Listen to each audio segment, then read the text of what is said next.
Afternoon. Good afternoon, how are you? Yeah. Okay. How's my mic going? Beautiful. Good. Really, really sweet, mate. Yep. It's good on. How are you anyway? How's it been going? Been up to much? Well, got a new microphone. Other than that, no, not really. Just, I've got too much other shit in my life to be playing with music too much. I've still got the studio to completely rebuild, but I'll get round to it. Yeah. This is about the only time I ever get to play anything. Sounded lovely. Oh, it's there's something really bizarre I've put together on here. It's a big pad. Made up of multiple samples that I've gathered over the years and then just stack them on top of each other. That's it. Is that in the Hydra? With the Hydra as well. Hydra backing it up, doing the tinkles. And then the big chords underneath doing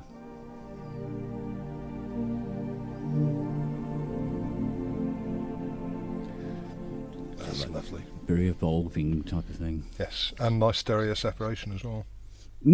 Yeah, I got a new audio interface for the Mac Mini.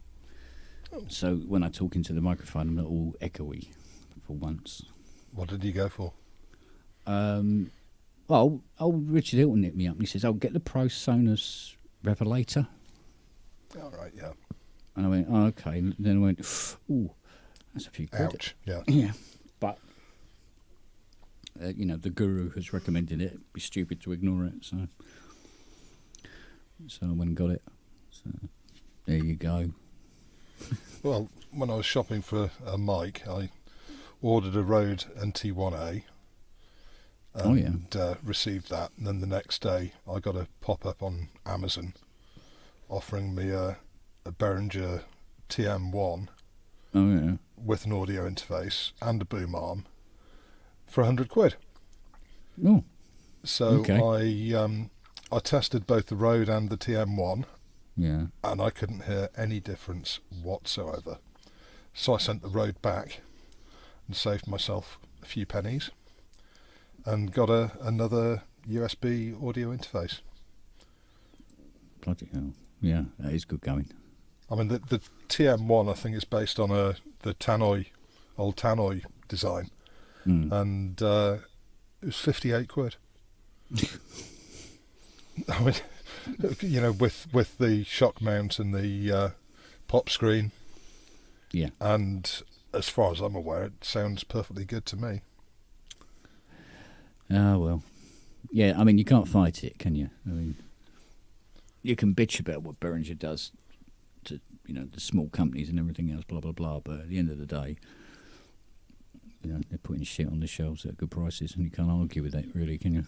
And certainly, to me, the quality is just as good as the Rode. It feels really well built. The noise floor, I think, is lower than the Rode. The self noise. And yeah, I'm not going to object for 58 quid. No, exactly. I had a blowjob for 58 quid once. You paid 58 quid? Yeah. I tipped her. 47. How are we all? Very good. Perpendicular. So, 2 questions. Okay. Where have you been all bloody afternoon? Because I've been messaging you and you haven't replied. The electrician turned the power off. That's just... He came in and said, "Sorry." I half thought that was probably the reason. And that kind of answers my second question, so I'll shut up. Yeah, okay then. Did you get it sorted with the Mac?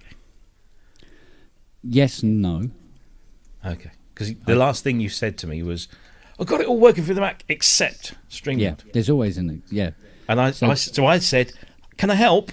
Yeah. And you didn't respond. Not StreamYard, Stream Deck. Oh, Stream Deck. It was the deck. It won't play any of the doobies. Or I can't hear them anyway. Oh, I know. I'll tell you what that is. Have you set it up as an item in Loopback? Yeah. And I'm muting And it reads as going out, but I don't hear it. Strange. Yeah. Because it's only coming from the software. It doesn't actually come from the deck itself, does it? Yeah. I don't get it. I don't get it at all. Never mind. So, there you have it. I might have to nip off briefly because I've got to pick my son up from a school trip, but I'll be back. Taxi duty. Yeah. Yeah. Something o'clock. This is the beauty of using Find My Friends on. I can see exactly where he is, so I don't have to go until I absolutely have to. He's on the A11. Oh, look at that. It's so... He's actually moving, look. You can track your children. Yes. Yeah. All I can say is thank God we didn't have this technology when I was a kid. Well, quite. Yeah.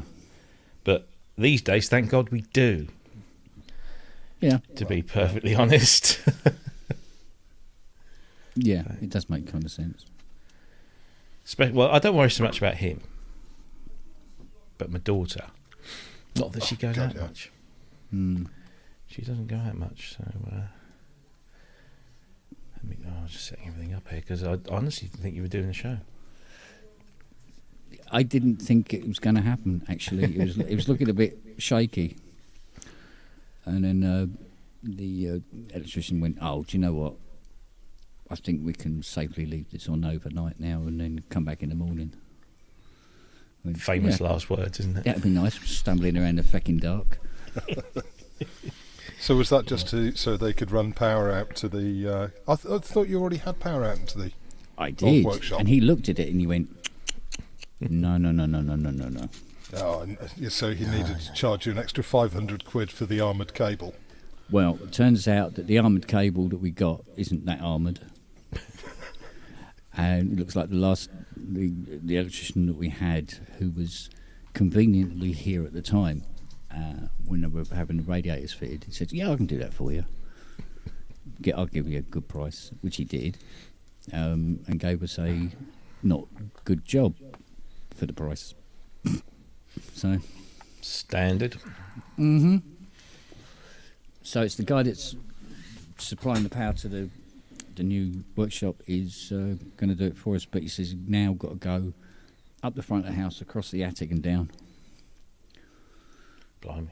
He said, because he goes, it's on a line that could not possibly take any more stuff. He said, you had any problems with, plug sockets and that in the kitchen? We went, yeah, for about as long as the workshop's been up. Yeah, surprisingly. Only when I've got 8 Jupiter 8s plugged in. Yeah, he said, if you've got the workshop on, turn on the washing machine and the cooker, which could happen. He said, you'll probably get a small fire somewhere. Nice. So, but, okay. All right, we'll have some of that then. Rip it all out then and we'll have it done proper, thank you. So they fitted all the floor and some of the walls and the double glazing in today, and they're back tomorrow to do some more. Cool.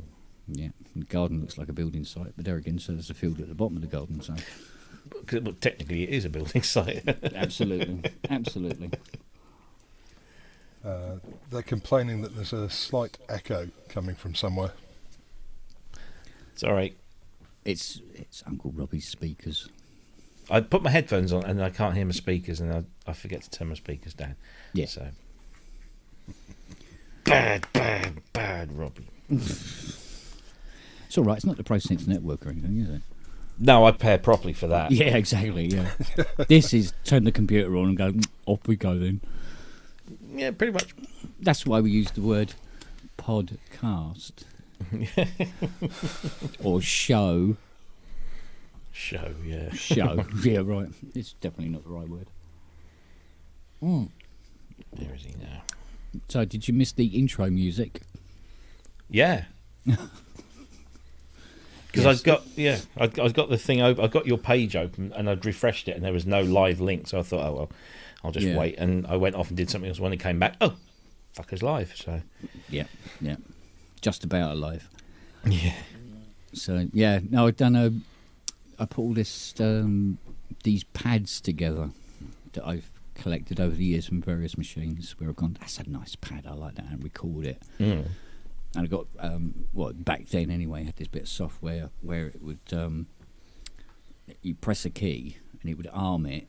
It arms, you press a key, it records it, and then when you let go it stops, and then arms for the next key and so forth. So you just hold the key down as long as you want, and then at the end you go loop like that, and it loops it all out for you, and you've got all the right pitches right across the keyboard.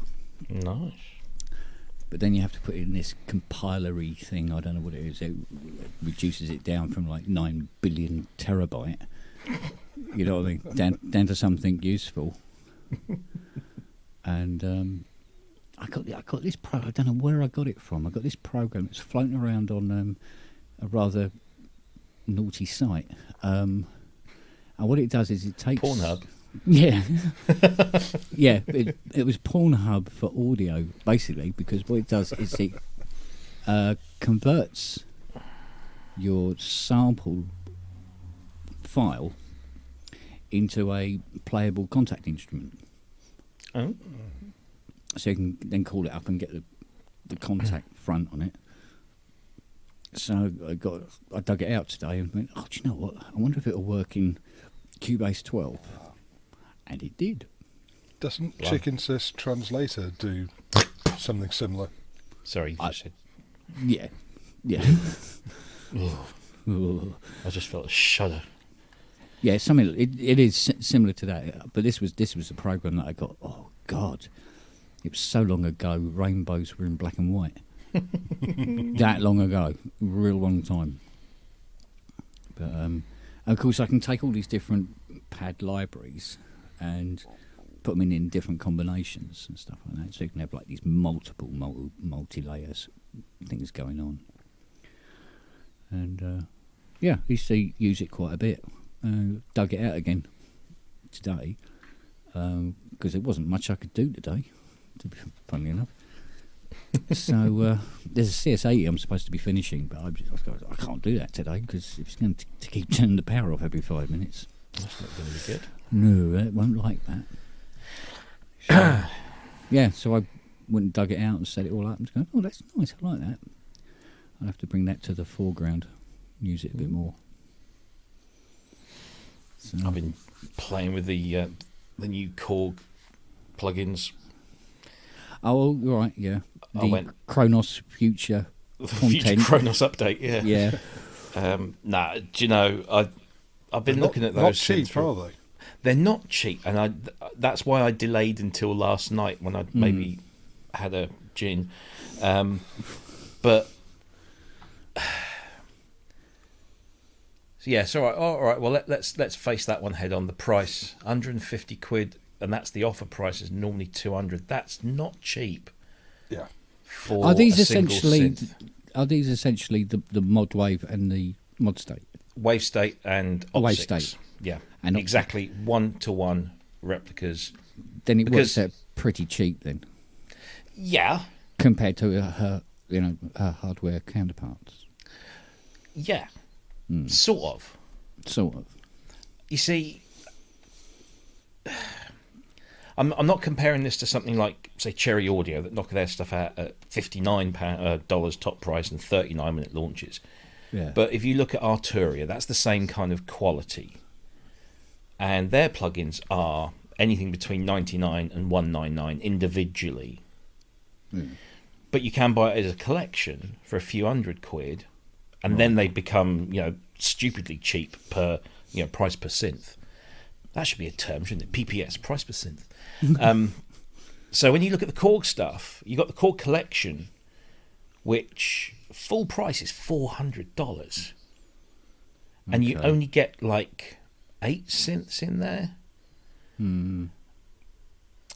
But I waited, and eventually I bought something that came with an this is crazy. I bought something that came with an M1 LE license, so that the light edition version of the M1. And I already owned the Wave Station and the full M1 plugins because I just bought those when they were on sale because I really wanted them. But the fact that I got 2 full price individual plugins that were in that collection got me a minuscule discount. But the fact that I got M1LE free with a piece of hardware or something, I can't remember where I got it from. Yeah. I got a stupidly big discount, and so I bought the whole lot with that. It's a weird pricing system they run. But then, these plugins, $150. So, what's that? It was 100 and. I'm trying because I bought both of them because I thought I couldn't make my mind. Shall I buy one? Shall I wait? No, fuck it, I'll buy both. Yeah. And it worked out. It was obviously $298, but it was like 221 quid. So, but they're about 110 each. Seems a lot, but then when you compare it with other things, it's not that bad. I just think that they should have done a bundle offer. If you already own the collection, you should have got a bigger. You should have got a discount. You don't get any discount. The only discount you get is if you own the hardware. But it is only software. I mean, it is, but it's good. Yeah, but I mean, most modern synthesizers are only software. Well, yeah, I mean, in you a look box, back, aren't they? well, the DX7 is a piece of software in a box with some DACs and some external ports. It's Yeah. by today's standards, it's a very inefficient computer, but it's a computer in a box. That's all it is. And I think Korg's master plan, because clearly this has been, because I was talking to Mark Barnes, Angel Star, who's in the chat, who very graciously let me play with his wave state sounds, which are brilliant. So if you get this, get Mark Barnes' sounds. But I've completely forgotten what I was going to say then. Yeah, so the Korg's master plan.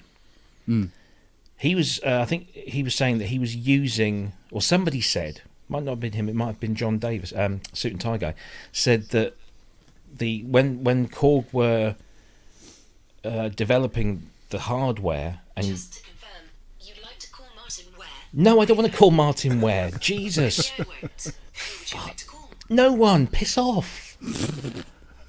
Sorry, that was weird. So when they were developing the software, the hardware, not Martin Ware, the hardware, they were using this software to do the sound design. Rather than, give them a prototype piece of hardware, they were just dishing out, apparently. That's what I've heard, which makes sense. So this was clearly in their master plan. And when you think about it, if you're a hardware manufacturer today, what's the one thing you can't really do a lot of? hardware. Make hardware, exactly. Yeah. So either Korg were incredibly prescient and thought, hey, this is what's going to happen in 2 years' time, pandemic, global war, won't be able to make hardware synths. Let's develop something we can do, plugins. Obviously, that's not the case, but very clever. And I think Korg are going to clean up. And the synthesizers are very good. And now they've got another segment to the market, because I wasn't buying the hardware for two reasons. One, I've got nowhere to put it. And two, I wasn't particularly enamoured with the quality of the build. It's a non-aftertouch, fairly plasticky kind of keyboard that makes great sounds. But, I want something a bit more substantial, a la modal kind of stuff. Yeah. And so I was just like, I'm always looking for an excuse not to buy something, and there were two good excuses.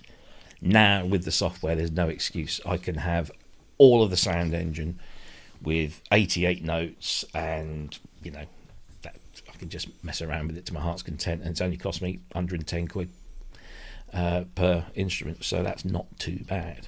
So, but I'm sure, I think Mark said he might join in, because he beta tests for them, so he can tell us a bit more. But yeah, great move, and they're really good synths. Come on, Yamaha. What? Yes, this is my thing. Yeah. They're the only I just don't get playing synths on the computer, though. Using a mouse to control. It's just, there's a weird disconnect between my brain and my hands when I'm trying to modify an on-screen synth as opposed to knob twiddling. Yeah, I mean, there's maybe something in that. I don't know. No, there is something in that. I mean, it's not something that even I would consider weird either. But when it really comes down to sitting down and properly playing a keyboard, even though it's actually remote playing a piece of software, you get there. You do. It is as good as, you know. I totally get the lack of tactile stuff and haptic feedback. And all that kind of. I get that. Yeah. But on the other hand, there are ways good. and means to get around it, and you get used to it. Yeah. Evening, Mark. How you doing, guys? Here's a man who can tell us all about it. Right.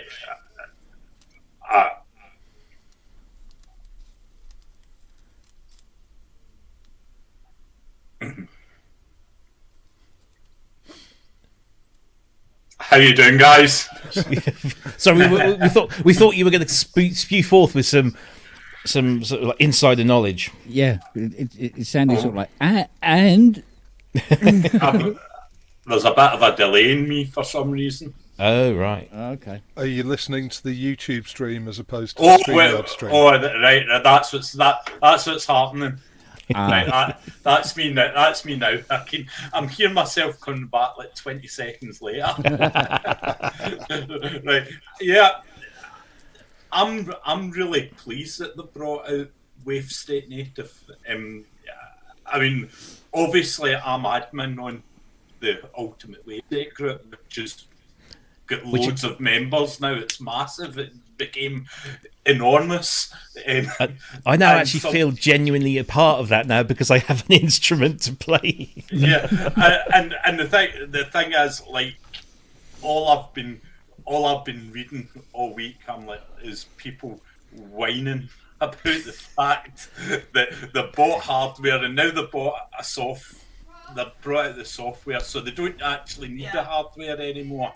Okay. But I don't see it like that at all. I mean, from my point of view, and listen, I totally understand everybody's got their own point of view when it comes to their gear, but from my point of view, like Sasquatch was saying, it's rotten designing sounds on a computer screen. So I'm keeping my hardware all the way, but I've created all these presets for it, and now I've got a fantastic resource in my computer that I can just go and access all these sounds that I've created and have multiple instances. I don't need to worry about syncing all these wave sequence things to Logic. Automatically syncs up. I don't need to bother about recording it in multi-track. I can just right-click and convert to audio when I'm happy, and it's so much more convenient. So it's a fantastic resource for me.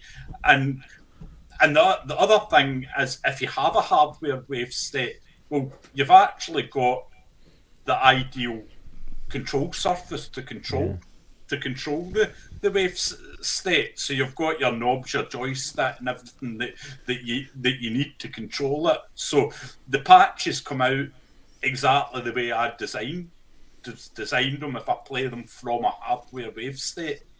So I'm absolutely delighted with it. And your customer base for your sounds has now increased exponentially as well, isn't it? Well,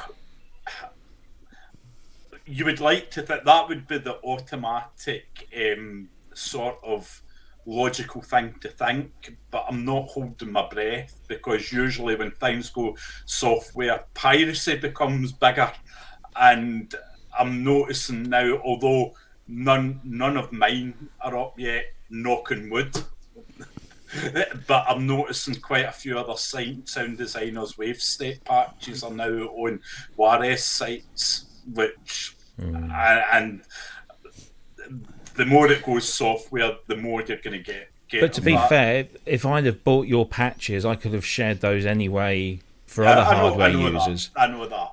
So, and to be fair, I accept that people are going to share them with their friends, right? And I'm not that naive to think that doesn't happen, and I'm cool with that. I mean, at the end of the day, if I was working in a track with my friend and he said, "Oh, what was that great sound you were playing, could I get that for my track? I would just give it to my friend. I wouldn't say, oh no, you better go and buy that one patch from the set seller. So I totally understand that sort of point. But I think, see, the minute it goes on to Juarez sites, then it's gone. So I'm not holding my breath on me getting a Moog 1 anytime through my patch sales. A poly group maybe, but not a Moog 1.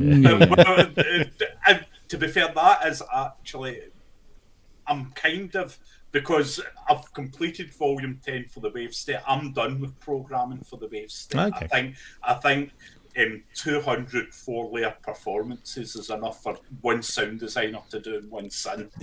I can vouch for there is an enormous amount of stuff in those packs.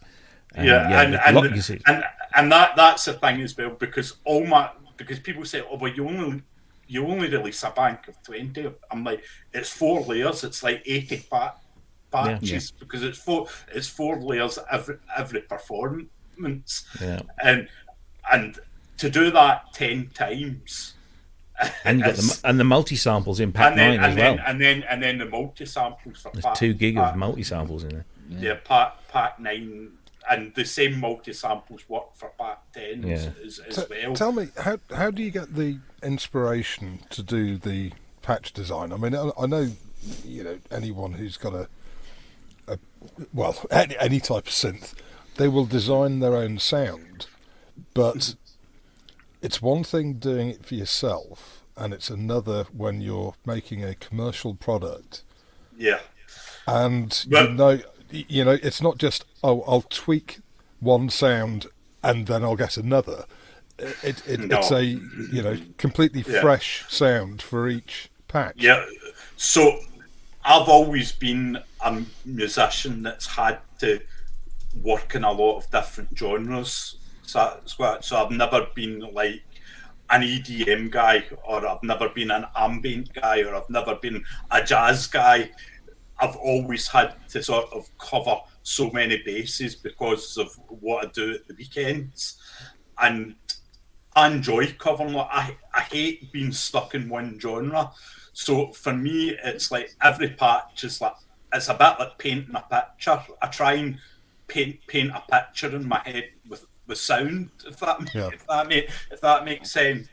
And actually, I find, well, not all the time, but a lot of the time, quite a relaxing process. I mean, obviously, sometimes you get to a stage where you want to do something with a synth, and the synth either can't do it, or you can't work out how to do it, and then it becomes a bit frustrating and a bit angering, or it doesn't work out the way you anticipated. But in the main, I find it a really chilling out experience to actually sit and design a sound completely from scratch. I love that, like just starting from raw waveforms or a couple of samples and blending them together. And a lot of it's experimentation.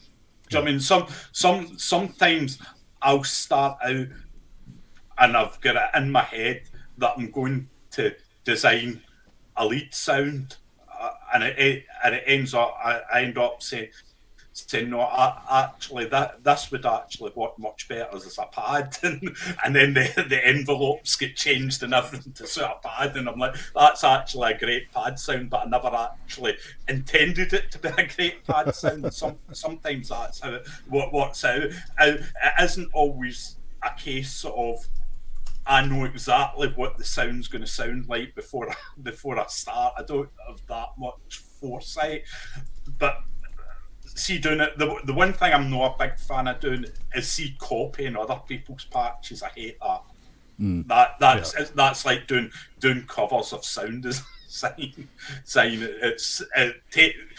Although I can do it if I work hard enough, I can do it. But that takes all the enjoyment out of it for me. For me, it's the whole experience of let's create something that doesn't sound like anything else I've done, that doesn't sound what I've heard in the latest chart record or whatever. that's what I enjoy. And like a few of the patches I've done, I played them to my wife, and obviously, as you know, she's a great singer. But she said that I really like that, and it sounds like nothing I've heard before. It's almost like creating a new style of music, and that's where I like to go with it. If that makes sense. Yeah. But so how are you enjoying the plugin, Robbie? From what I've played with it, it's really good. I like it. I'm just beginning to start to wrap my head around how it works, because it's a little different. You know, the wave state. It's a little different to the wave station. So yeah, it's very complex. Yeah, the whole. But see, once you get your head round it. Yeah, I'm sure, and I've only scratched Op 6 because of you and your sounds. Wave state was where I spent most of the last day or two, but I will get into Op 6. I did have a little look at it at a quiet point today, and it looked really intuitive and didn't seem to be too confusing. So yeah, and should be fun. I'm just going to have to duck off because I've got to go and pick my boy up, but I'll be back in about half an hour or so. No bother. See you in a bit.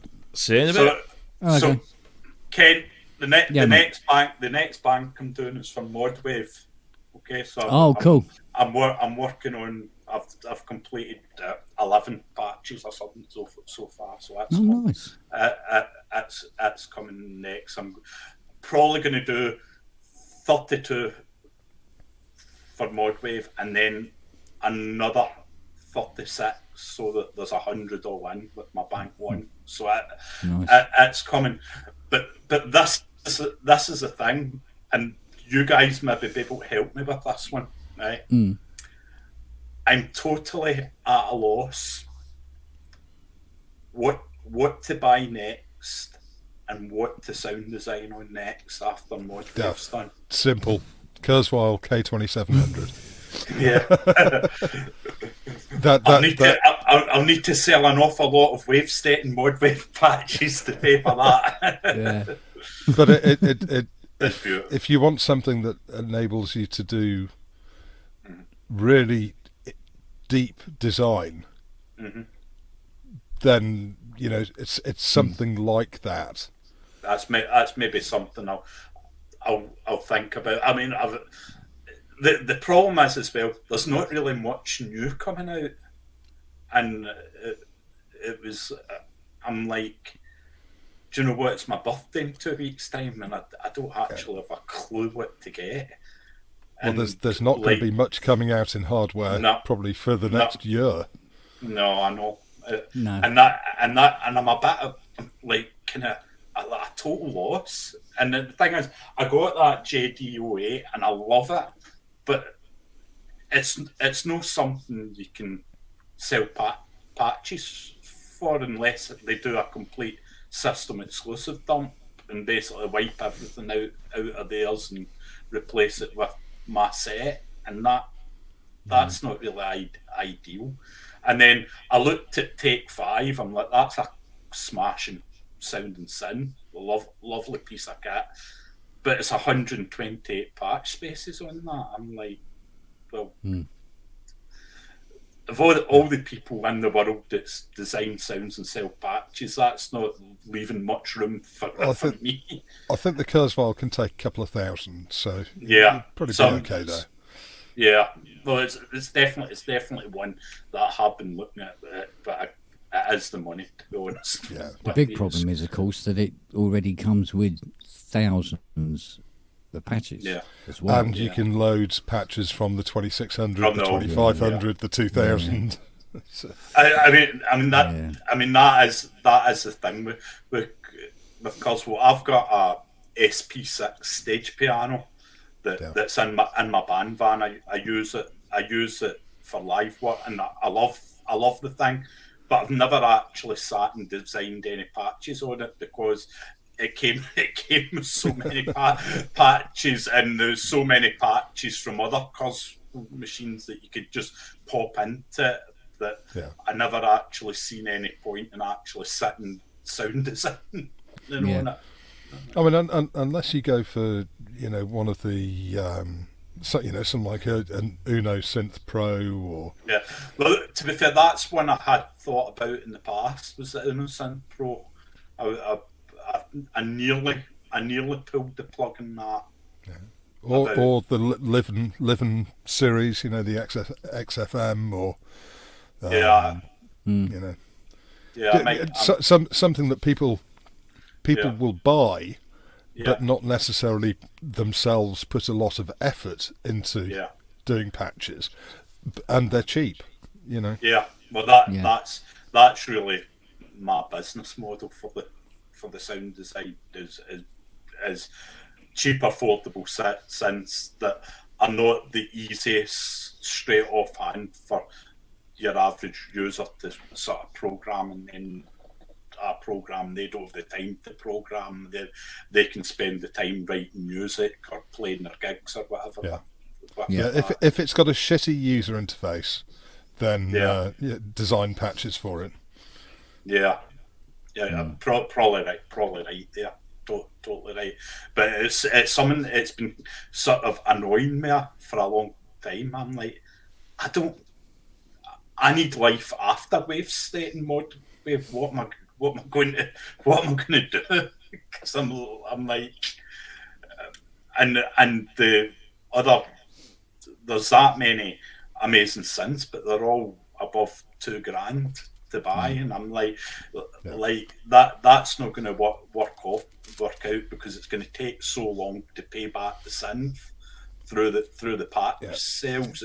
It's not going to work out, and I'm like, but also if you did go for, I mean, I was partly joking about the Kurzweil because everyone knows that I love them, but I love them too. But the how many people out there realistically have bought a Kurzweil K2700, and the answer is probably maybe in the thousands.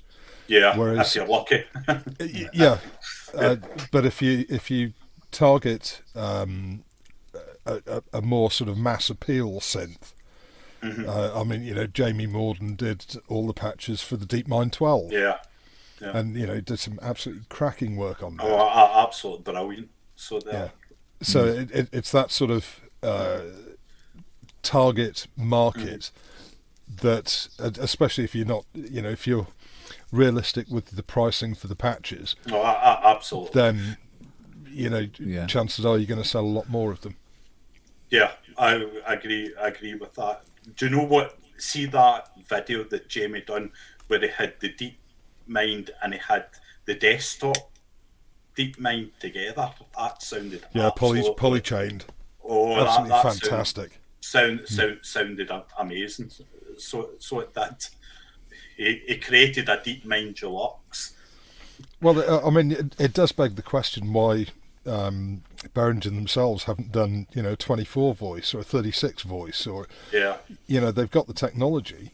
They can obviously build down to a very, very attractive price point, and I mean 24 voice analog synth. That's pretty impressive. Amazing. Yeah. Absolutely. Have you got any suggestions, Ken? I'm trying to think about what's about to come out that is under 2K. Well, there's the Hydra synths. Yeah, well, I've done 100 for the Hydra synth. Yeah. So in fact, you bought them when I was on a Dominic show, Ken. So thanks so much for that. Oh, no problem. I've done 100 on that, and I don't know about. I could do another set for Hydra synth. That would maybe sometimes I feel actually like, see this bank I'm doing for ModWave, because I hadn't touched the ModWave for about 3-4 months because I was doing that final wave step. I've come back to the ModWave with a completely different sort of outlook on the ModWave. I'm finding the best results out of the ModWave is going for a much more rougher, dirtier sound. The first bank I done for for the ModWave, I basically tried to do what I do on the wave state on the ModWave, and it turned out okay and stuff. But see, the new sounds I've done, I'm going for a totally different vibe from what I'm going for on the wave state, and it's working out a lot better for me.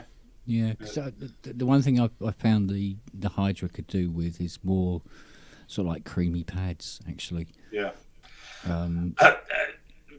Believe it or not, Kent, I actually find the Hydra synth really difficult to get really good pad sounds out of. Yeah. See things like Vangelis horns, that sort of style, amazing. See things like FM pianos, brilliant.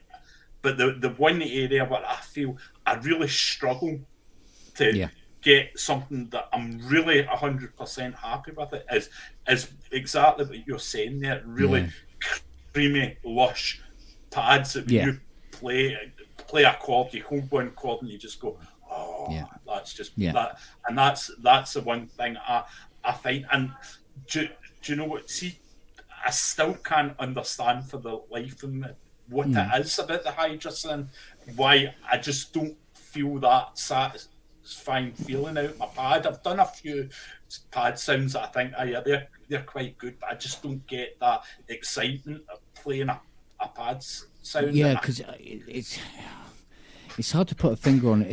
It's one of those things where I think it's a combination of the internal engines are all. There must be a trick somewhere to be able to get into that soft, fluffy area, because everything's quite sharp, in one form or another, and it's hard to sort of like, all right, you can close the filter off, but you can't do that with every bleeding patch. Yeah. That helps to mush it out a bit more, but it needs something. It needs something. I'm not quite sure. Phaser and shimmer. Well, to be fair, that's one area that I just think the actual internal effects are quite mediocre in the Hydra synth. That's one thing I find, like, see, compared to, I mean, there's lots of lovely stuff about the Hydra synth, but see, compared to Korg's effects engine on like the wave state and the ModWave, even although the build quality of the Hydra absolutely blows the Korgs out the water, but see, because they've been about for so long and they've got so many great effects algorithms made up. Well, there must be a trick to be able to do it, because you can get quite lushy pads on the Argonate. Yeah. Which, when you go through some of the patches, it doesn't give the impression that it would be able to do that, and then you find a patch and you go, oh, it can. It can. Hydra's, I don't know what it is. It's not that easy to, I'd say, to get it. It's a very easy user interface to understand the Hydra synth and understand where things are going and what's going. But I think it's quite a tricky synth to find the actual sweet spots in it. That's what I find with the Hydra synth. You see, even things like the envelopes, you need to spend a lot of time tweaking the envelopes to get them to sound exactly right. Whereas in the Korg, you just like, right, I'm doing a pad, I'll add 1 second of attack and 1 second of release, and you're like, well, I'm nearly there already. Yeah. But on the Hydra, I feel you really need to edit all those curves for every patch you make. You need to really concentrate so much on the curves. Because there's a lot with the deluxe, where you have the two engines. If you could nail the soft pads and you put them underneath some of the other patches to help. Lovely. Yeah, and then you got the contrast between the two. You got the sharp and the mush. Almost like the perfect synth. Exactly. That's what I always felt. So obviously, I bought this one before the deluxe was any okay, and always said, see if it had 16 voices and it could make two layers, it'd be one of the perfect synths. So then obviously now they brought out the deluxe, so which is closer. But I do agree with you on that. I just feel like, yes, I've made some good pad sounds, but I don't know what it is. It just doesn't grab me the way pads. It's like the way you used to be able to make good pad sounds on the PPGs. Yeah. But they were never quite. What's the word? Yeah, there's Soft. always this edge to them. A jaggy. Yeah. A jagginess. You want lush rather than harsh. Yeah. So you can get that sort of essence of a nice warm pad, and a lot of that was contributed to having those SSM filters in it. But there's still always this edge in there that is really difficult to sort of like even out. Yeah, but I mean, hey ho, that's the life of synthesizers. Yeah. Nothing's ever perfect. Well, I mean, as for under $1,000 synth to do patches for, what have we got? Pro 3. Pro 3. That's a possibility. So how many does the Pro 3 hold? God, you're asking me operational stuff now. Sorry. I haven't had a chance to get that acquainted with her. I'll be honest with you. Uh-huh. And see, Roland is as well. Like Roland, see, as far I love Roland, right, and I've got a lot of time for Roland here, right.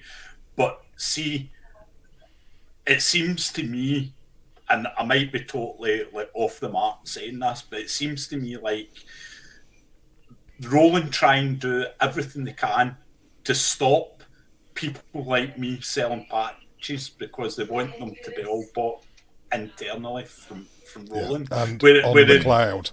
On the cloud. Whereas see Korg totally embraces people like me doing what I'm doing and contact me to beta test and totally like support me on Facebook but you could see where Korg were going. I mean, when they released the NTS1 and basically open sourced it as a platform and encouraged people to write whatever type of effect or patch or whatever for it. But whereas another hint, like Roland, I mean, I done the first ever sound set I done was for that guitar I play at the gigs, and they actually for a guitar they sold really well, but the thing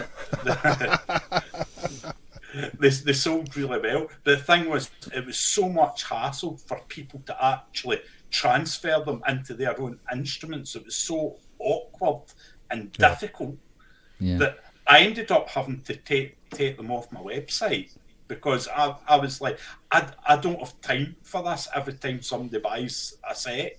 Having to talk them through how to do it. And like, it's fine if you have nothing else to do all day. but like, and every time like I'd be out shopping and I'd get the ping in my phone and I'm going, oh great, how long is it going to be till the email or the Facebook message comes from this customer that they can't get them to work, and it just like it was a nightmare. I'm like, and a lot of the guys as well, English wasn't their first language either, so my Scottish accent wasn't very helpful either for helping them. So English wasn't their first language, and then trying to take them through it, and I'm like, I'm going to need to scrap this bang, and I did. I scrapped it like about 18 months ago, and I've left it because I'm like, I can't deal with this. So, how are you, Andrew? All right, is that working? Yeah, yes. Good evening, Andy. And I wanted a drink. Oh, I've got a beer. You Good. We were hoping it was muted. Alright. I could have a drink then. Good. Good stuff.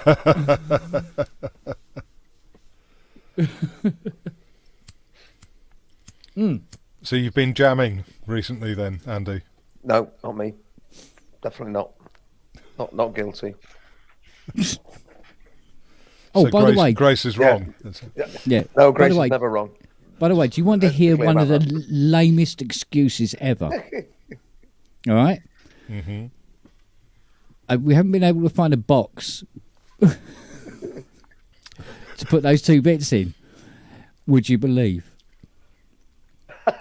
Normally we're up to our asses in cardboard boxes. Honest to God, I mean, just everywhere. And Fiona had bunged the whole bloody lot out because it was going, well, we've got nowhere to put no, these of course. boxes. And I'm going, No. oh, we need to ship those things up to Andy. And she went, yeah, about that. Shit. Okay. No worries, no rush. Well, we're on it. Don't worry. We are on it. It's ridiculous, isn't it? So, and you must let me know how much it costs for the postage and what I owe you for any work you did do on the base station. You must do that. Just to... Yeah, I know what you're going to say. No. No. Okay.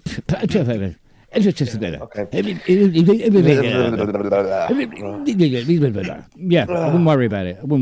All right.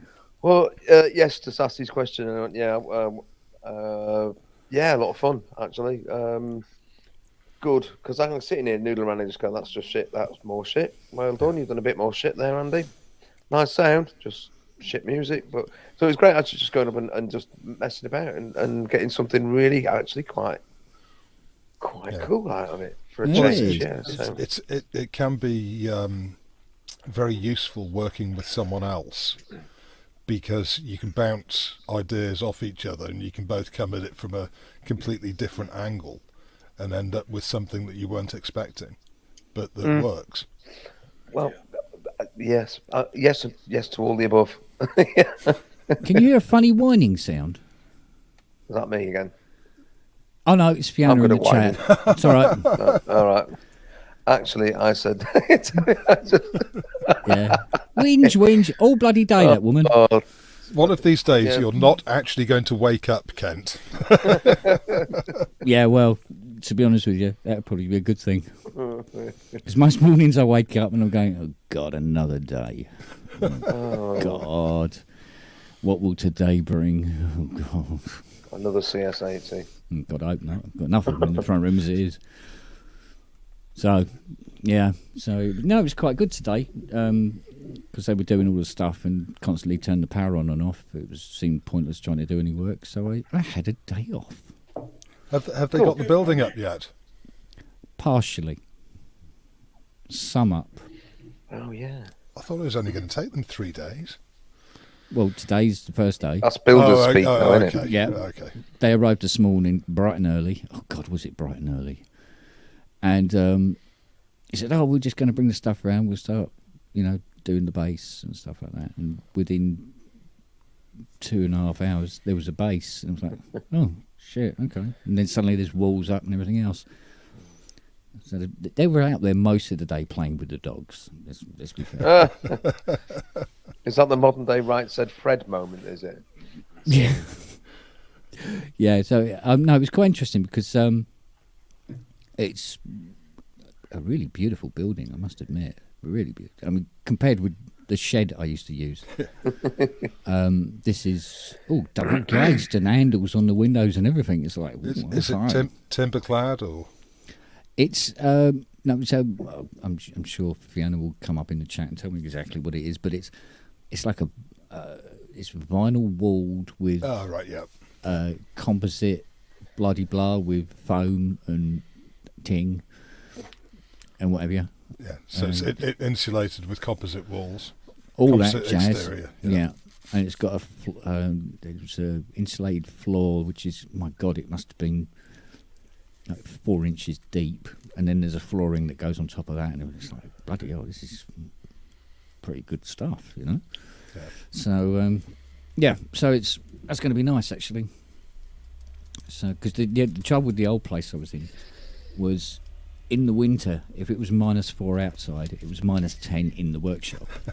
And if it was 90 degrees outside, it was 140 degrees in the workshop. Yeah. And now this one's going to be, no, it's always going to be either warmer or cooler than it is outside. You know, so like, That yay! sounds better. Yeah. That sounds a lot better. Yeah, because I used to have this excuse in the winter where the guy goes, so where's my memory movement? I said, well, look, I've got to calibrate it and tune it all up. Yeah. Well, I've got to wait for the workshop to warm up. I can't fire that up in there now. Yeah. The computer will just get 3 letters come up on the display and go, and that'd be it. So I have to wait for everything to warm up first. Yeah, the LCD is just black. Yeah, they go, can't you bring it into the house? You haven't seen my house, have you? And wait for the condensation to form on the circuit board. So. Yeah. So, but I had a chappie drop off an RA Minimoog today, and it's a real beaut. 1972, A genuine RA. genuine RA, all complete and everything. And he goes, yeah, the scaling has issues. And I'm going, yeah, well, it's a 1972 Minimoog. Of course it has scaling issues. What would you expect? Yeah. It did when it was made. Yeah, so if you want it tighter, go out and buy yourself a 1979 one. Then you'll be there. But the case will feel like it's made out of balsa wood. And, so he says, just do the biz on it, and can I pick it up Monday? I mean, yeah, okay. I can mess with that while Fiona's watching the rugby.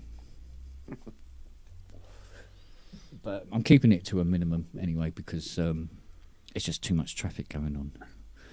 I'm expecting to, see a Jupiter 8 in the hallway, and it's going, I'm sure it had more sliders on it than that. has somebody gone down the side of this Jupiter 8, mate? So. Yeah, I think that must be really difficult in you to plan for all the space, and you don't know when the repairs are going to come in, and then you can very quickly go from nothing to being absolutely swarm. Yep.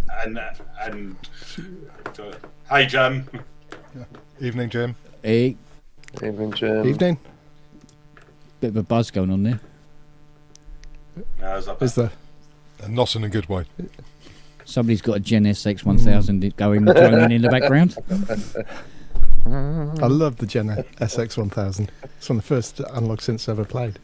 Yeah, It's got vastly underrated. EMS VCS3 knobs on it, so well, hey. So that's why whenever you see them for sale, they're missing their knobs. Yeah. Yeah, they've been pinched to go on somebody's VCS3 for 19 grand. Yeah. Yeah. Well, the Gen SX 1000 was very popular and sold really well because you could get it, I think, in either the Littlewoods or the Grattan catalogue. I Yes. see. Yeah. It was really very cheap. Yeah. They're Well not now. built. They're going for sort of £500-600 these days. Now, I mean, everything is ridiculously priced. I saw a post on Facebook today, which was hilarious. Because the first time I read it, I sort of went, oh my God, because the guy goes, yes, he goes, I'm all right. He says, I'm a bit shaky and everything, but as you know, I got robbed at the petrol station. Oh, I today. saw that. Did you was see that so one? Good. Yeah. And I'm going, oh, the poor That's good. bastard. And then at the bottom, where he go, he says, could you describe the assailants? It was pump number 5. Pump number 5. Yeah.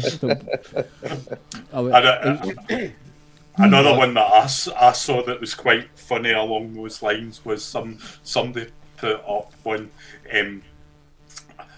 I was behind somebody in the petrol station at pump 5, and they put in a tenner. Where are they going? Pump 4.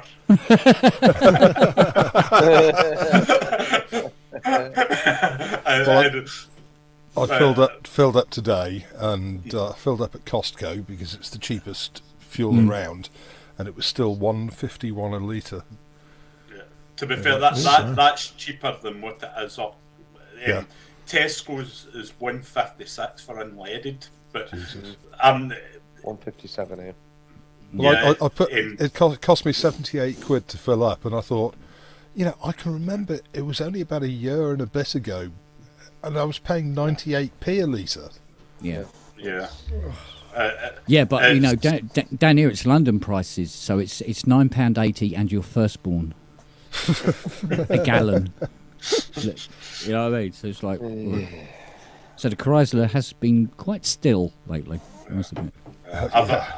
I've got a gig in Saturday, and the diesel's like 170 odd for the van, and it's like a good 45-50 miles there in the same back, and I'm dreading what this is going to cost the band and fuel to go and do this gig in Saturday, and it's a sort of lower price gig because it's a pub gig we're doing. It's not even like a wedding, but at the time when I took the gig, the diesel wasn't this high, and I'm like, 20 quid of fuel. But, that's what it is. Yeah. So you're basically doing pay to play then?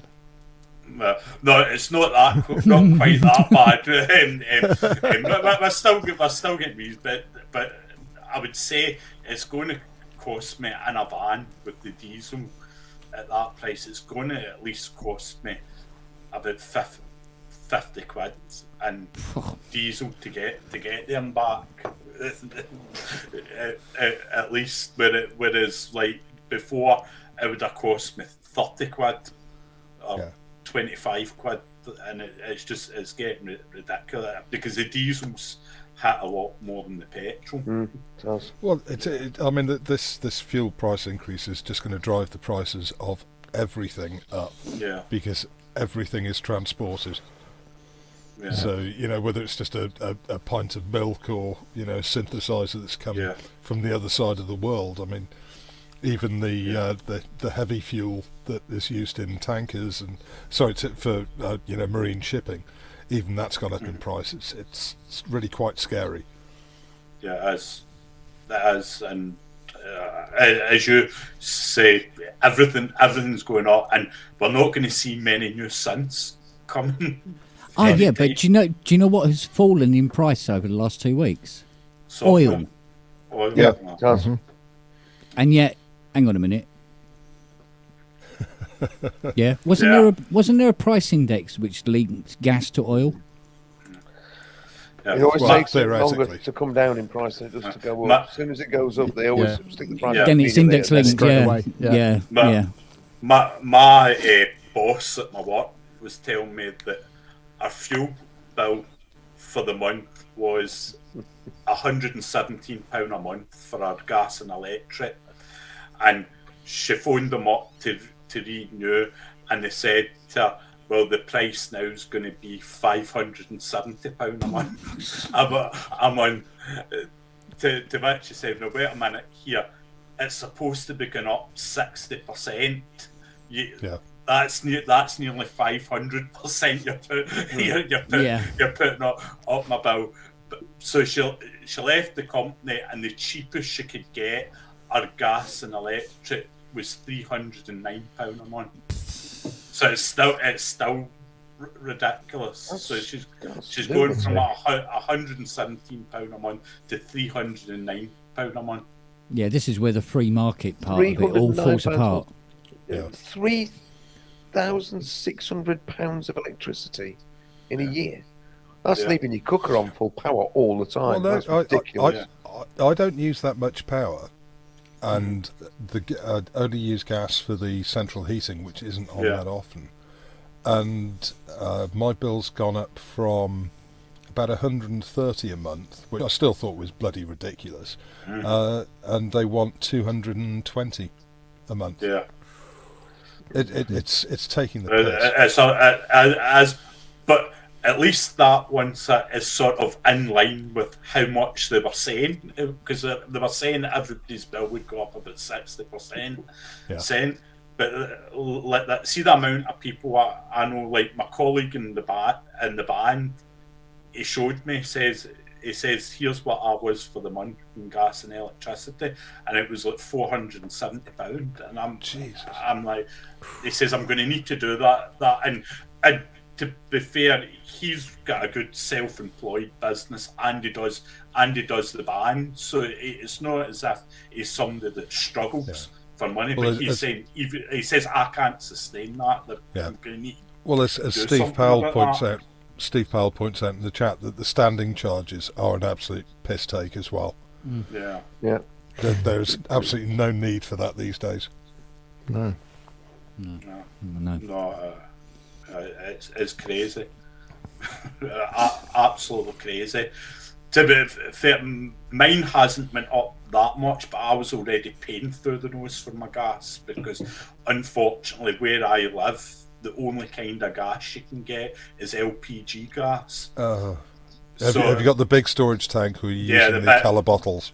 They're big storage tanks about 200 yards up the road from where I stay, but I was paying through the nose, and it's still going up, but it's not like going up to the amount that wait until Robbie gets back and ask him how much his fuel oil has gone up for his heating. Yeah. Oh yes, of course. Yeah. Well, they said, we were going to have Brexit and go back to what it was like before we were in Europe, which was mid-70s, and here we are in the mid-70s, sitting in cold rooms in the dark. Get ready for the power cuts as well. As much of a libertarian that I am, there are some things that should be state-owned, and that should include water, gas, and electricity. Yeah, it was more under control that way, wasn't it? And transport. Schools. No, I'm not convinced about public transport. It's all right. I was honest, doing the Monty Python sass. missed the reference. The aqueduct. I wasn't, Jim. I think it should be. But that's just me. But I'm still waving communist, as I've said before. Well, I must admit, when London Transport was national, a national concern. When both my mum and my dad worked for London Buses, and it was a much better setup than how it is now. It's pretty fucking grim now, to be honest. So, but the efficiency, you just have to look at how crap the civil service is to understand that sometimes public ownership and public control can be extremely inefficient, and British Rail certainly was like that. Public school boys can be extremely inefficient. Well, anyone can, but it's but they're trained to be.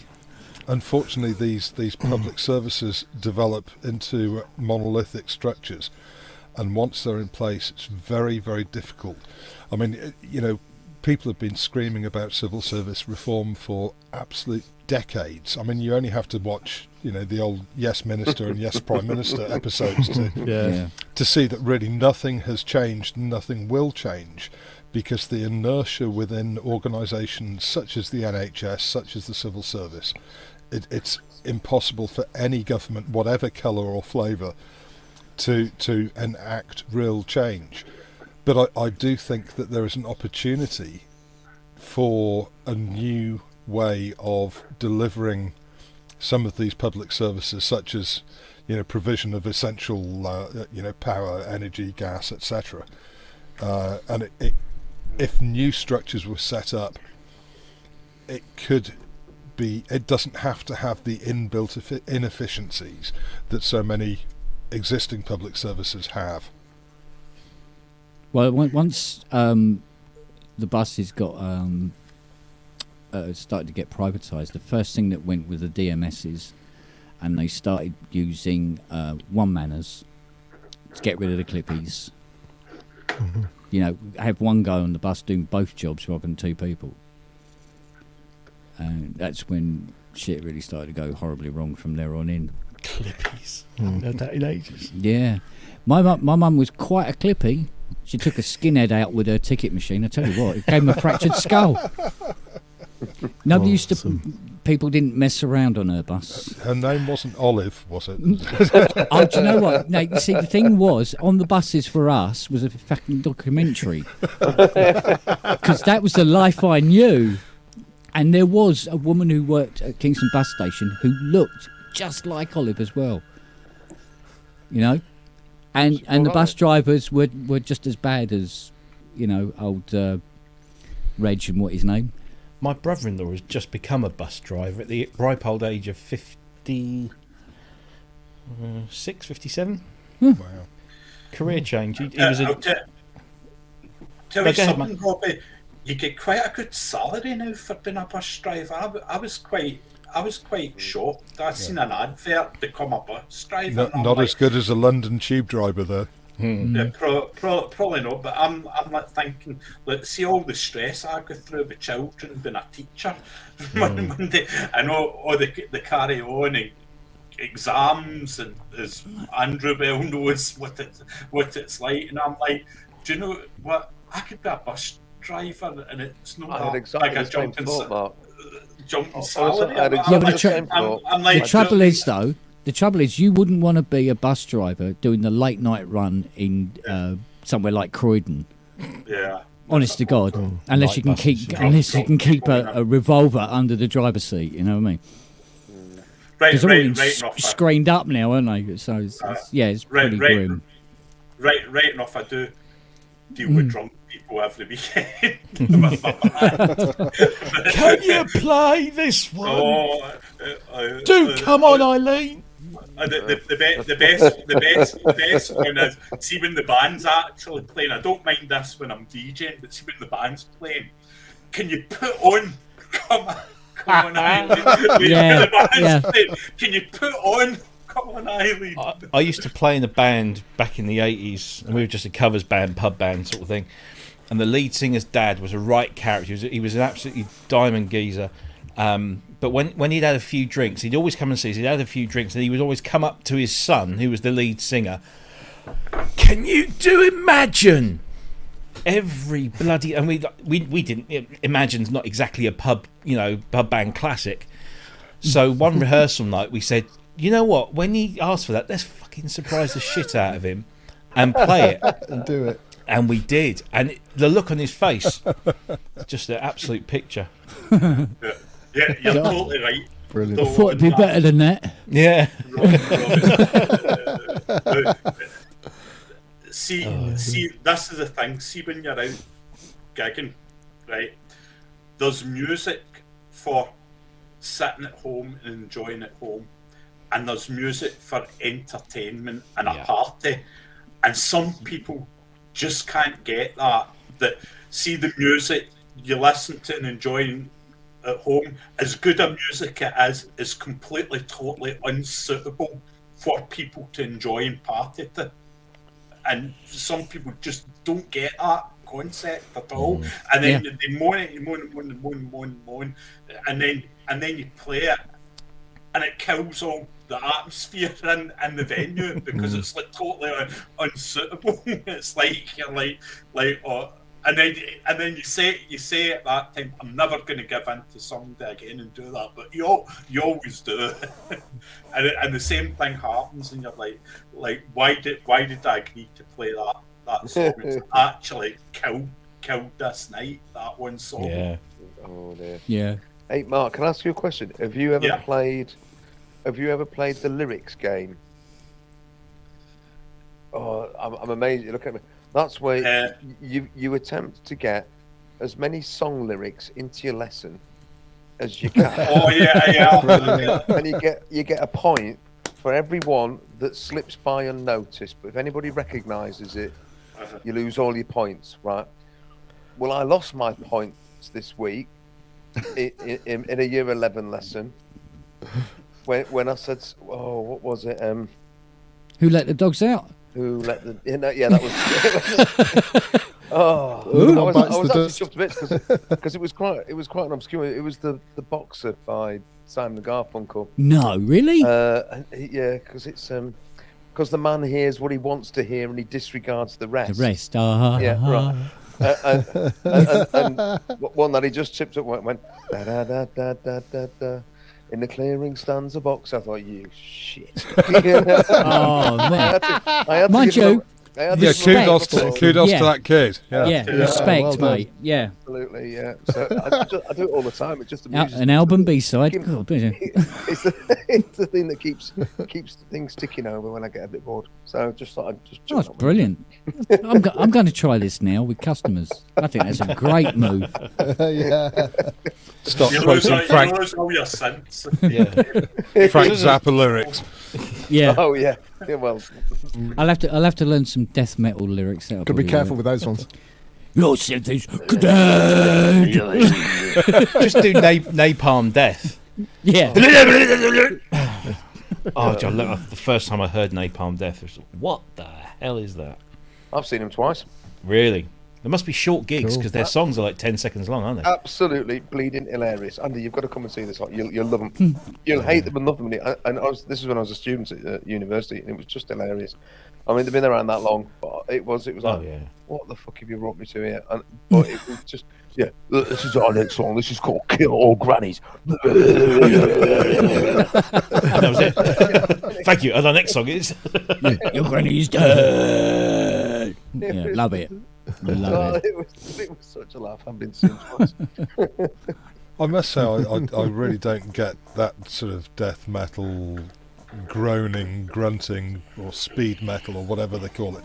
I mean, I used to love, what is, or what That's we because used to your call... synapses are still intact. That's it. Yeah, but I used to love, what we used to call heavy metal, the Motorheads, etc. Yeah. But this current trend for regurgitating down a microphone just really doesn't do it for me. I wouldn't say it's a current trend. This was 90. Well, I first heard Napalm well, it's still Death going about now. 87. It's like 30 years old. Yeah, but I think it's so all there must about. be something to it. It's all about doing something different. Yeah. They're just. Trust sort me, of I'd like- much rather listen to Napalm Death than some of the stuff that's I on can there I can today. remember, although Mum was a massive fan of electronic music, eventually coming through from the 50s and that in the 60s, when our friends Electric, for instance, first played, she was going, "What a load of crap! Oh God!" and everything like that. But My dad loved it. yeah, no, but 20 years later, it's like she's into it big time. She really loved it. She didn't like Soft Cell at all, and then No, she my met mum hated Soft Cell. yeah, but she met Mark Holmes. She said, "He's charming. She said, he's lovely." How many sugars in your coffee, dear? I think your taste in music does change as you get older. Yeah, I mean, like, the stuff I used to listen to when I was, say, 10, I wouldn't listen to now, No. except for trip down memory lane Yeah, reasons. but I think like the songs from the 80s that see now, I love them, but in the 90s I hated them. I mean, the one thing I hated in the 90s was going to a bar or something and they were playing 80s music, and see now I'd actually really enjoy it, but at that time, at that stage of my life, I was like, oh God, Yeah, but there's always a couple of tracks that don't do that though. I don't want to listen to that, but now I'm like that actually is pretty good. Yeah, but like I say, there are tracks that in the end that you sort of like for instance, that bloody frog song. Oh, Jesus, yeah. Crazy that killed that wonderful piece of music. It's You like mean Crazy Frog? No, Or do Frog you mean Chorus. the Frog Chorus? The frog chorus. but actually both of them. Well, do you know, I'd rather hear the Frog Yeah. Chorus than Crazy Frog. It's I pretty don't- much it's the same sort of I'd rather Yeah. put amount frogs of to my crapitude. ears. Yeah. I actually can't listen to that Axel Wave. Oh, tune, God, no. At all, even without the Crazy Frog, because It has ruined it, something even plays a lick on a sin, I hear ding ding in my head after the play. Somebody grab that. Make a gif out of Mark doing that. I much preferred that Crazy Andy? Frog when it was actually a meme of a photograph of a Ferrari, which is what it was originally. Oh, right. Which was the guy doing the. It's supposed to be a guy doing an impression of a Ferrari Formula One car to a photograph, and that was the meme. But then somebody decided, oh man, because I mean, even Barbie World sounds okay now, but Crazy Frog never. I mean, Stick a deck chair up your nose, original sin. Yeah, Still know most of the words to that one. See that Barbie one. at the time when that was like a hit, Yeah. we covered it with the band, and that was like the only song that I would sing a vocal part the whole night, because I had the bald head to suit it. And Well, because I worked in the car industry back in sort of like late 79, 1980, we were all going around going, "Hello, John, got a new motor? Hello, John, got a new motor?" They put him in a special hospital. Yeah. Or a little bit of bread. Oh yeah. Yeah. But as I say, I mean, you always get the novelty records, and some of them are pretty damn good. But I Keith in just Watford find that doesn't have to pretend that his name is Keith, does he? Sorry. Come on, Keith, and pretend your name is Keith. oh yes. Come on, come on. Sorry, The thing Keith in is Watford. all these tunes, apart from obviously the Crazy Frog, they actually had melody. They were musical, They were catchy as. and I just find a lot of modern stuff Star Trekking. not. Yeah, Star Trekking. Ooh, hey. So, What was that can't one? do that now, can we? I still think one of the best of the batch was Flat Eric. What was Morris and the Miners? Do you remember that, Morris and the God, Miners? yes. That was a sampling. That was Yeah. Oh,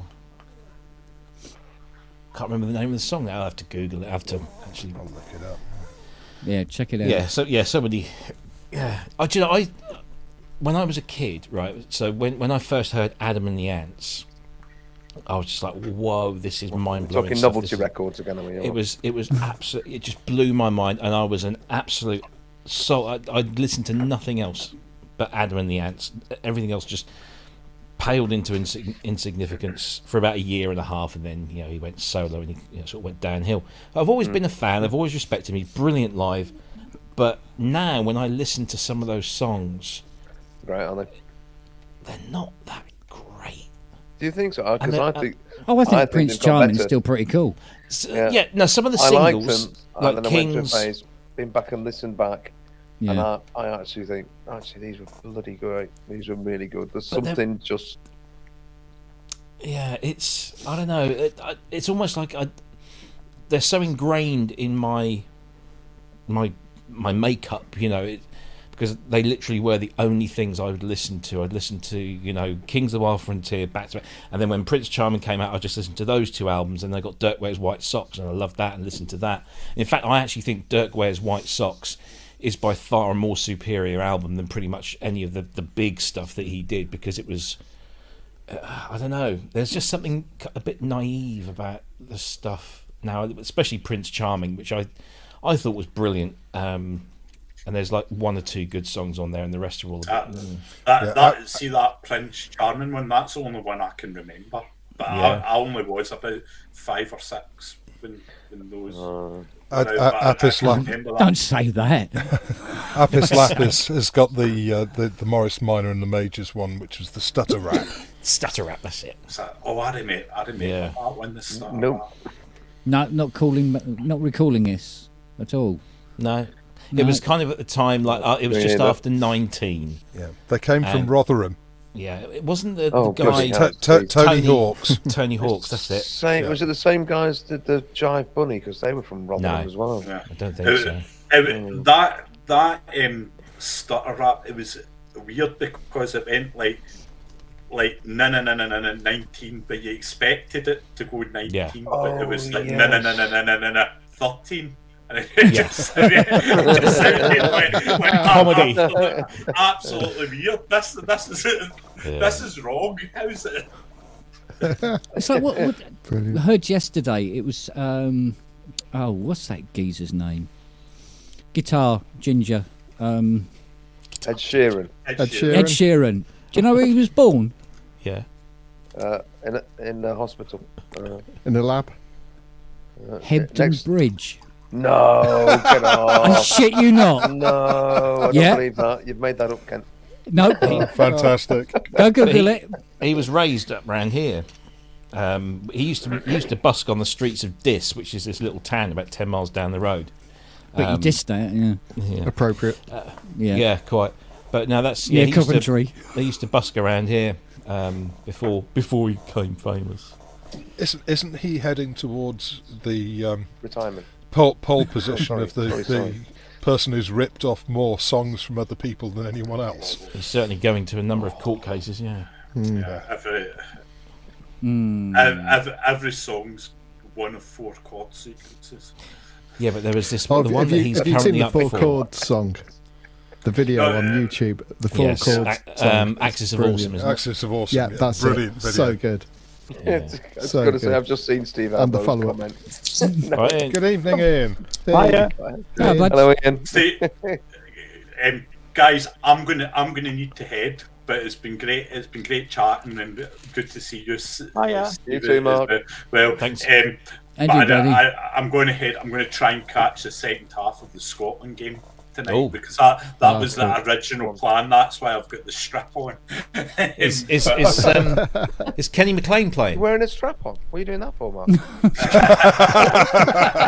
What kind of a show is this?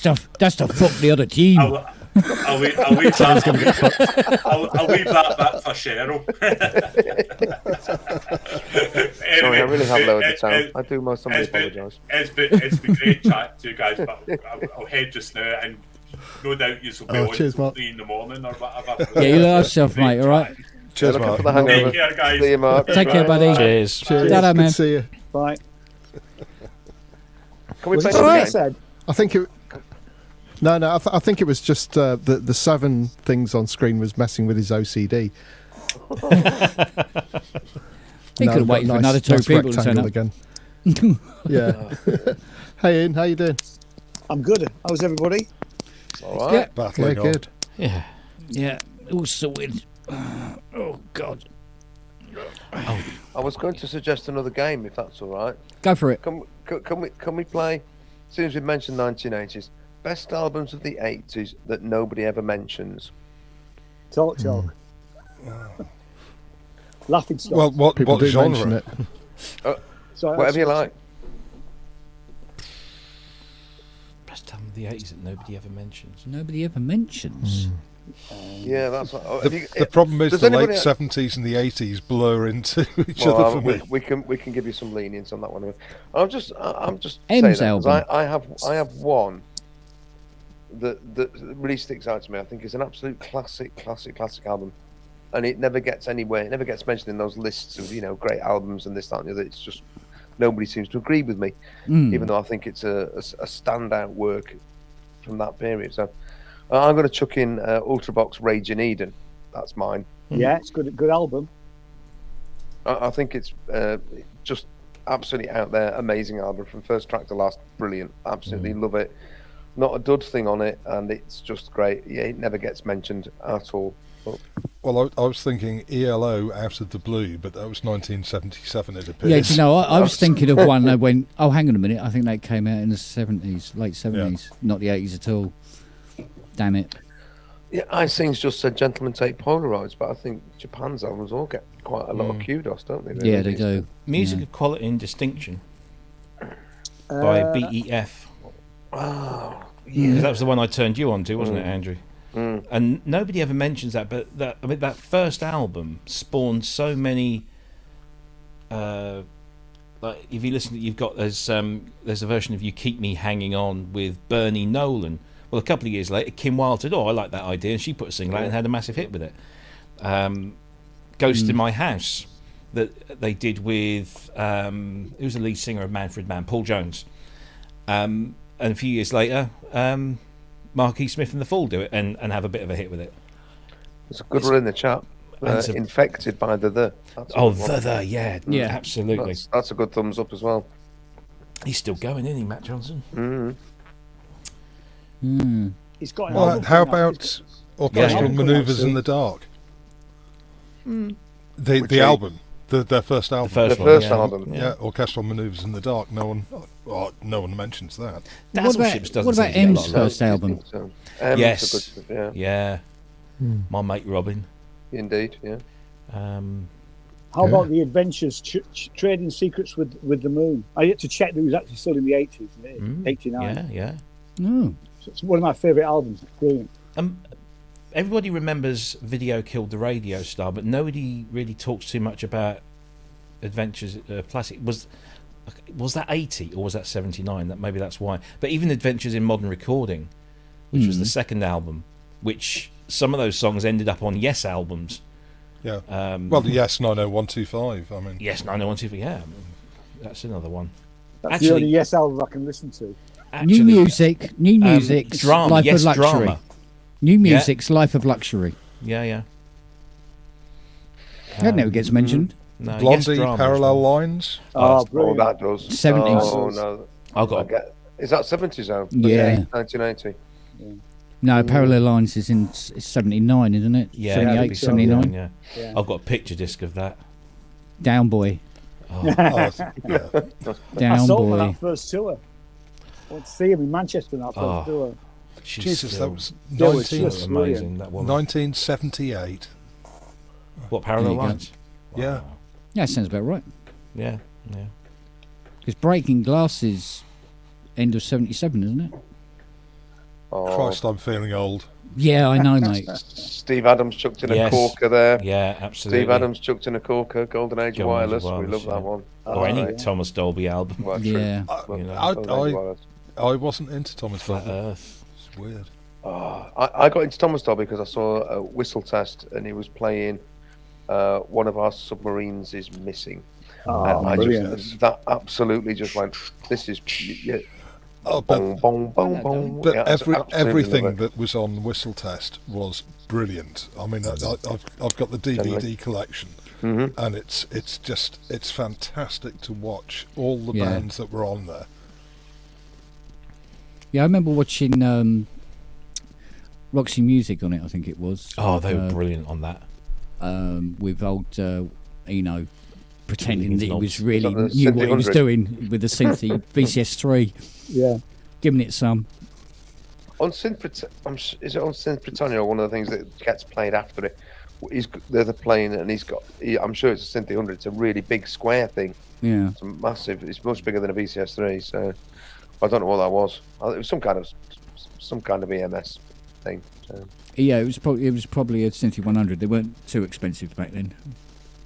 I say not too expensive. They only cost about as much as a house. Yeah. So, but houses were very cheap back then.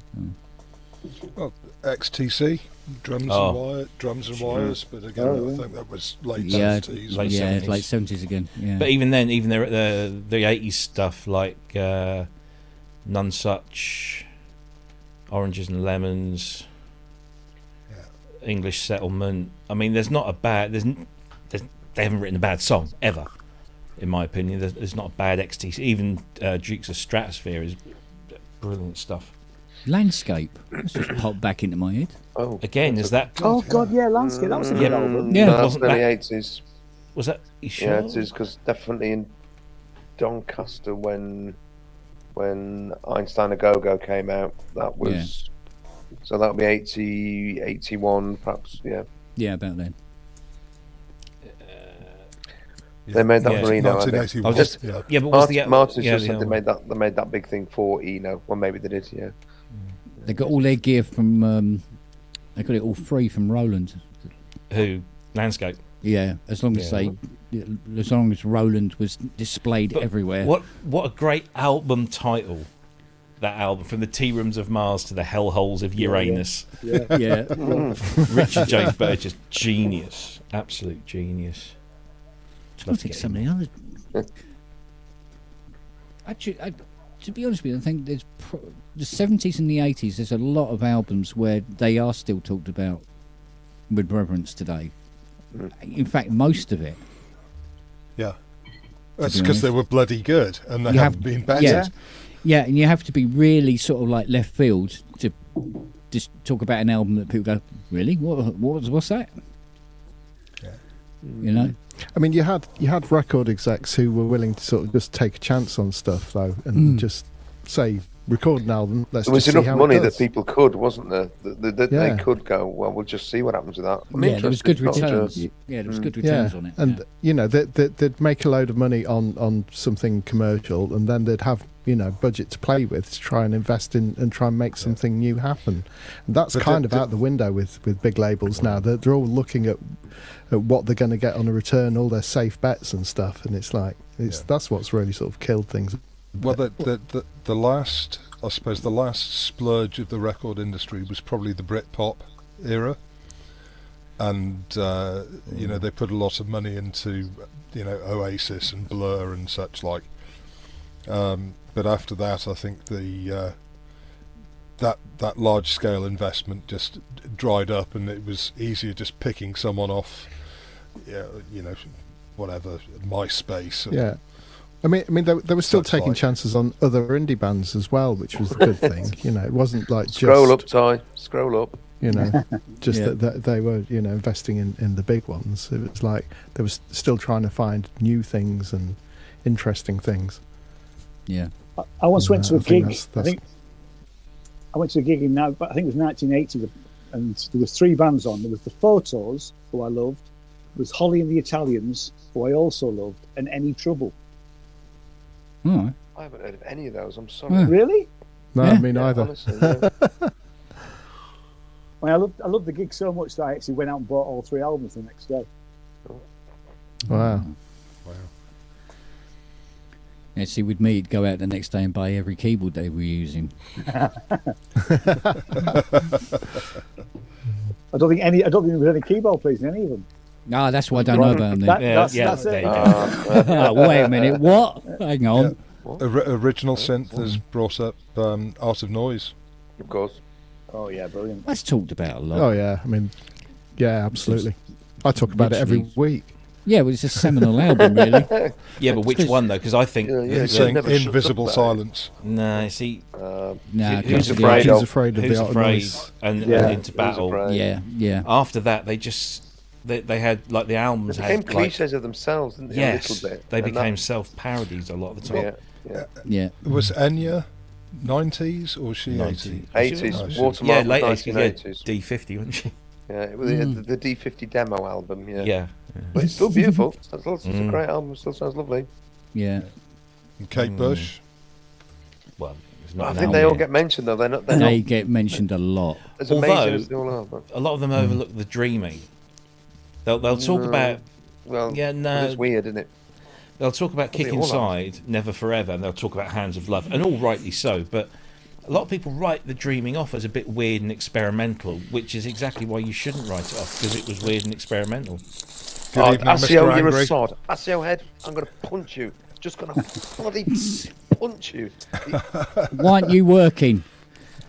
Ken, I'm not going to. Sorry, I'm not punching. I'm punching Asio head. Just so you know, because he's. can you get rid of the I wouldn't give a caption? fuck if you were punching. Can I get what? Oh, Get yeah. rid of the I- caption. I didn't put that up. Who did it? Well, Where you're is the only it? one that can do it. I haven't been near it, I'm sure. Fiona.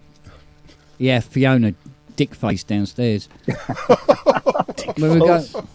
Boycott. Yeah, here we go. Found it. Hey.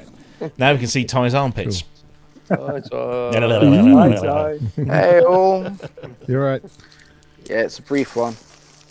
Of I course. am working, but I heard you talking about albums from my period, and Hour period. okay, sorry, no, just mine. Well, I mean, Ty didn't was even- on Blue Peter, I think, weren't you, Ty? No, Sassy Superstore. Saturday Soups. I didn't even know you had periods. So I'm finding my. Oh God, don't even go there. So yeah, so I was just hearing some classics. It was great. Mm. I just all these lost. I've got one. I have to chuck it in. Doot Doot by Freur. Oh yes. Yeah. One of the Oh, most yeah. amazing Yeah, albums good by one of choice. the most underrated bands. And Future Underworld. Or yeah, Past they Underworld. were. Yeah. And but their best album, although Doot Doot is a fantastic album, it really is. If you get a chance to, it's amazing. But their second album called Get Us Out of Here was only, I think it was only released in Belgium or Germany or something. It was never released in the UK, but fuck me, it's amazing. It's just like 1984, 85 personified. It's the most amazing album. And then they formed Underworld, of which the first 2 albums were fairly pants, and then obviously became the Underworld that we know. But yeah, that Freur, Doot, fucking amazing. Apis Lapis has just mentioned one that will resonate with Ty. Redbox, Circle and Square. Oh, I know that one well. I was in Yes. Redbox, as you well know. Yeah. So, Can you tell I us didn't again realise what your how involvement Fairlight was heavy with that was. oh, it's completely Fairlight heavy. Yeah. I must have told you about. No, I did tell you the story, the Fairlight story. Did I tell you the Yes. Fairlight story? Yes, I think, I'm pretty sure you did. About that album. Yeah, Redbox, Circle and Square, amazing album. How about That's one of the lyrics that I keep dropping into my lessons. Okay, because I keep referring to myself as I refer to myself as a modern day statistic in collateral damage. It's such a great line. If no one's heard that album, It's brilliant, absolutely joyous. Yeah, Can I also put there again? God, it sounds so familiar. The album after that, called Motive, which was actually a 1990 album. Again, an absolute lost classic, and no one heard Motive. But the reason they didn't hear it was basically Simon, who's the main guy behind it, was such. I'm going to be polite and say that he was a difficult individual to work with from a record company point of view, and he had clear ideas what he wanted, and it was completely against what the record company wanted. And so basically, to punish him, they followed the contract through to let him do the album, and then did literally zero promotion and basically dropped him. So after he'd done the album, they basically served him and went, "Okay, fuck off now. You fucked us off." And they did zero promotion on the album, but they contractually they did what they had to do. But yeah, check it out. Motive by Redbox, incredible album, really. How about Lexicon of Love, ABC? Overrated. And, Scallywag Jazz by Thomas Lang. Like that. Yes, Thomas Lang. I fucking love Thomas Lang. Okay, someone's pushed the button. So no. Scallywag Jazz. Can we get a limiter from? Scallywag Jazz. Fantastic album. All of the Thomas Lang albums. All of the Thomas Lang. That and what was the second one? The one that had a little Moscow on. Anyway, Thomas Lang again, kind of like a female version of Sade, but better. Absolutely fantastic. From Liverpool. I used to know him when I worked in Liverpool. So. Oh wow! His real name is Tom Jones. It is Tom Jones. Yeah. Yes. But do you know the best thing about that was when that came out, they released a cassette version of the singles, and it had Happy Man, the lead single, and then it had 3 songs that never appeared on anything else than this cassette. And then they released Scallywag Jazz, the album, as like a limited edition with all the extra tracks on, and they had everything on except the very last track on this cassette tape that has never been released on anything else. And the best track they ever did, they never released on anything. What about Horse? Does anyone know Horse? Oh, the Same yes. Sky? Do you remember Horse? Yeah, she's brilliant. She was absolutely amazing. What a voice. Another great band, you know. But yeah, I mean, all of these, and actually going back to Rage in Eden, the only reason that this triggered something in me is that I'm absolutely with you. Rage in Eden for me is the most amazing album that everyone just forgets. Everyone talks about Vienna being a classic, and then everyone suddenly thinks that quartet's a classic. But Rage in Eden for me, and I when I first started working with Midge, I kind of felt not a bit of a fanboy, but I was basically he's got an entire career where no one really talks about Rage in Eden. Everyone talks about all the other stuff. And so I was the one going, no. For me, Rage in Eden is absolutely the best album by a country mile. The title track's just absolutely sublime. The whole album is amazing.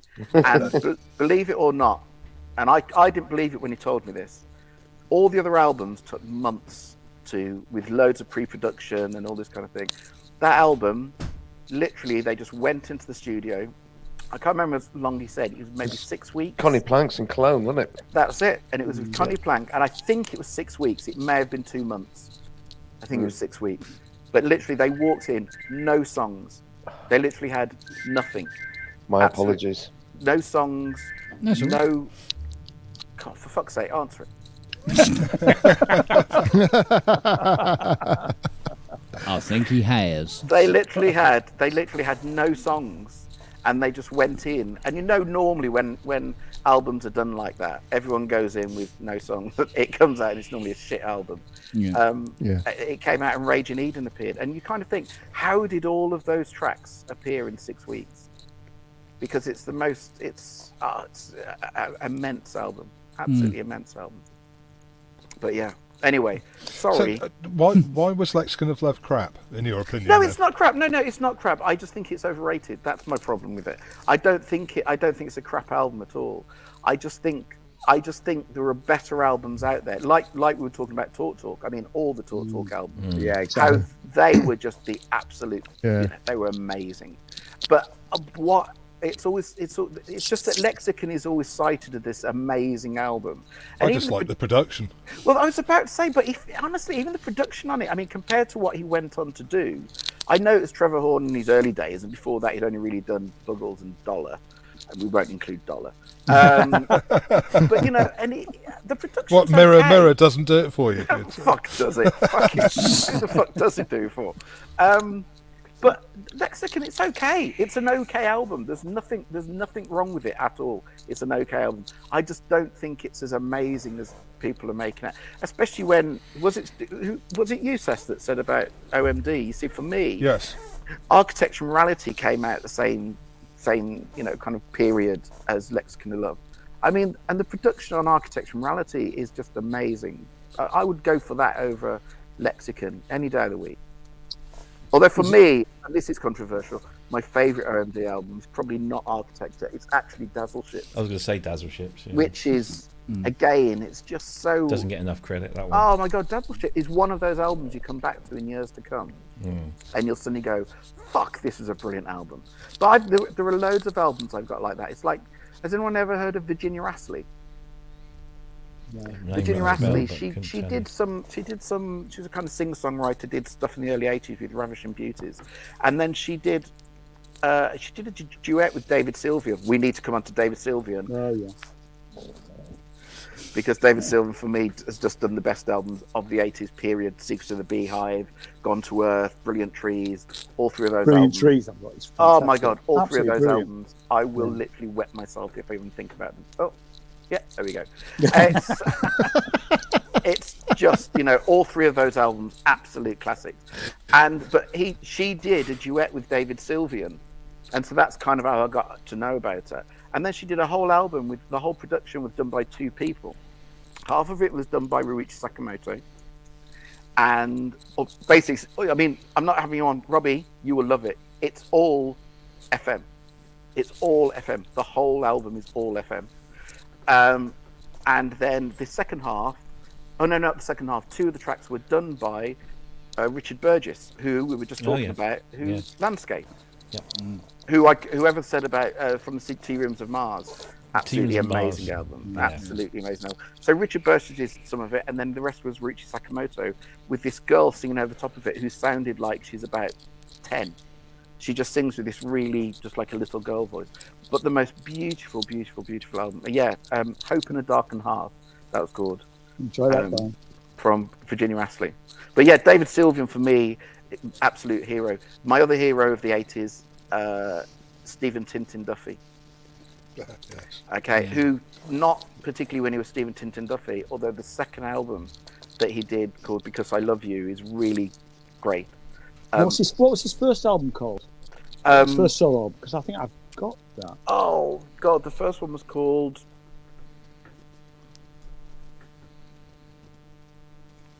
The Ups and Downs. Yeah, the first maybe one I haven't got it. I don't recognise Yeah, that. the first one was called The Ups and Downs. The second one was called Because I Love You, and then he formed a band called The Lilac Time, and he suddenly went folky. But the Lilac Time, towards the end of the 80s, I really got into the Lilac Time.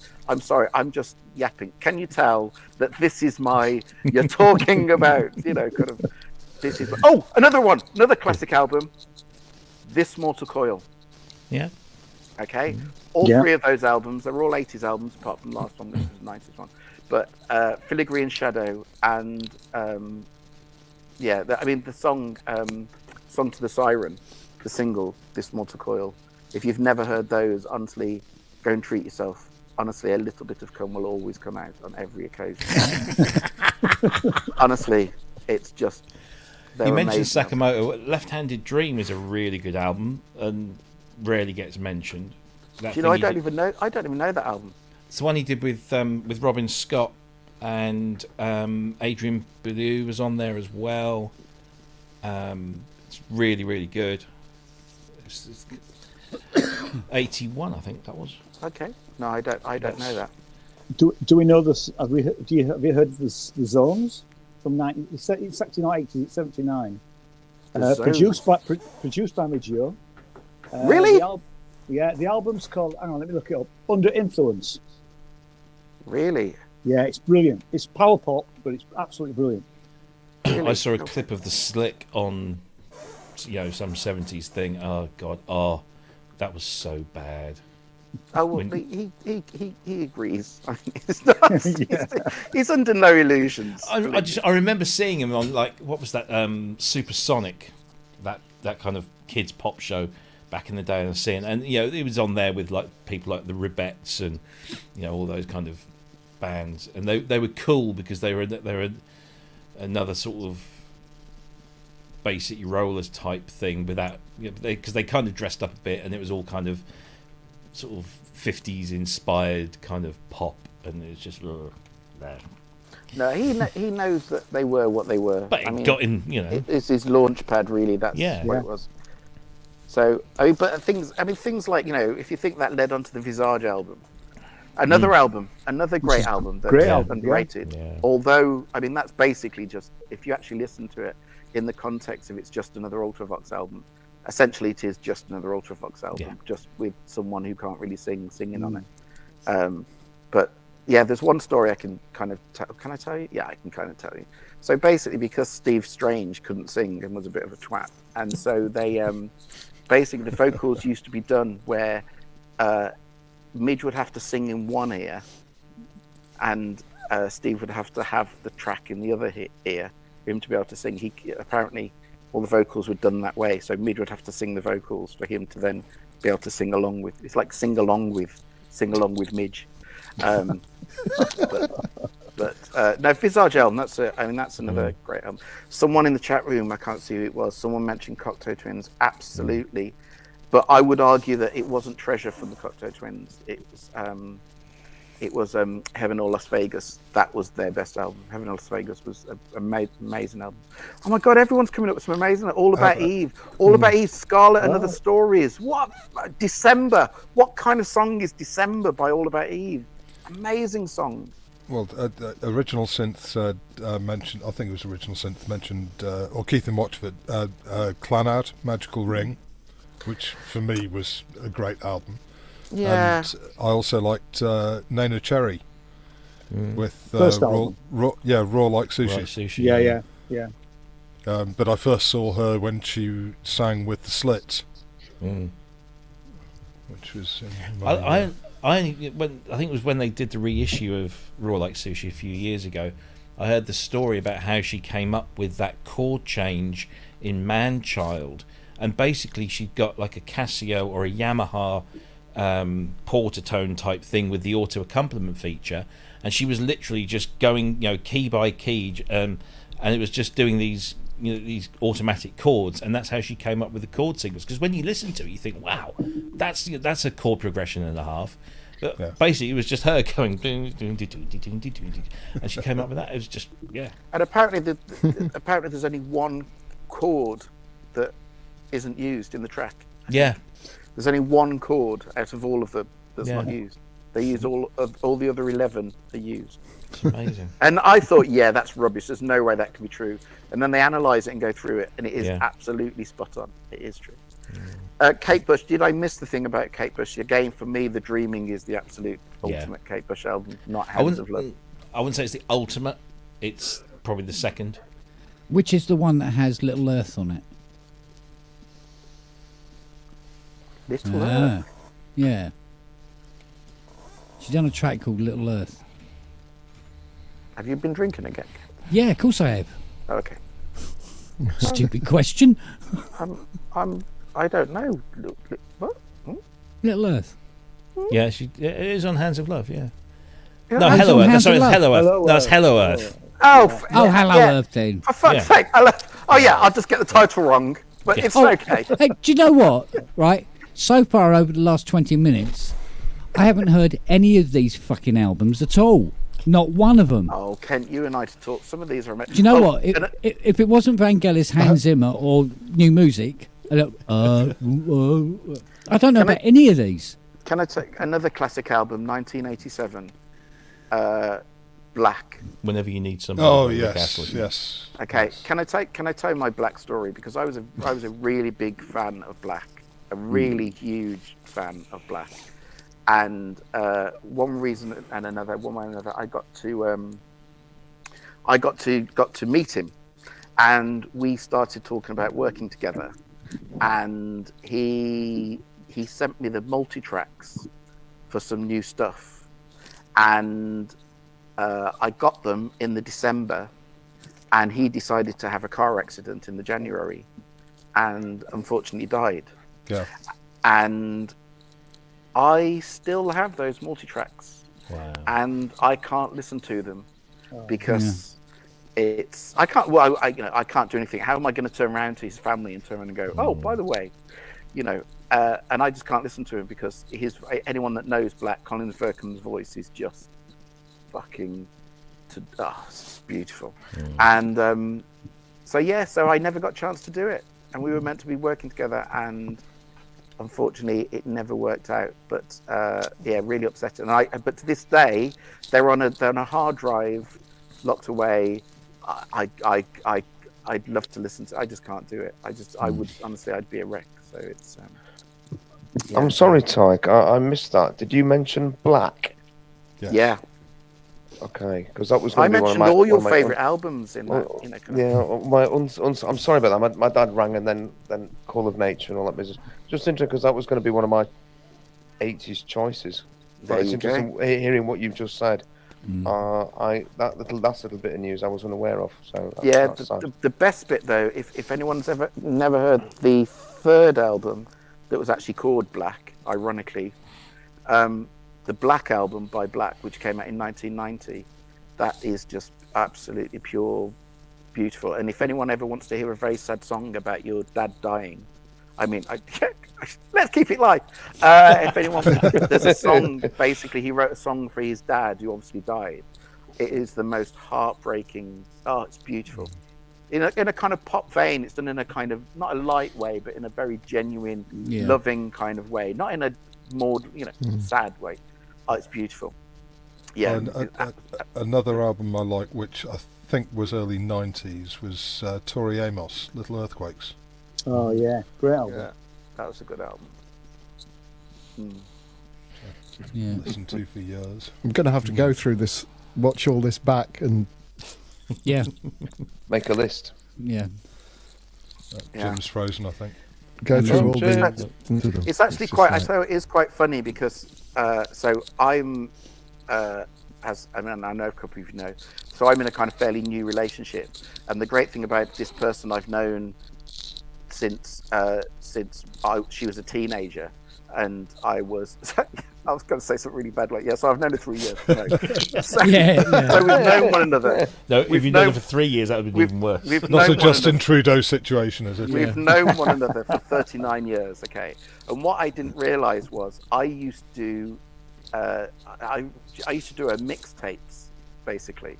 And so we all remember mixtapes. So basically what's happened is her musical taste has been completely shaped by these mixtapes, because what you're doing when you're that age, you're trying to impress. So you don't want to be putting all the stuff on that everyone can go and hear. You put on all the tracks that are either the B-sides or these bands that no one's ever heard of. So that her mixtapes, all of her friends' mixtapes, were all your normal shit that you got from Radio 1.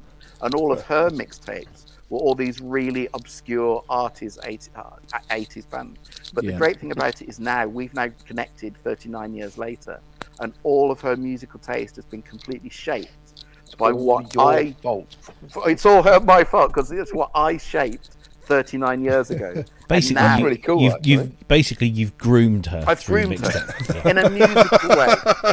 In a musical way, I've done exactly that. I've groomed her. Yeah. as well. Yeah. Does she still have the tapes? Do you know what the funny part about it is? Yes, she does still have the tapes. They're all But in if the you want front the room really now. bonkers thing, and I think Kent might know this. I don't think Robbie does, but on one of the cassette tapes, on the inside of the cassette tape, I don't remember doing this. She doesn't remember me doing this. But basically, I wrote something, not declaring undying love, but basically turning around and saying, you know, kind of, we'll get Fancy a together shag. with more or less. We'll get together one day. We'll get together after uni or something. I remember, but I don't remember writing it. She doesn't remember. But the hilarious part about it is because I'd hidden it on the inside of the fold. She only read it like 6 months ago when she found the tape, and she found this thing with me going, "We'll get together one day." 39 years later. You were a bit Welcome late. to this Valentine's edition of that bloody podcast again. Can I tell you what? Kent and Robbie know what I did about this. So I basically, because we kind of got together, and we should have been together a long time ago, like 30 odd years ago. So I decided, this is where it gets amusing. So I'm 53, and I thought, okay, well, I'm going to buy her a Valentine's card for every year that we should have been together. Really sweet. So nice. I went and I bought 36 Valentine's cards. Okay, and they were all very funny, and they're all very funny. Anyway, but some of them quite obscene. And No. Really? so I'm being polite here. They were They were filth. They were Filth, pure mate. filth. Some of them were. Anyway, so I bought 36 of these cards. And on Valentine's Day, she opened them and it was all very sweet. Except she did point out, she turned around and went, one thing, just want to point out, like, you bought 36. You failed to take into account the 6-year age difference. Which basically means that you've bought me Valentine's cards back to when I was 11. Ooh, nice. And she's then turning around and going. Because You were sending me this filth because to an what? 11-year-old girl. Because I then, just so you know, what I then did was I put one word on each card, basically, to make the message. And so basically there was an order to these cards that she had to work out to form the message and all this kind of thing. Anyway, to cut a very long story short, it turns out that she's now saying, okay, well, when I was 11, your card 1 applies. I was 2, card 2. I'm not going to tell you what the cards were, but she's now kind of basically implying what I wanted to do to her when she was like 12 years old. So luckily, now it all comes out and it's on YouTube. Luckily, it's all very amusing and Yeah. but yes. Well, at least Tomorrow she's like legal that. now. Oh, complete. I hope it's yeah. Tomorrow's Daily Mail exclusive. So yeah. Yeah. I had a moment like that. I said to my girlfriend, where were you in my 20s? And she was like, at school. Wasn't born. And then Yeah, we exactly, worked at out it was primary Oh, school yeah. as well. So Well, the funny man. part about it is, if you want the really funny part about it is, anyone that, I mean, I know this kind of thing haunts me, but has anyone seen that Song for Christmas competition? Mm-hmm. The little girl, me singing when I won the BBC Song for Christmas competition. Yeah. So it's me as an 18-year-old, and then there's a little 12-year-old girl who's singing her little bit. It's her, basically. Oh, So bless. it's very sweet. So we have a lot of history together. So, yeah. So there we Very go. sweet. Yeah. But anyway, look, I was only meant to be here briefly. Have I overstayed my welcome? No. No, Not at all. I think at Dom's all. going to pop in as well.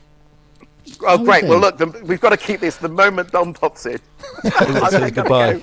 Sorry, Dom. Don't take it personally, Dom. But, no. Anyway, I haven't even asked. I've been so full of giving you all my shit suggestions for albums of the 80s. How is everybody? Is everybody good? We've got Yeah, Korg yeah. in our house. Very good. yeah, good. How Yeah. are you, good fella? Good. Yeah. I'm all right. I'm okay. I am just working too much at the moment, but it's like the bad old days at the moment. Isn't it just? Anyway, I've got to go now. So. Yeah, oh, hang on. Am I working? Can you hear me? Yeah. Oh, you can. Good. Oh yeah. I knew you weren't really leaving. I was trying to get my red wig going for you, and I was going to go, "Hi, Ty, do you remember me from school?" Yeah. I couldn't make it work.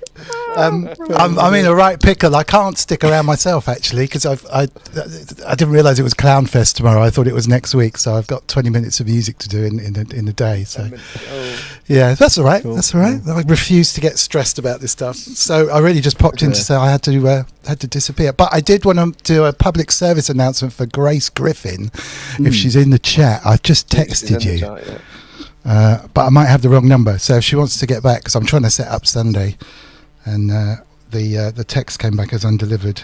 So anyway, and if that you're typical thing of a woman gives you the wrong number, Dom. Wouldn't have been the first time. You know. Yeah, no longer at this address. It's when they give the number of the local zoo. It's like, hello.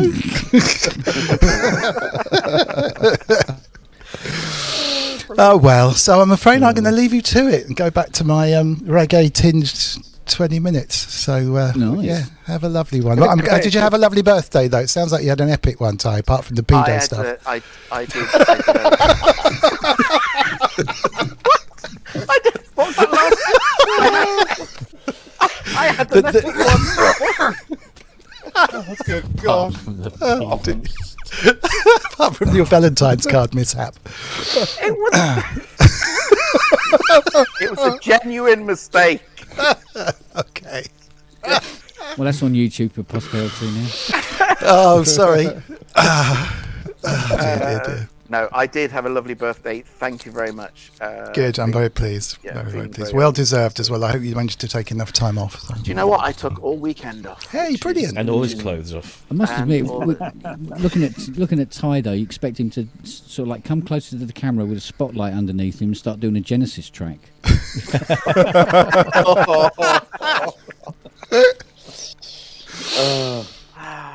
Oh well, that was a cue, Ty. Yeah, it's not going to happen. I don't know. Actually, hang on a minute. Hang on. You're on that scary under torch thing, right? I'm going to have to fly, but yeah, there you go. Yeah, that's it. Ha ha ha! Yeah. Ow! That's a perfect music video right there. Ow! All right, chums. See you on Sunday, I hope, if not before. See you later. Yeah. Dom. Have a good one. Cool. Thank you. Do you see Wet Owl? Do you see Wet Owl at all? Really? Yeah, actually, that's a good point. Wet Owl. You are Wet Owl. That is uncanny. I don't think I can share the screen, but that is brilliant. Yeah, Wet Owl. Actually, yeah, forget Badger. Fabulous. You're now Wet Owl. I'm now Wet Owl. Wet Owl. I'm not quite It's sure like what sort of a pseudonym that is, actually. The worst Cub Scout leader in the world. Yeah. Wet Owl. Or the most popular. Yeah, exactly. Yeah. Dib dib. Right, I'll see you later. Dib, dib, Bye. Oh, no. Oh, we're making our own up now. Oh, brilliant. Oh, Well, I really have got to go in a second. I've got to go and do some more work. how many more you got to do?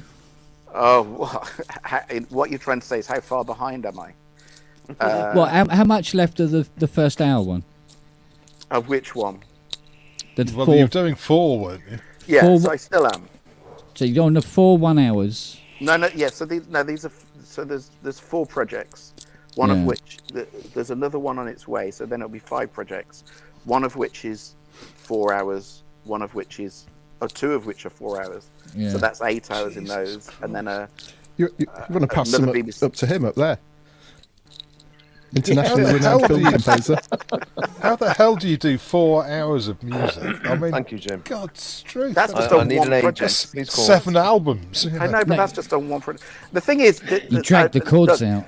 Compared to how I used to be. I mean, I've said this before. So you got to imagine when I was kind of killing myself for 20 odd years, up until 2019, when I was in full flow, I had 20 years where at the end of the day, I'd probably, on average, write between kind of 10 10, 11 minutes of music every day, 7 days a week.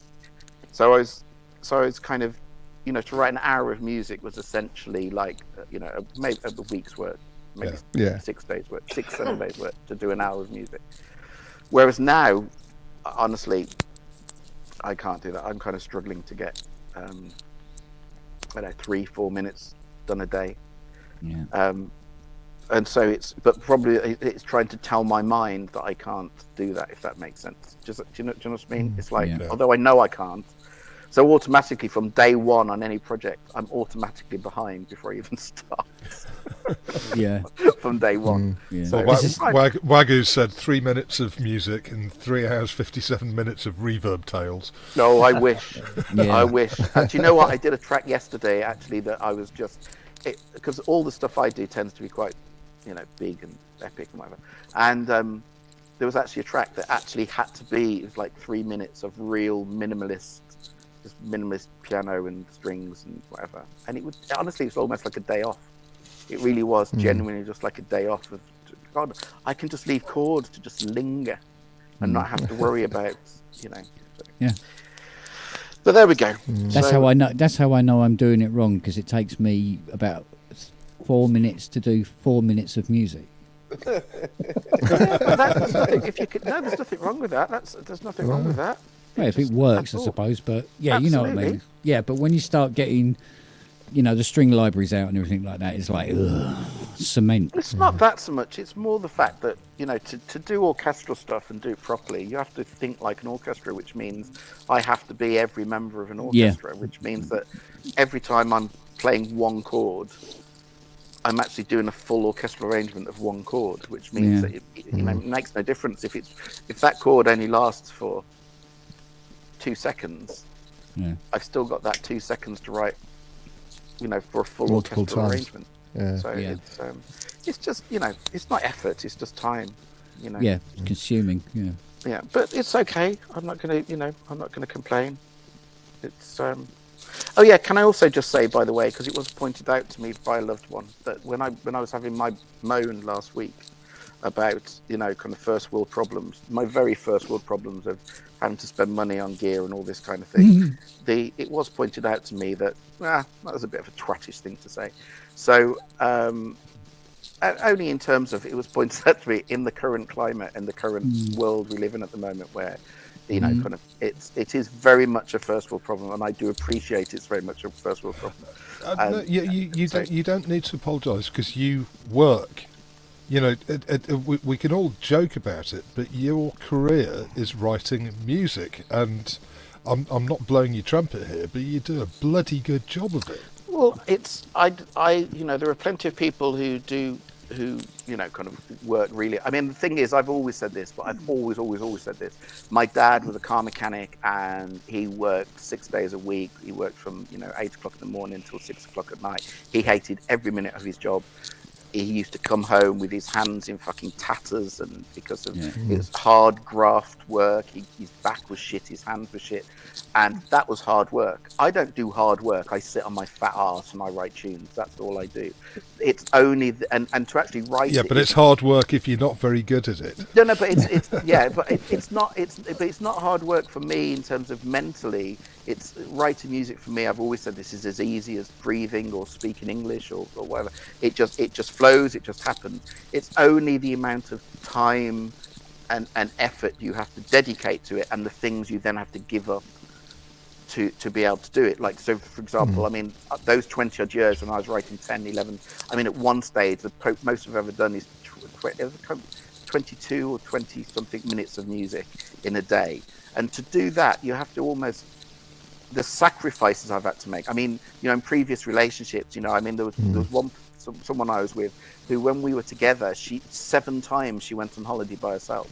That I was meant to be going on holiday with her, and then at the last minute deadlines would change and everything would change, and she would have to go by herself. So those kind of things that you have to give up, you know, kind of, so that's difficult. That's the only difficult bit.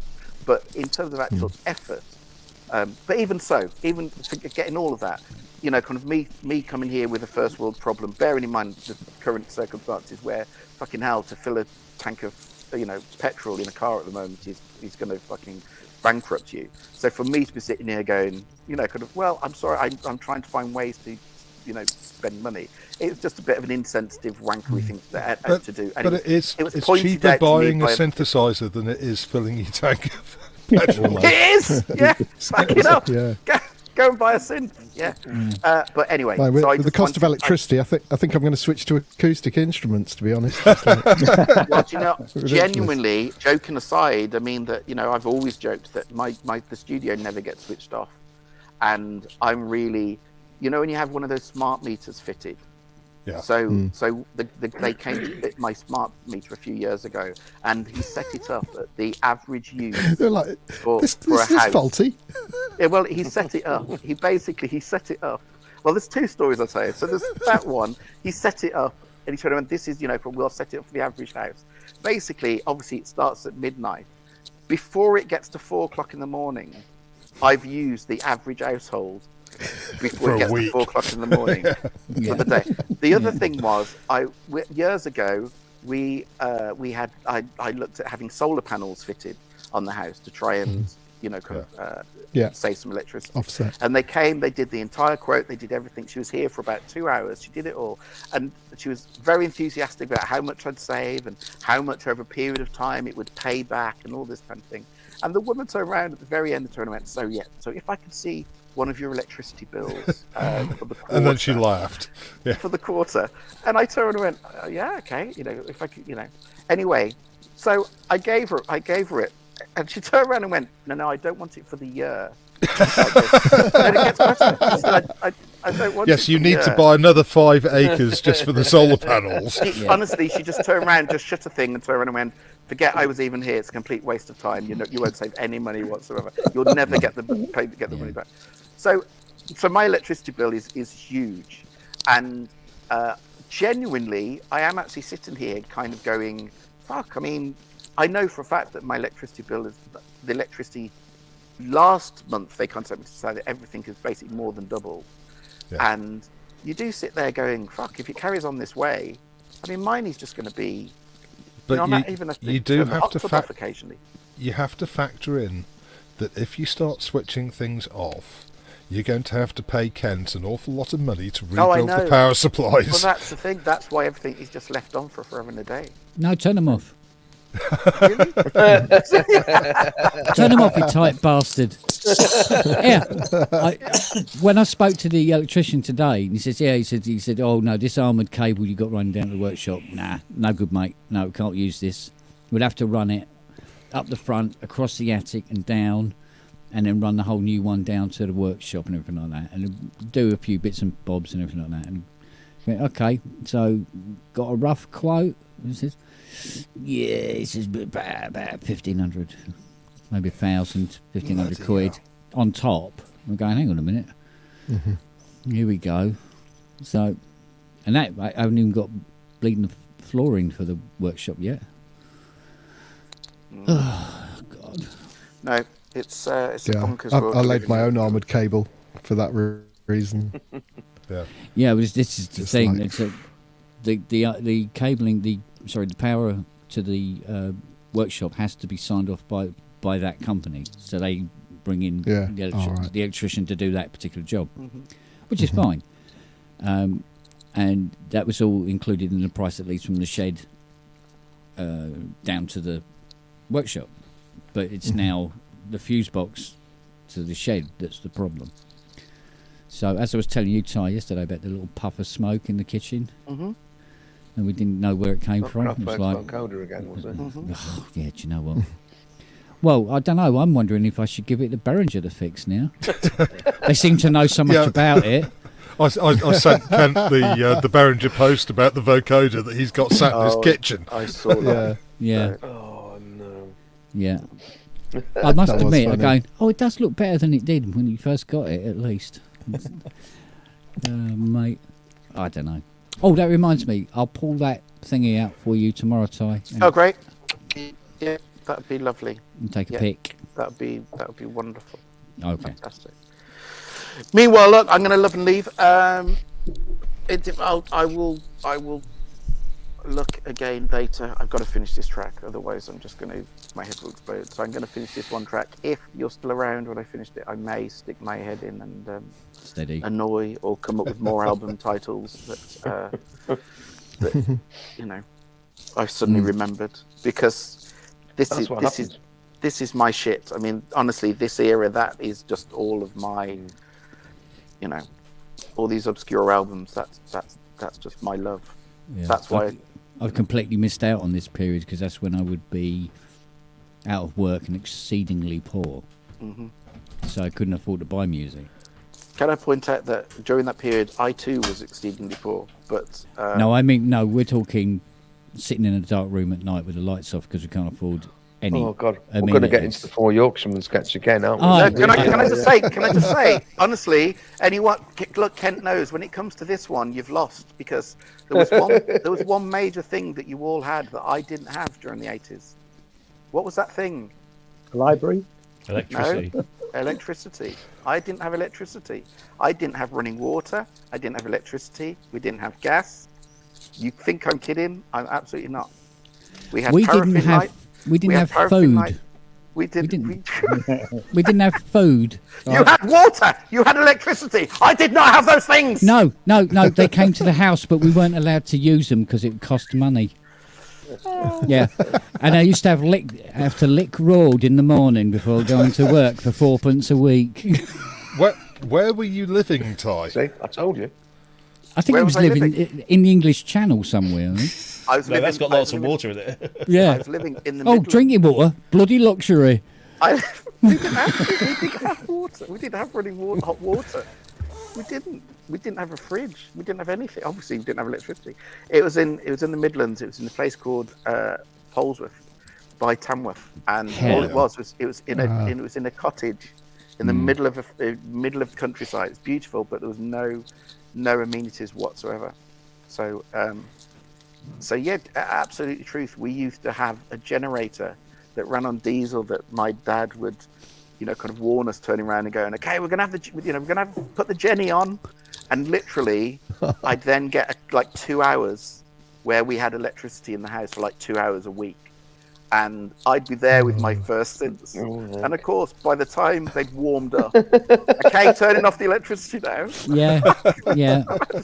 No, you can't. They've just got into tune. Yeah, it's funny because that kind of living, it can send a person one of two ways. It's either right down and forever down, or to strive to get as high as possible and never ever go back to that bullshit again.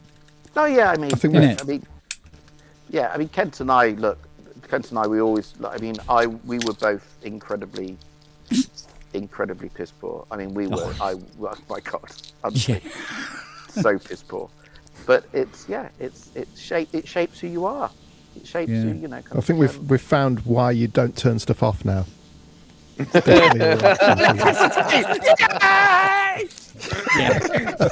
Do you know what? I just run around the house. I run around the house switching stuff on. Yeah, just I can. Yeah, fuck it. And then paying for the air conditioning to keep everything cool. Yeah. Do you know the ironic thing about this? The funny part about this is that and yet I always live in a house that I never have full lights on. Kind of I live. We've noticed. It's kind of always very dark and.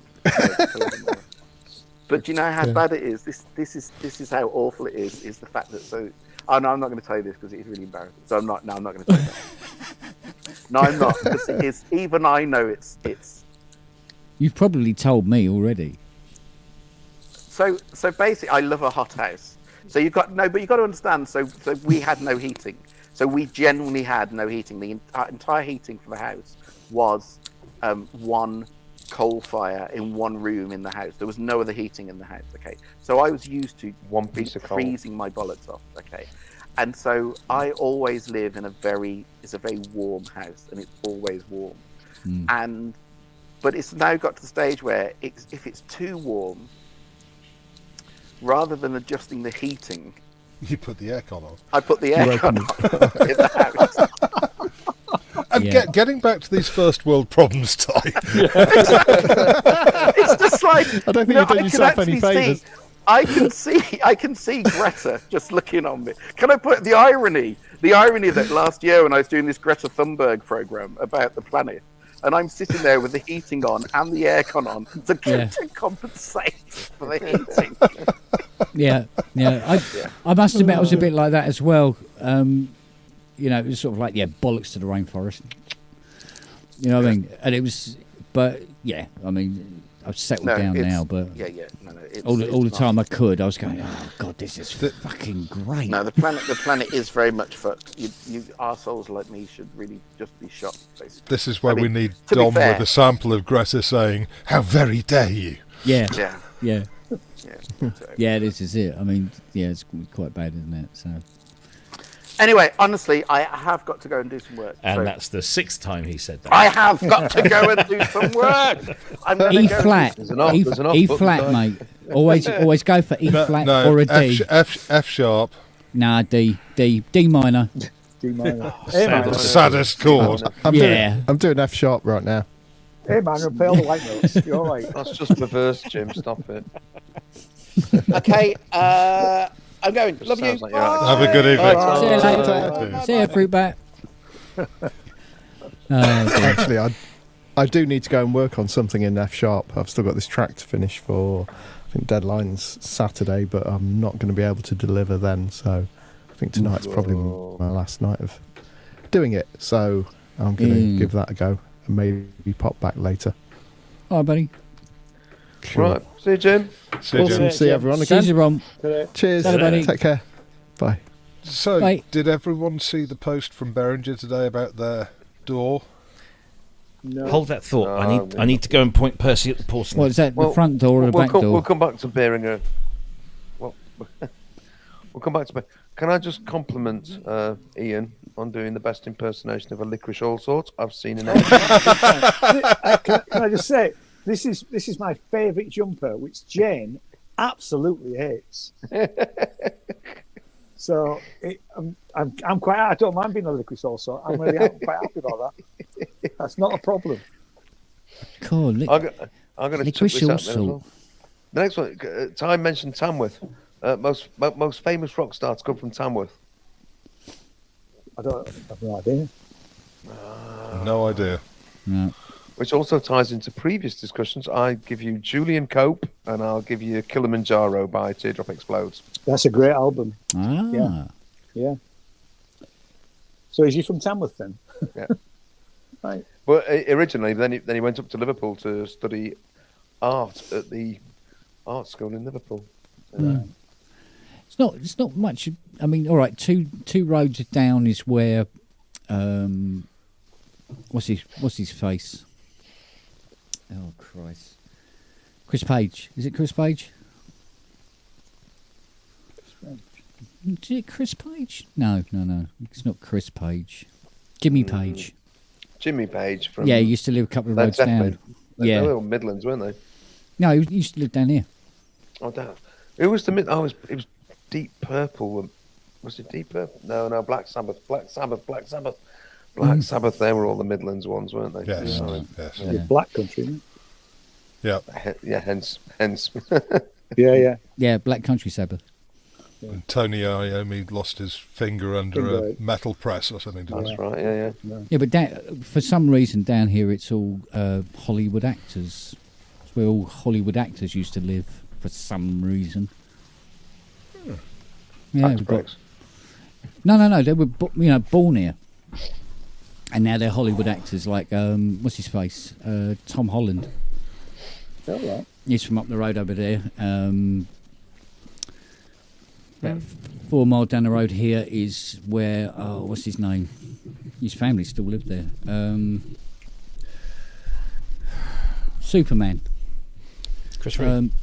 No. Henry Cavill. Thank you, Henry Cavill. Yeah. From down here. Chris has just hinted again about Behringer door and Behringer VST's plug outs coming. Yeah. They probably can't get the chips for them. Well, Where's Jim when you need him? If they can't produce hardware, then by all means let them bring out some software. Well, they've threatened this software they've threatened the door for the last couple of years, and nothing's emerged. And all they've thrown up is 3 renders of instruments we know that they're working on, and I think the fact they're talking about it now means that it's probably not that far off. Rubbish! It's Behringer. Yeah, well, yeah. They talk about stuff, and then they've been talking about the UBXA for how long, and the CS80, and the VCS3, and the PPG Wave, and all of this stuff. Well, they abandoned the Oscar. They're currently in a marketing phase. But actually, when you take a step back and you think about just what Behringer has brought to market, exactly, it's they actually brought a hell of a lot of stuff. Yeah, in an awful lot of different ways. It's really quite blimey. Yeah, but it's all over the shop. It's scattergun. It is, isn't it? RD9.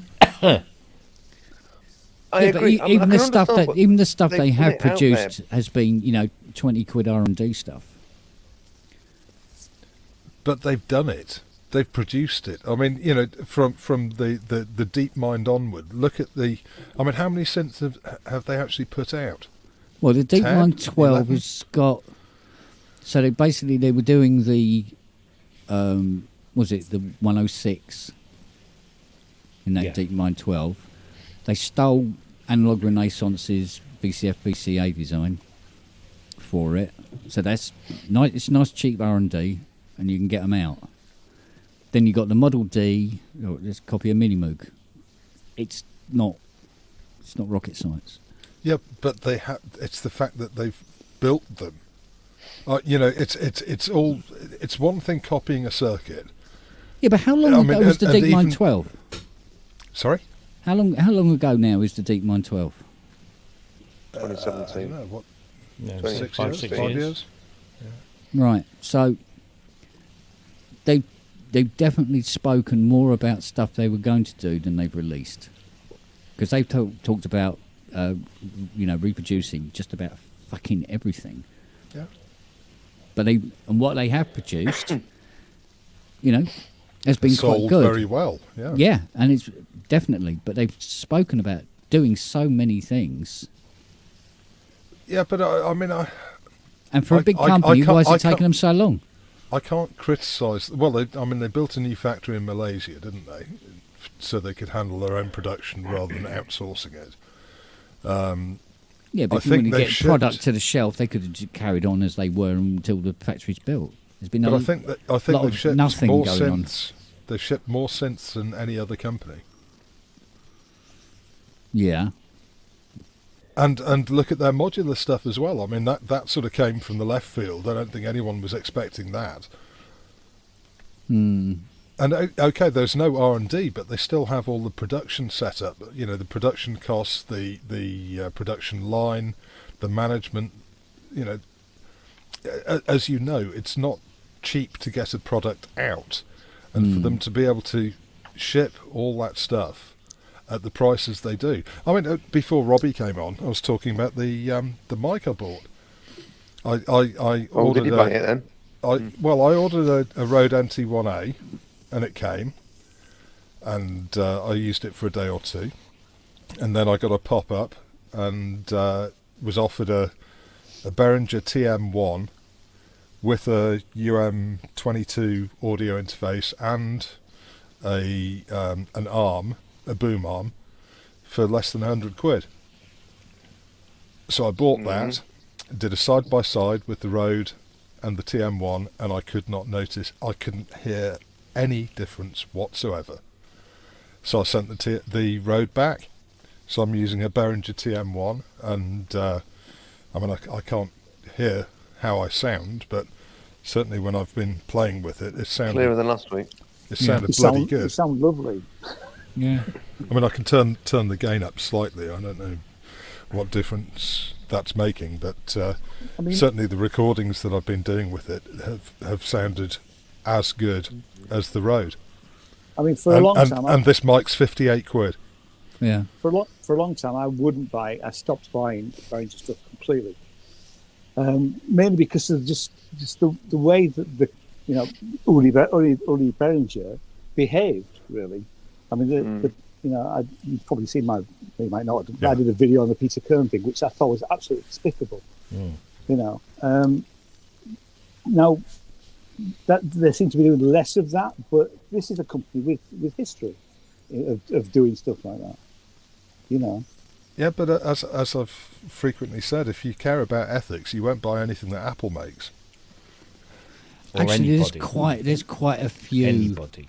There's quite a few companies that, if you knew some of the backroom dealings that went on, I'm sure you're right. If you refuse to buy stuff from people who are ethically questionable, you will be living in a cardboard box with very little around you. You can say Apple, you can say Microsoft, you can say Behringer. Everyone is shitty to everyone else because all's fair in business. War and business. Did Dave Spears ever tell you that story about his controller and the conversation with Emu? And what Emu said? No. When it's something along the lines of, well, we can either license it from you, or we can steal it, or we can manufacture it, or we can just nick it. And Dave he goes, he said, but we've got a copyright on this. He said, doesn't matter. Our lawyers can tie that up for years. We'll sort that out in a couple of hours. It's like P&O ferries. Yeah. We know that what we did was illegal, but we did it anyway. Yeah, because it's cheaper. It's cheaper. Is it true that the crews from Southern Ireland and that haven't been sacked? Yes, because they're protected by EU. Because they're protected by the EU. Everyone that was employed in the UK was employed through 3 different arms of P&O that are all based in Jersey. And therefore out of European jurisdiction. But it's like Apple basing themselves in Ireland because the corporation tax was only 12%. Yeah. My company's just now... we've had operations in Ireland. We produce most of the world's electronic passports out of Galway. We had a facility here in the UK that we handled all our European, Middle East and African distribution.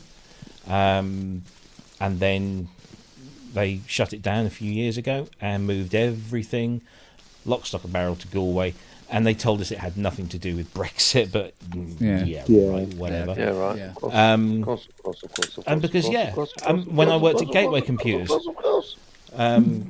Gateway were offered a number of, Della over there is because it's a European Union country that's kind of within the reach of everything, but also massively low corporation tax. Yeah. And Amazon being based out of Luxembourg. Exactly. Yeah. What would you do though? What would you do though? As if you were that, but you would do the same. Exactly. If you're that big, you can afford to pay the bleeding tax. That's what makes me angry. But why would you? But why would you?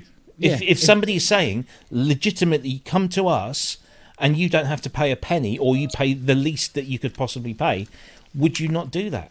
To maximise your profits and satisfy your shareholders. And that's the whole point of being in business. It's not about the companies. I mean, people rail on Amazon and others, and yes, they've got lots of things that you can be really angry at them about, treatment of employees, etc., etc., etc.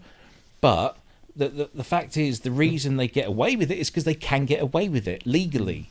It's they're not necessarily the problem. The problem is at the source, of the legislation, rather than the loophole shouldn't be there in the first place. Exactly. Yeah, but the thing is, I think I said last week that the UK tax book is, overly complex.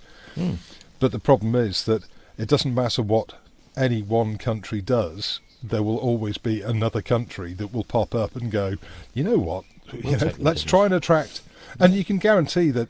If the UK dropped its but if the UK dropped its corporate tax rate to 10%, every company in Ireland would relocate.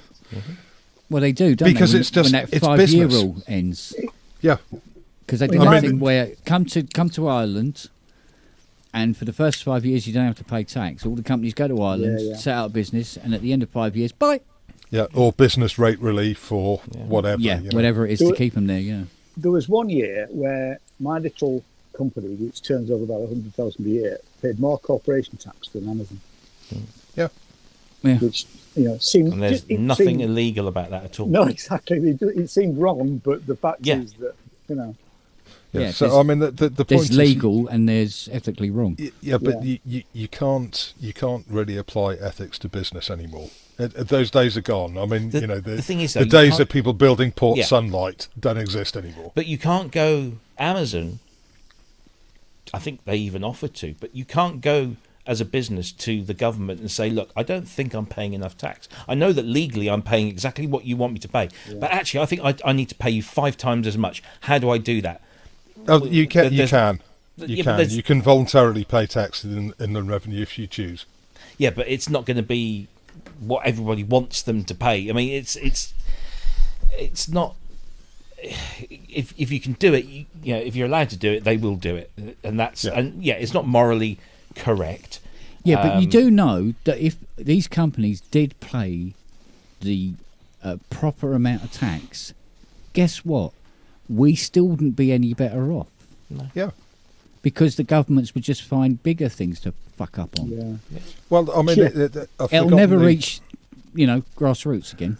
No, of course not. I've forgotten the name of the theorem, but if it is said that if you reduce taxation, you increase the tax take,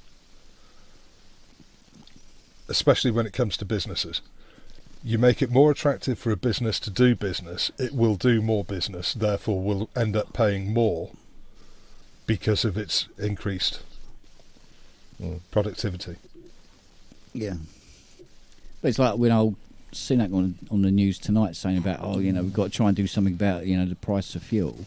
At no point did he say, or any other politician since the dawn of fucking time before him, go, well, I'll tell you what, it's probably a bit stupid us asking for about 64% tax on every gallon of bloody diesel, and we could back that up a bit. You're not going to say that.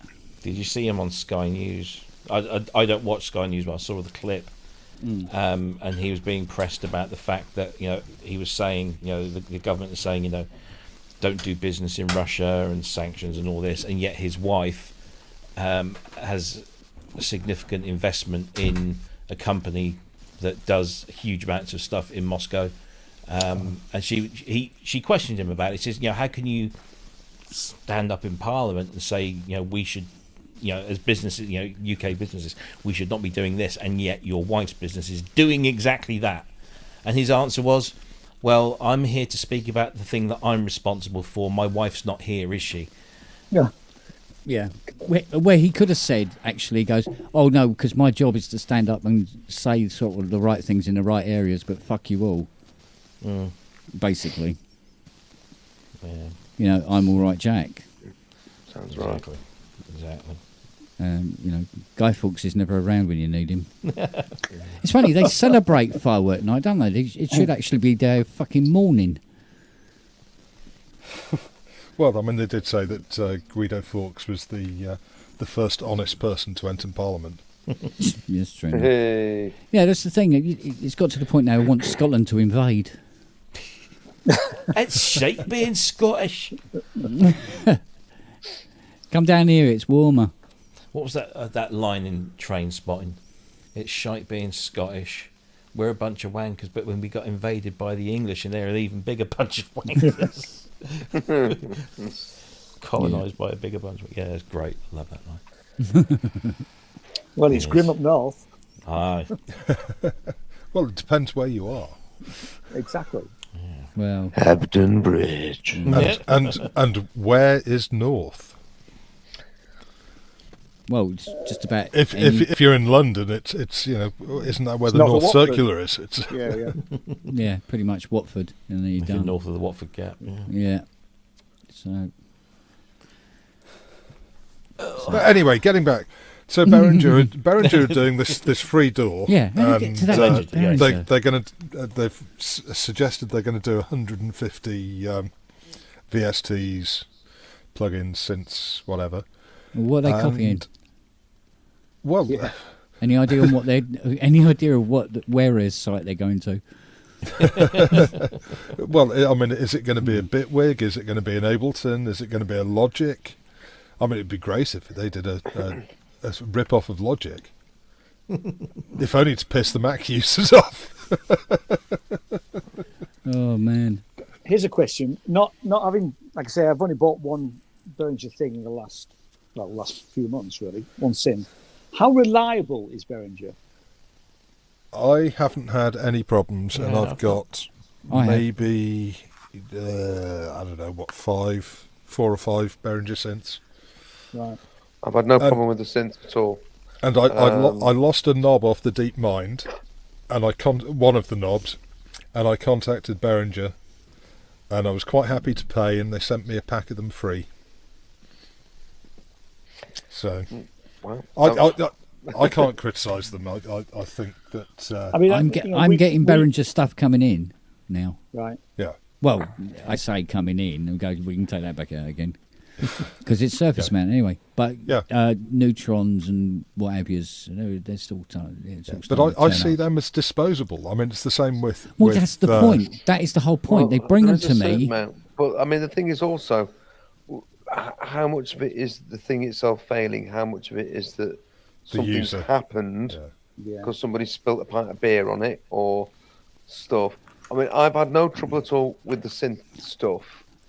I have had trouble with their mixers, so I will not buy another Behringer mixer. Whereas I've got 4 Behringer mixers, 18 track, 2 12 tracks, a 4, and then this USB interface, and I've never had any problems with any of them. Well, no, it's the bigger ones. I had the 2442. Yeah. And once you get to the bigger ones, all the mono channels failed. Yeah. And I also had then a 1204, the little one. Yeah. And that lost one of the, I think the left of the left bus of the stereo bus. That went. I've had and okay, they were cheap as chips, but I mean, even so, it's frustrating and it's annoying, which is why I won't anymore. I had 2 32Xs. One, the entire left master channel went. The digital ones. Okay. Bye bye. Done. Right, have it. No, it's big chunky analog mixer with built-in effects and all that sort of stuff. So rather than the channel go down, you go, channel's gone down, bit of red tape, leave this alone. No, the whole left-hand channel of master. Oh, fucking brilliant, mate. That's a problem, isn't it? Good night. Yeah. And the other one that I bought to replace it, it just that just crackles and hums and noise and everything out of the box. I was going to send it back, but it's going to cost too much money. I thought, fuck it, throw it in the cupboard and leave it there. Well, see, that should happen, should it? We only dealt with, for the first 2 years when we bought our little hi-fi shop, we dealt with one of the, we didn't deal with Behringer direct, we dealt with one of the distributors. We didn't sell a lot, and none of it did come back. So, I mean, compared to others, they're probably comparable in terms of reliability. I don't think they're any worse than any other manufacturer. I think if you take into account the amount of products they sell and proportionally have a look at their returns or failures, they're not going to be any worse than anyone else. Their rack specs have been very good. They've got a reputation, but that reputation is based on a lot more than just simply defects. Yeah. But I mean, I've got 2 BCR 2000s and a BCF, and I mean, how old are those now? 30 years old? Yeah. They still work perfectly. I wish I'd never sold mine, actually, because it was great. Well, I'm looking forward to the new BCR 32. Yeah. Everything that I've owned, manufactured by Behringer, that isn't a 19-inch rack, has either failed or broken in some way. And every other piece of kit in here is fine, thank you very much. Apart from all the stuff that you have to fix for other people. Yeah, but the other, I mean, the TR8 and the Strife Fest and all, even the, drum machines from 900 years ago, fine. Everything, even the Timberwolf, for Christ's sake. Well, that's fucked to start with. But didn't someone post a picture from Hans Zimmer's rig, and he's got an X32 in a rack? Yeah, that was a because 2600. It was 2600, and the reason is he's got a mixer as well. But there's no way in hell he'll take his tonus on tour. Yeah. So when he does Blade Runner 2049, he's gonna have samples or something. He's not going to take his bloody 80 with him. even though he could and he could afford to do it, but he knows damn well it's going to get rattled to shit. That's the only good thing about the clones. I must admit, it's one of the good things about the clones. Yeah, I've also got an FCB 1000 and is it 1010? The pedal, MIDI pedal. Yeah. Which has been rock solid. I've only ever had problems with, in terms of Behringer. I had one of their little desktop mixers, and the mixer itself is still fine, but it was the power supply, and they use it on that particular thing. They used a very unique power connection. Yeah, it's got a mini PS2 because it's got the split voltage rail. Yeah, and so I need to buy a specific power supply for that. They're £13. Yeah, they're not the power supplies. They're not exactly expensive. Yeah. And they're linear. They're not switched mode. Mm-hmm.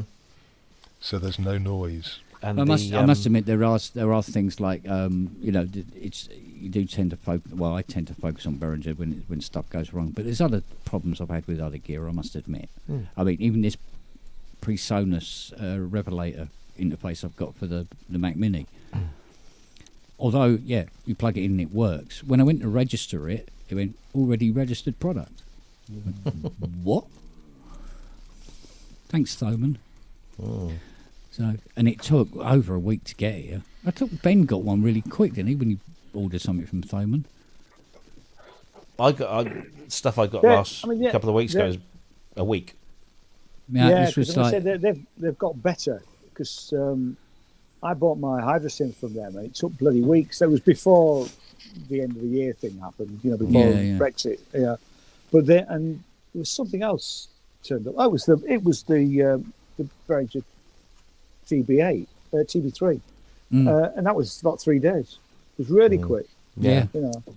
Yeah, I think the Pro 3 I got from Thoman, and it was here like within 48 hours. I think it was at the door. Yeah.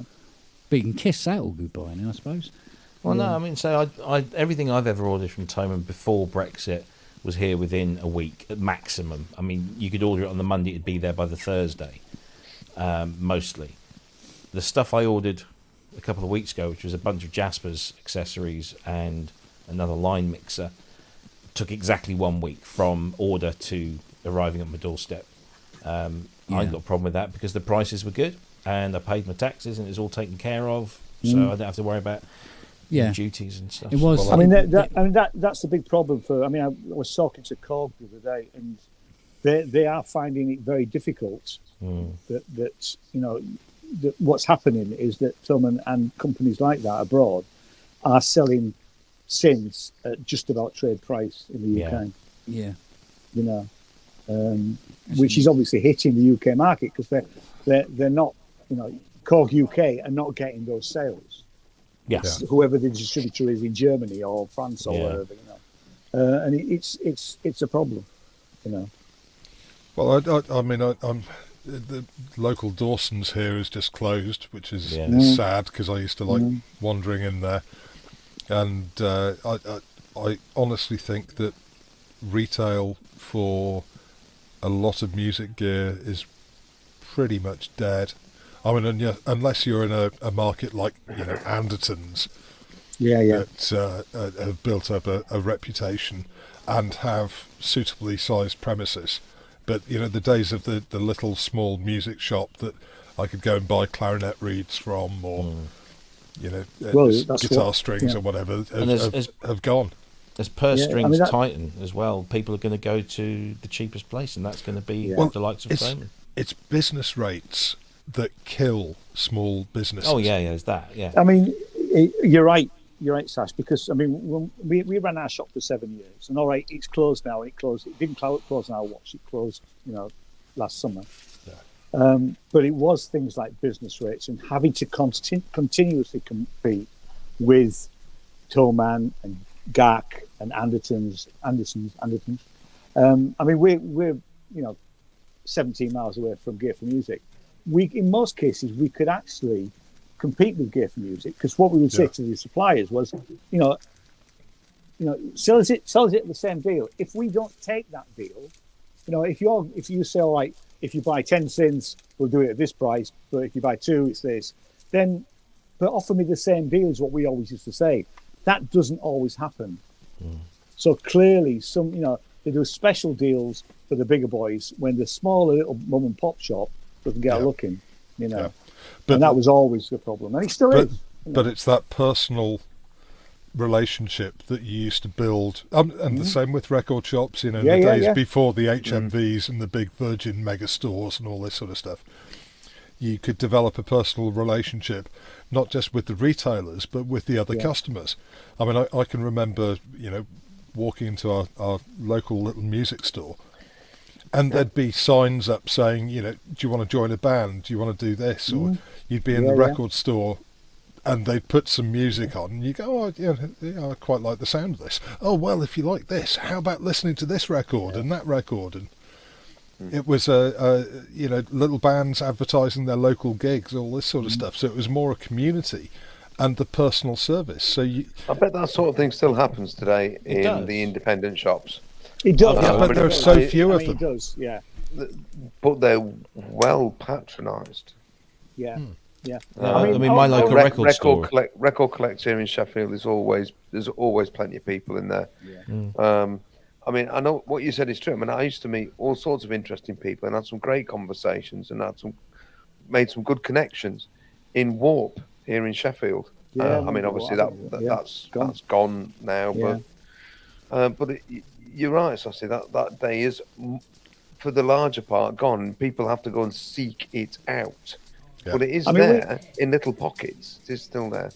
It is about, but it's about serving your local community, and it's about building a community. Because we did. I mean, our unique selling point to some extent was we did lessons. So we had a team of tutors who were getting paid, and we would do over 300 lessons a week. Now that brings in money for the business, but it also brings in money for the people that are working with us. We didn't. Yeah. We subcontracted to some extent. We subcontracted to different tutors. And small shops need to do stuff like that. Yeah, but it makes running a business so much harder.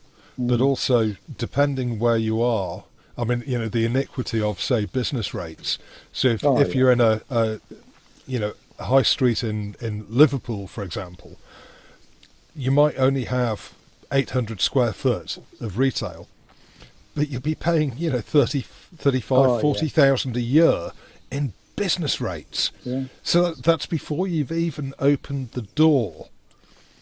I mean, I know a restaurateur near where I live, a reasonable sized restaurant, about 100 covers. His business rates alone are £325,000 a year in business rates. I mean, I don't know how these companies, I don't know how they survive. I mean, our business rates were bad enough. And luckily, the last 3 years that we had a shop, there was we got rebates when there was, there was amnesties on rates for that time, pre-pandemic, which helped, But I mean, and it's you get stupid things like you pay more if you've got a step. And things like that. I mean, what's all that about? If you've got a step going into your premises, your business rates are higher than the shop next door when they haven't got a step. Yeah. But this guy's got a gross 1.5 million. Yeah. And that's to break even.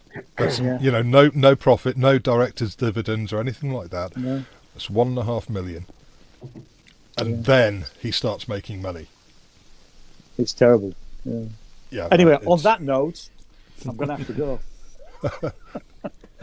I'll see you later, guys. Bye. Take it easy. See you later. Bye. Ta-da, buddy. Bye-bye. So, in one of the nearby towns, Bury St Edmunds, we had an HMV in there. They're actually a really good example of HMV. I mean, I know that some of the bigger ones are pretty sort of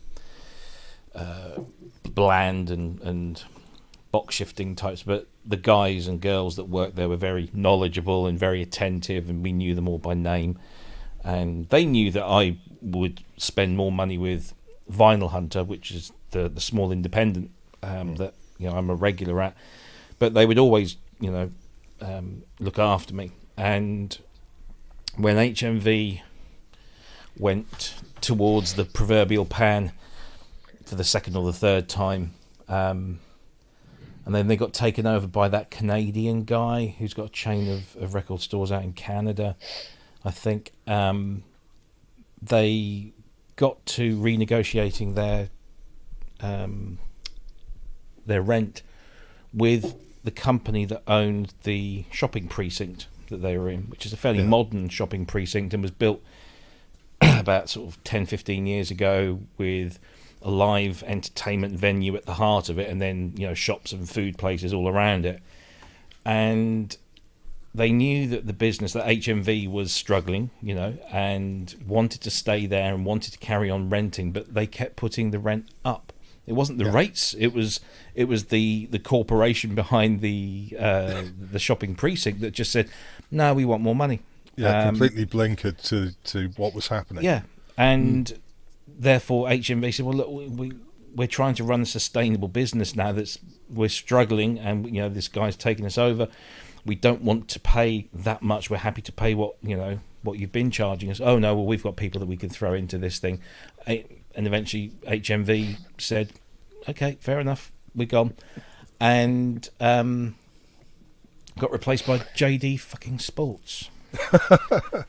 Like we need another one of those. Oh, that's useful. Exactly. Sports Direct and JD, and what's the other one? But it's all part of the blandification of the high street, isn't it? Well, the high street's no longer a retail place; it's a service place. Yeah, you go there to eat. Corporate chains. Yeah, and even because they're the only ones who can afford. I mean, I'm constantly amazed that the town that's nearest to us, Stowmarket, is a proper little Suffolk market town. Was a proper little Suffolk market town, and I worked in that town in the 80s and the 90s in retail, and it was a thriving. We had all the big store names. We had Woolworths. I worked at Argos. We had a massive cooperative presence in the town. All the big supermarkets, Tesco's, Asda, they're all around. Boots actually had two premises. There was the opticians and then the regular store. But they were bought out by a corporate investment firm, weren't they? Yeah. And that's all we had. All of these massive, great brand names. And one by one, they've all disappeared. Argos, I cannot understand how Argos are still there, because every other, apart from Boots, I think every other national chain of retailers has gone. Well, Argos has moved into the online world as well, and it's part of the Sainsbury's group. Well, Argos was perfectly set up for the online model because it was already doing everything that internet stores do nowadays, except they used a book instead of a web page, and so they were ideally set up to morph into that whole realm, and they have done with aplomb, and they have a massive online presence. And the stores were they were called showrooms for a reason. Yeah, because you went in there to look at the stuff, and then you ordered it, and it just so happened that most of the stuff was upstairs in a stock room, and you got it served. Now you can walk into an Argos store and order anything in the catalogue, and it doesn't have to be in the store; it'll be there the next day. Yeah. Or you can have it delivered to your front door for a small fee. That's how Argos survived, and the fact that, yes, I mean, when I joined, we were still part of British and American tobaccos. They owned Argos, and then we were floated as a PLC, and we went from strength to strength, and then I think it was just after I left, they were bought by Great Universal, which ran the big mail catalogues, and then eventually that was bought into the home retail group, which is Sainsbury's. Because I still have my pension, I still have an Argos pension that apparently is going to pay out quite a bit at one point. But when you think, Maplin, which was had a little store on every high street, and it worked. It had the catalogue. It could have moved online really successfully, but again, it was bought out by a corporate investment firm, and they wanted to become more retail as opposed to dealing with geeks like me, and absolutely stuffed the business. I mean, they killed it, and because of course what they did is they sold off the retail premises, which were owned, the freeholds were owned by Maplin. They moved into rented premises in shopping, big shopping centres and out of town shopping centres and all this sort of stuff, and they started selling absolute shit, as opposed to me being able to walk in and order a MN3109 chip. If they didn't have it, they'd post it to me, type thing.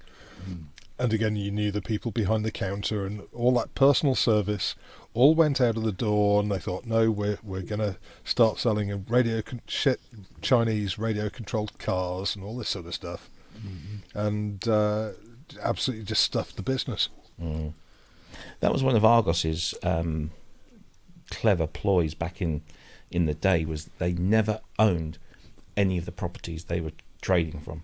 They rented everything, and therefore it made them completely unattractive to anyone that wanted to buy them to asset strip. For corporate takeovers, because there was no assets to strip.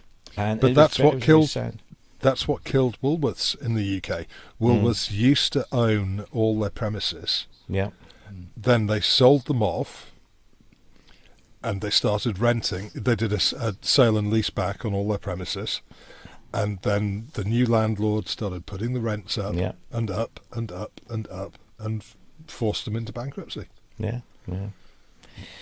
No, that's I mean, honestly, I'm glad that I was in retail for I want to say 20 odd years, and it changed massively, and I'm so glad I got out when I did, because that's when it really got bad. And I think every retailer I work for no longer exists apart from Argos, and I've worked for a few: Powerhouse, Choices Video, the Co-op. I mean, the Co-op as an entity still exists, but it's nothing like the Co-op of yore, and certainly the local cooperative societies no longer exist. I mean, honestly, I was talking to someone the other day, when I was a lad and I worked at Co-op, I got so much from that, not just a wage, but it was, you got so much back from that society, and every store had a flat above it, and that flat was always rented to an employee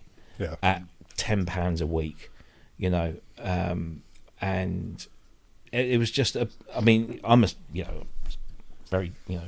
socialist, make no bones about it, and the cooperative society is a fine example of what socialism can do. Well, don't forget, building societies grew out of the cooperative movement. I mean, it was self-funding by a community to build their own houses. Absolutely, yeah. But now, as time went by, the co-ops couldn't compete. The local cooperative societies couldn't compete, and so they started merging. So you had, I worked for the Ipswich Cooperative Society. That eventually merged with the Norwich Cooperative Society and became the Norwich and Ipswich Cooperative Society, and then that merged with one of the Essex ones, and then that merged with one of the Cambridge, and now it's kind of Anglia Co-op or something like that. Right. And when we finish writing the Communist Manifesto, I'm gonna say I'm off. I'm sorry, folks. 10 o'clock, my cut-off point. Got to go to bed because I've got a stupid long day tomorrow. So I'm going to say it's been great chatting as always. I'll see you all Andy. soon. Take care, everyone. Buddy. Take everyone. Buy all the chatties. Bye. Love stuff, buds. But when they amalgamated everything, and started, they then became very unwieldy, and they had all of this property and all of these businesses, because a co-op isn't just a supermarket; it's a hardware store, it's a funeral service. You could do everything. Well, it had a very interesting banking arm, didn't it? It did, yes.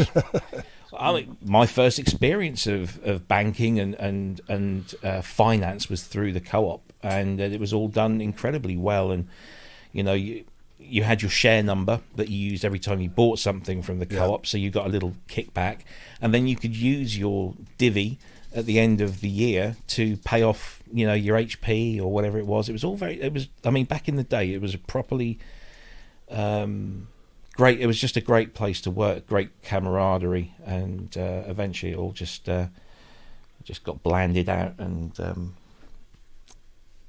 overtaken by the corporates. And I know that the co-ops still exist. I mean, we have cooperative, I think it's East of England co-op now, but they're run as businesses, not cooperatives. Which is a shame. But it's the same with building societies. I mean, the building society movement obviously saw a lot of demutualisations, but also a lot of mergers from the smaller societies. I mean, there was the Norwich and Peterborough Building Society, I think. Yeah. I don't know whether that still exists, but it's. I don't know. I used to have a bunch of accounts with them, savings and all sorts. Yeah. Yeah, it's. They were all great examples of, well, basically the Industrial Revolution. Yeah, but John Lewis, the last kind of mainstay of that kind of retailer on the high street. Even now, they're now stopping all of the, they say it's owned by its members and everything, but it's. Yeah, but John Lewis made the mistake when they went for their expansion, and again, they started leasing premises in large out-of-town shopping centres and all this sort of stuff, just at the wrong time. Whereas if they'd stayed with their, predominantly city centre or major town centre locations, and kept the old buildings, because they had normally had fantastic architecture. Oh God, yeah. And they were department stores, which I mean, a lot of people these days, certainly younger people, haven't even got a clue what a department store is. Well, no, exactly. But you used to be able to go into a John Lewis and get anything from a pack of needles to a radiogram and television and Yeah, I remember the one in Norwich, Bonds.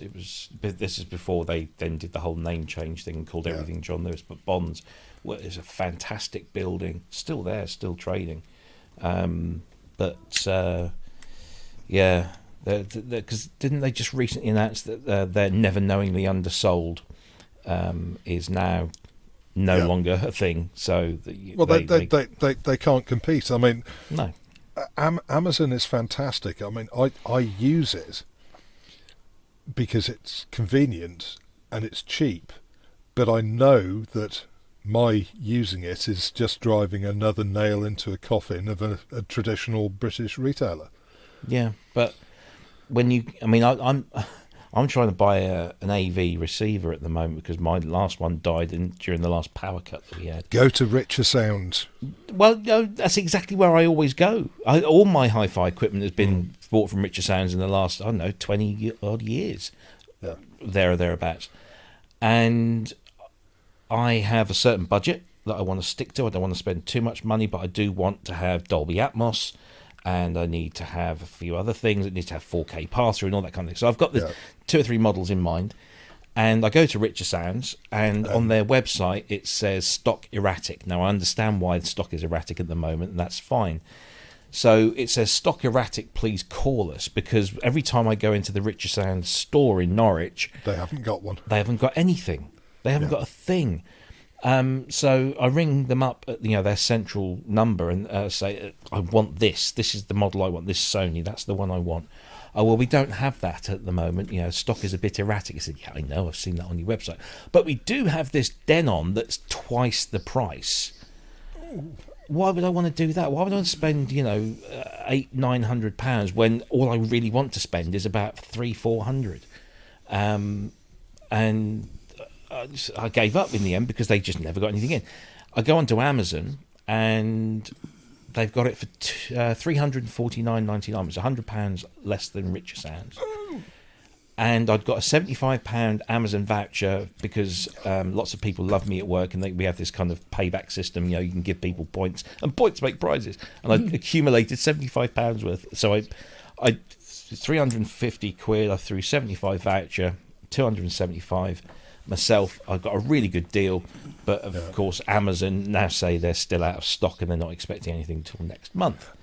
But you do know you can negotiate at Richer Sounds as well. Oh yeah, and I have done. I've done deals with them on speaker and amp combos and various bits and bobs. But if they simply don't have the stock, and the stock that they do have is not anywhere near negotiating down, I can't negotiate. But no one has the stock at the moment. Exactly, That's the problem. Exactly, but working from home as I do. I mean, when I used to work in town centres, city centres, or I was happy to go and pop into the town centre and buy stuff from an actual bricks and mortar retailer. But now, Evening, David. Why would I want to? When I can get something for £100 less and have it delivered to my door the next day. Yep. And still have the ability to send it back if I don't like it.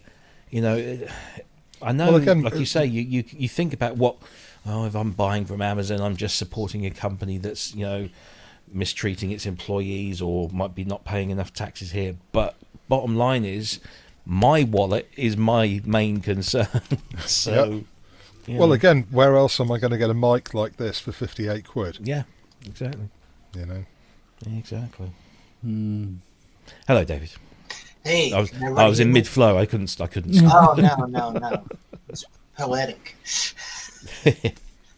No, I miss Richer Sounds being the force. I mean, Richer Sounds are a superb shop, and his is it Julian? Julian Richer. Yeah. His ethos is I like him and I like what he does, and I've always bought really good gear from them. I've never had any issues. They've been really accommodating and. Their service and support is phenomenal. Yeah, but every time I go into the shop to buy something I want, I'm afraid we don't have that. I'm afraid we don't have that in stock, or I can order it for you. It can be here next week. Well, it's it's like a 60-70 mile round trip to come to you. So, so it's, and I know that the reason they haven't got much stock is because of lots of other things, including the fact that they're struggling to keep up with online retail. They can't hold as much in, I suppose, as they used to. But there's probably a container ship sat somewhere with 400,000 bits of Sony gear. Yeah, and it's parked outside California or something. I know. So all I want is just I'm so fed up because we had this power cut, Storm Eunice or whatever it was. And we were lucky, actually, during the storm, we kept our power all the way through. It was like 2 days later when they had to switch off part of the circuit in the village that we went out. And it went down, and instead of going off, it went down to a reduced voltage. And everything was switched on at the time. And I remember I heard my amp click off, and I thought, oh, power cut. And then my TV screen says, no input. And I'm thinking, if we've got a power cut, how is the TV telling me there's no input? Okay, this is because obviously the TV it's a flat panel LCD, so it doesn't draw a huge amount, whereas the amp it's also switch mode multi voltage power supply for the TV, whereas the amp will have a linear. So when it all came back on, I went to turn the amp on. It was like dead as a fucking dodo, and I checked the internal fuses and they're all okay, so I don't know what's going on, but I checked the fuses. You mean you don't have a backup generator? No. They actually offered, the electricity company offered to bring me a backup generator because I'm medically dependent on You should have said yes. I did. They might never have collected it. No, well, quite, but wouldn't be able to afford the diesel. Yeah. But he uses that for the heating fuel anyway, so... So I could have had one, but I declined because they said it would be, the electricity would be back on within 24 hours. I said, don't worry about it. I'm sure there's somebody way more desperate than me that could do with one of those. But so it took my amp out, and so now we're having to watch television through the crappy speakers that you get in a very thin LCD TV. There's no bass, nothing at all. Even the family, even my wife is like going. My wife, who has complained for the last 20 years about my obsession with multi-channel audio and the fact that we've got speakers and cables all around the place. Now she's moaning that everything sounds like shit. Oh well, this is why. Actually, just talking about going back to my favourite subject, Behringer. Did I see that CME have brought out, or are going to bring out a WIDI? Were they taking the piss, or was that a genuine? So I refrained from saying anything about that when I think it was. I mean, it's not April the 1st yet. No, but when I saw that, I thought, no, this can't be real. No, really, can they? And I emailed the two guys that I know at CME, Thomas and Zhao, and Zhao came back and said, all will be revealed. Oh, that's not a no, is it? That's not a no, but it's not a yes either. And then they've updated their website, and that blog post that they've got says, all will be revealed on April 1st. So they obviously do April 1st slightly differently to the rest of us, because most of us, we just do something on the day and then, halfway through the day. Yeah. But no, they're building this thing up. I don't know whether there's something beyond that, whether there's... Because, to be honest, forgetting the fact that it's quite a quality troll of Behringer... it would be a great product. It would be a really good product at $79 for a keyboard with a built-in sequencer and WIDI compatibility and no mains. It's all done through, supposedly through, that magnetic, like the Apple stuff. Inductive charging. That's the word I was looking for. It would be an absolutely fantastic product, but I have a feeling that they're trolling. Yeah. They're trolling, and maybe I want to know the reason though. Why would you do that? And I don't know. Maybe there's been some. Maybe it's a preemptive strike. Yeah, maybe. Maybe it's a preemptive strike, and maybe Behringer are supposed to or threatening to do something. They've got wind of. WIDI wise, yeah. I mean, it would be fascinating to see Behringer actually have a apples to apples competitor. On one level, and then on another level, I go, but I don't really care at all because most of their products are just not what I'm looking for. At this stage of my, music career, I'm looking for interesting things. And that's nothing against them. That's where I'm, so it's more just like an entertainment, like my wife watching a reality TV show. I would watch that. I would watch the CME Behringer probably way too much because there would be just something so compelling about it. I love Adam's comment. Behringer's version is called Woody. and Sensing says Biddy. And I was like, oh yeah, Buck Rogers, Biddy. Yeah. I honestly don't know why they've done it, and I don't think that there's going to be a product at the end of it, or if there is a product at the end of it, it won't be that. It'll be something else. But well, I mean, if they could build a controller keyboard with built-in WIDI, multi-channel WIDI, so you could talk to 4 or 5 modular synths. Synth modules. That would be phenomenal. Yeah. Well, all they'd have to do is bring out a WIDI keyboard and then a WIDI. Imagine a WIDI Eurorack module. Yes. That would be kind of cool, and then you could then distribute from there. So, I honestly, I mean, I wish I did know, but they've been very quiet of late, and then I'm part of a number of private groups. Beta testers and things, and there's not been a lot of stuff going on there, and even some of those people are saying, oh look, you're bringing out this thing, and I'm like, no, I don't think you are. Well, if you are on the inside, can you get Kent and I a WIDI core, the WIDI Core X to play with? I can ask.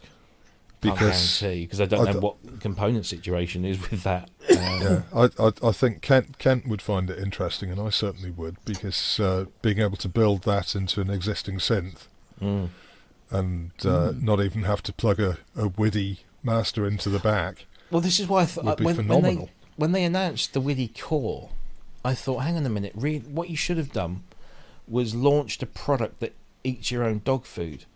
So something like the WIDI controller. So look, here's a WIDI controller. Look, there's no MIDI sockets because it's all built in. do you want to do this? Well, here's the part. So, I think they might have done it the wrong They way missed around. a trick, yeah. But saying that,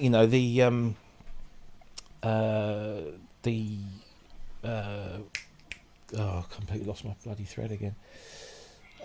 No, it's gone. Sorry. There you go, Adam. You got your wish.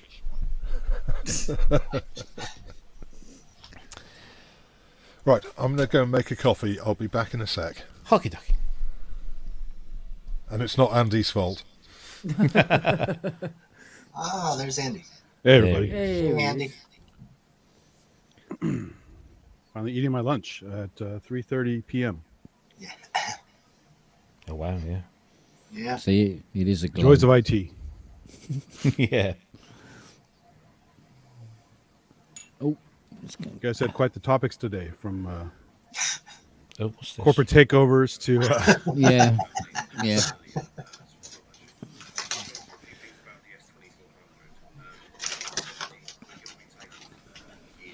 We've had, ever since probably year 2000, we've had Walmart coming in, strip malls everywhere, just destroying anything that has any humanity or taste to it anywhere around here.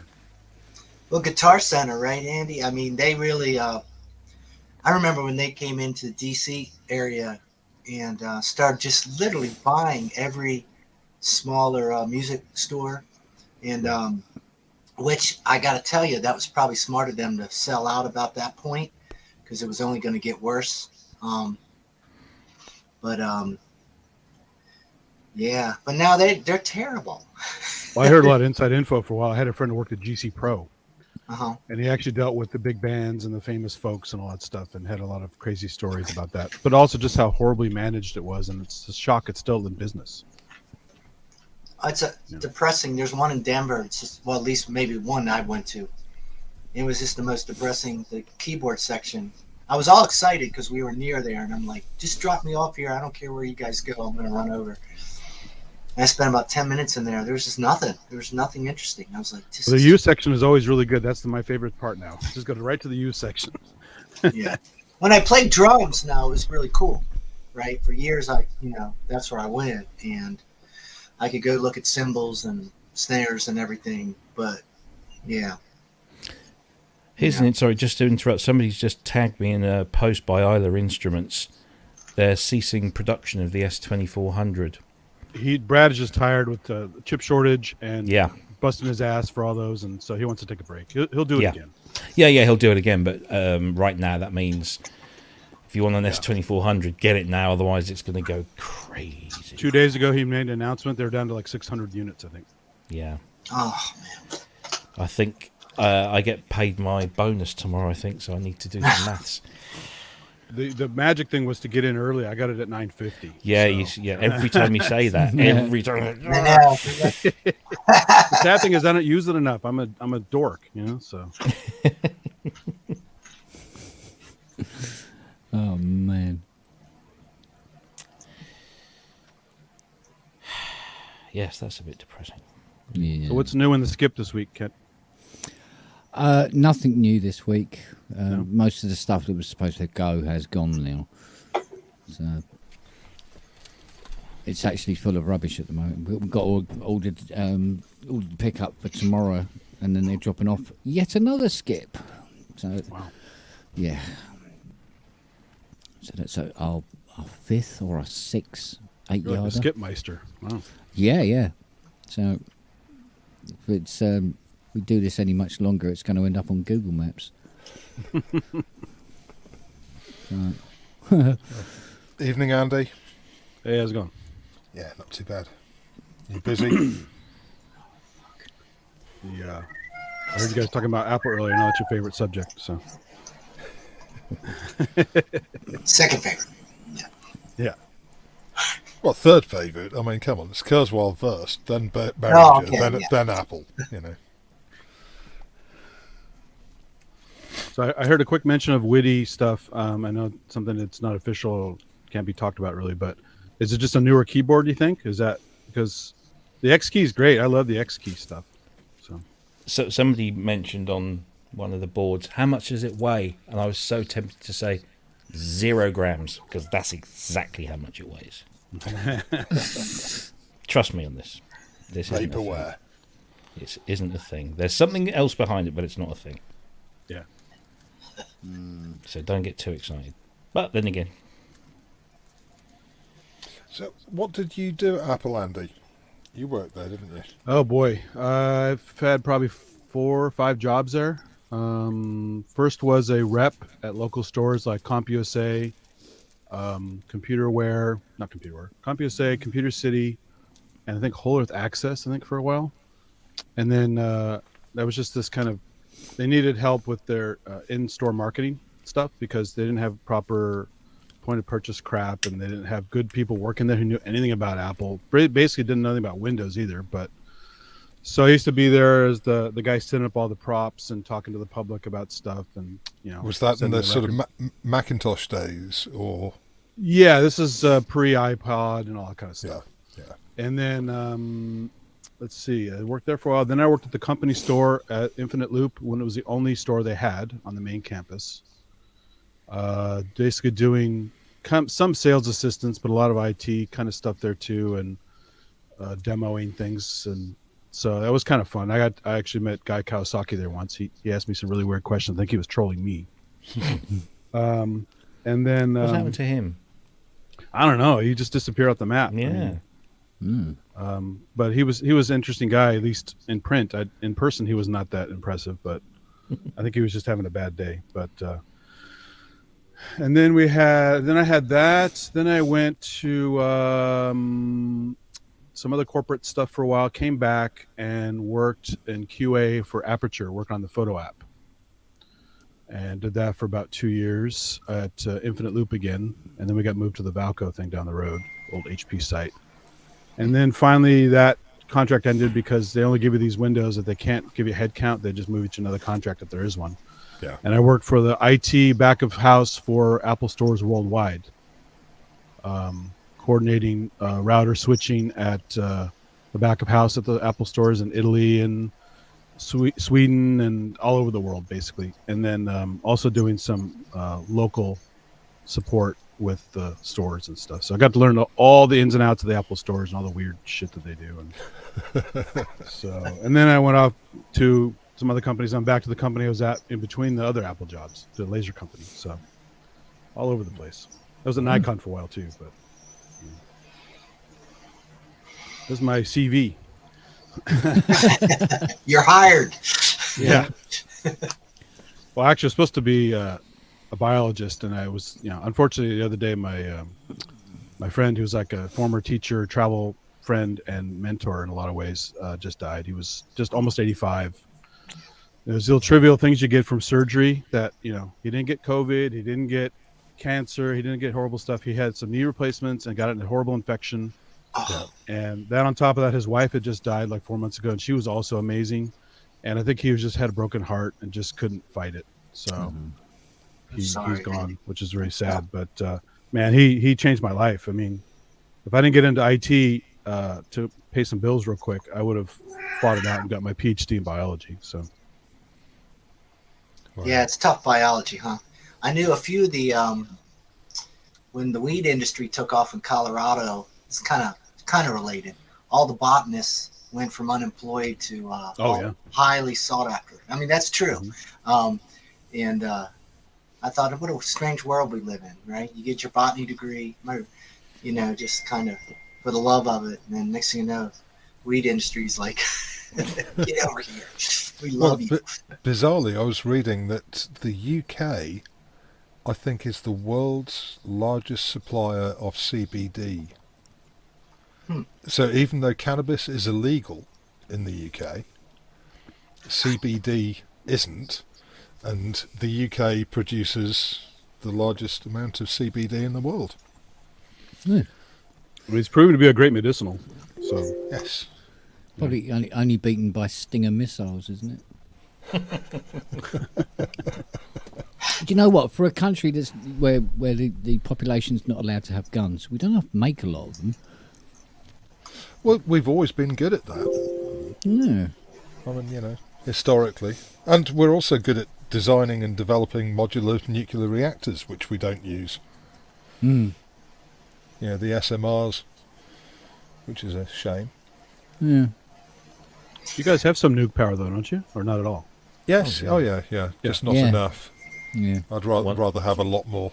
One just down the road. We got it above New ground. one. We got it above ground, and throughout Colorado, it's all below ground too. All the old military sites, they just buried the crap. You know. Yeah. Well, that's the thing. I mean, it's sadly it's all over. A great idea for net gain of power and stuff, and technically endless energy in a way, but it's just so damn messy and biologically nasty, and just Yeah, they can't clean it up. As long as they're practical with it and they're safe, which how companies are. And how It's weird how generally generally they do a good job. Yeah. Does that make you feel better?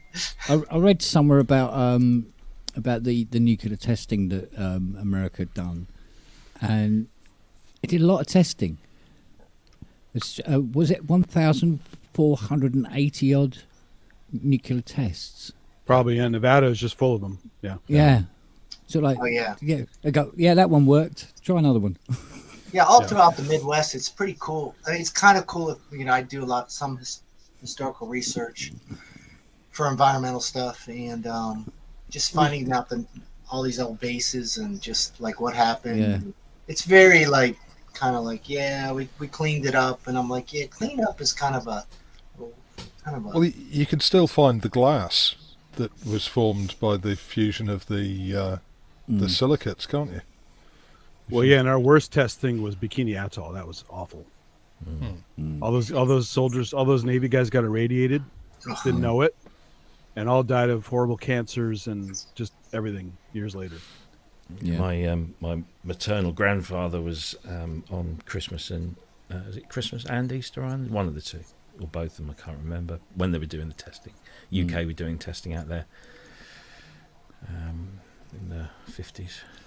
There's some really, I was reading something. I don't remember. It was in the 60s, I think. They had some really fascinating data, how there was some nuclear releases and stuff, and how it moved from the west to the east United States. But what's really fascinating is I was looking at the patterns, like the jets, kind of like jet streams, right? And it's totally... You can't wrap your head around it. It would be like one part would be up, and then it would swoop into Texas and then go north. So they had all these areas, and it's just like, it's so bizarre that you look at it, and you just go, it's kind of interesting, and it's kind of like. I was reading about when they were going to do that first nuclear test, about how they weren't 100% sure whether the detonation would set fire to the atmosphere or not. Yes, yeah. So they went ahead and tested it. Yeah. So let's see if it does or not. It's like, wow, that's it's just like the Large Hadron Collider. They didn't know if it would tear the universe apart. Yeah. I think it did, didn't it? Yeah. We're now living in an alternate timeline. Yeah, it made 2021 last this another is all year. a dream. Now we're in horrible Star Trek Discovery. It's all over. Yeah. Evening, Keith. Well, good evening, everyone. All right, buddy. Yeah, we're I think we're getting better. Good stuff. I was going to go get a drink. Well, I mean, if we're talking historical stuff, think about all the testing that was done at Porton Down, and testing of various chemical weapons on UK forces. Yeah. We didn't know necessarily about a lot of things. Nuclear weaponry was one of them, but you have to test. You have to test these things, because if you don't, someone else is going to. Yeah. Yeah, we do all sorts of cool things, like when we had leaded gasoline in the 70s, roughly. Lead is like ubiquitous now in the surface soils, pretty much. Depending, you're getting the more urban areas, it's worse. But we kind of slowly call it, oh, that's just background. That's what we call it now. It's really just. Well, I mean, we had lead-based paints. Yeah. Luckily, we banned that in '78. But it was really, if you think about that gasoline, going up in the air and then just kind of settling, all over the place. It's just kind of fascinating. But it did stop pre-ignition in engines. There you go. Yeah. So Hey, I mean, the car is it's much good and more bad to important, everything, right? It's a reproductive hazard, yet it's good for your engine, right? So. Well, I mean, Adamski says, look at asbestos. Asbestos is still a phenomenal product. It's actually all around here too. It's in the Serpentinite, the native rock in California. You can see the asbestos. Yeah, funny. Interestingly enough, I was for many years I was a asbestos inspector. So I've done chrysotile is the most common, but it's all the luckily they got rid of all the real what we call the friable stuff. Yeah. The pure mineral. There were some things they were using on some of the insulations and fireproofing. It was almost pure fibrous asbestos. So we're getting down. Well, in the United States, we don't. It's not legal here technically, but to make it. But most of it is bound into it like a matrix of flooring, mastics and things. So it's. Yeah, we still have a lot of people with mesothelioma. It's pretty nasty stuff. Yeah. Well, and that's the thing. That. But even just lung cancer, it's like with radon. Some of these things, they'll say, "Well, they never smoked," huh? And then we never try to figure out what happened.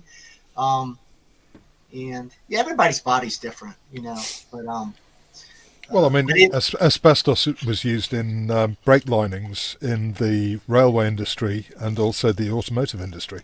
Oh, they used it in so many products. Trust me. When I'd go into a building. Yeah. They used to use it as fake snow for put on Christmas trees. Yes. You could buy a box of it and sprinkle it all over the Christmas tree. Oh man. They were good old days. Yeah.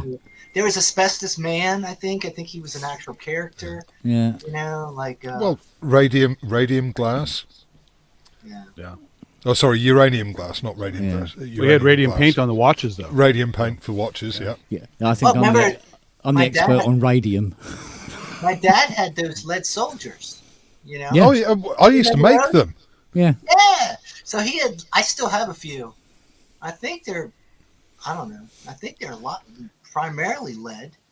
And I just think about him as a kid, you got him in your hands and you're like... Yeah.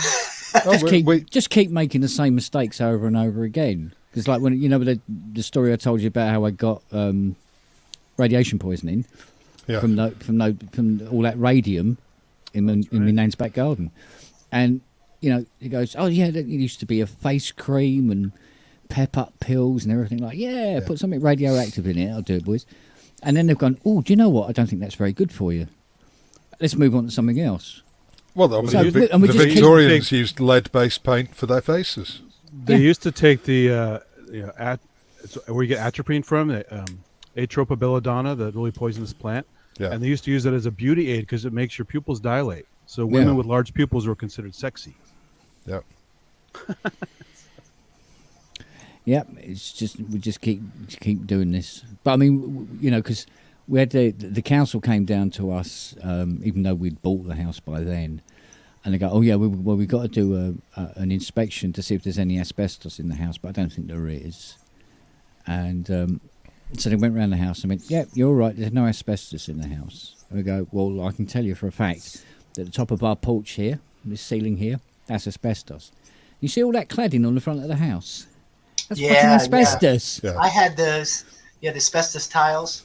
Yeah. Well, Artex used to be made with asbestos. Yeah. Yeah, you used to slap that stuff all over around.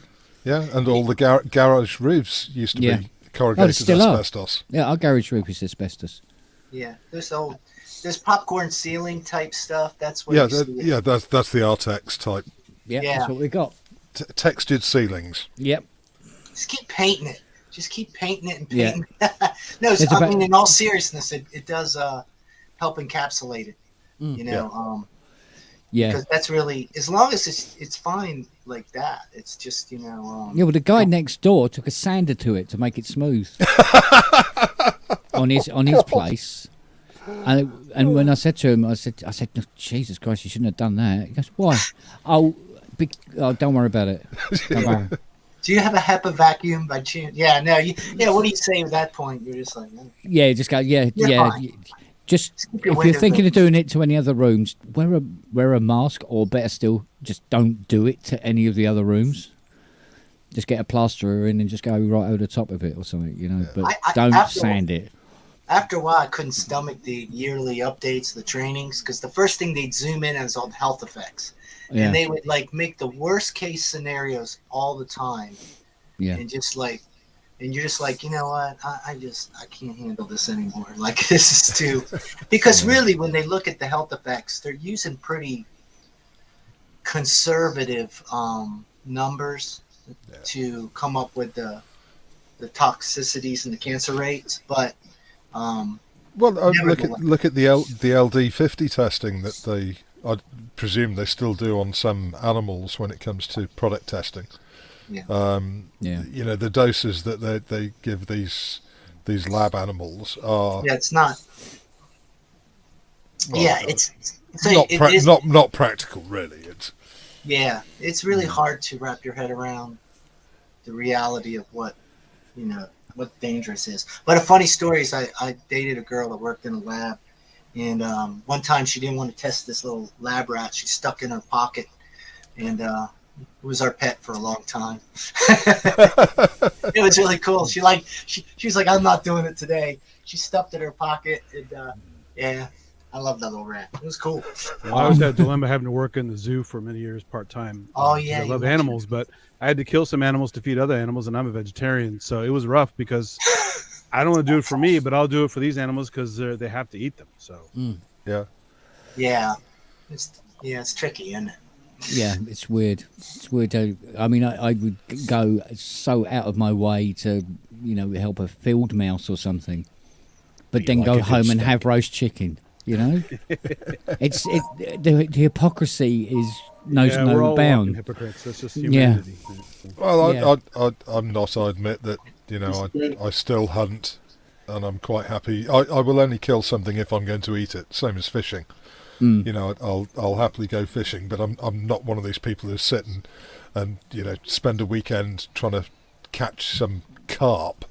I'll go on the sea and catch something that I'm going to eat. Yeah. Or like trophy hunters, that's just appalling. Oh no, they should be shot. I'm sorry. If you're going to kill something over the fireplace, if you're going to kill something, the least you can do is eat it. Yeah. I wouldn't make a good murderer in that respect. Yeah. Well, you make sure you kill young people, otherwise they get a bit gamey.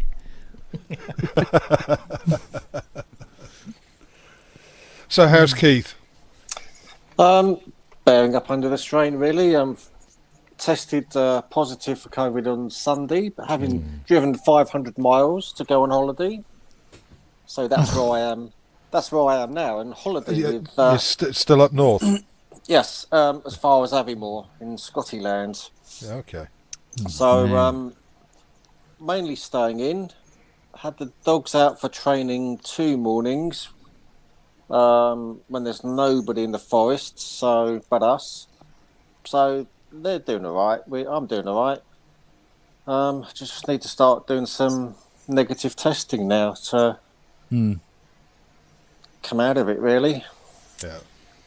I heard from a friend this morning, a couple of months ago, he had to cancel a trip to Costa Rica, which is kind of like sort of like a business trip, but also because he tested positive. The next trip, that part of this thing that he's doing, was in Croatia, and he was due to leave at 3:00 this morning, so he did a test at 2, just because just test just before I go, and tested positive. No, it's not good. I mean, I've spent sort of nearly 2 years not going to the local pub I go to see live music, live bands. Yeah. And I've now become so agoraphobic, even with all the relaxing of the rules in England. And now I've gone through COVID.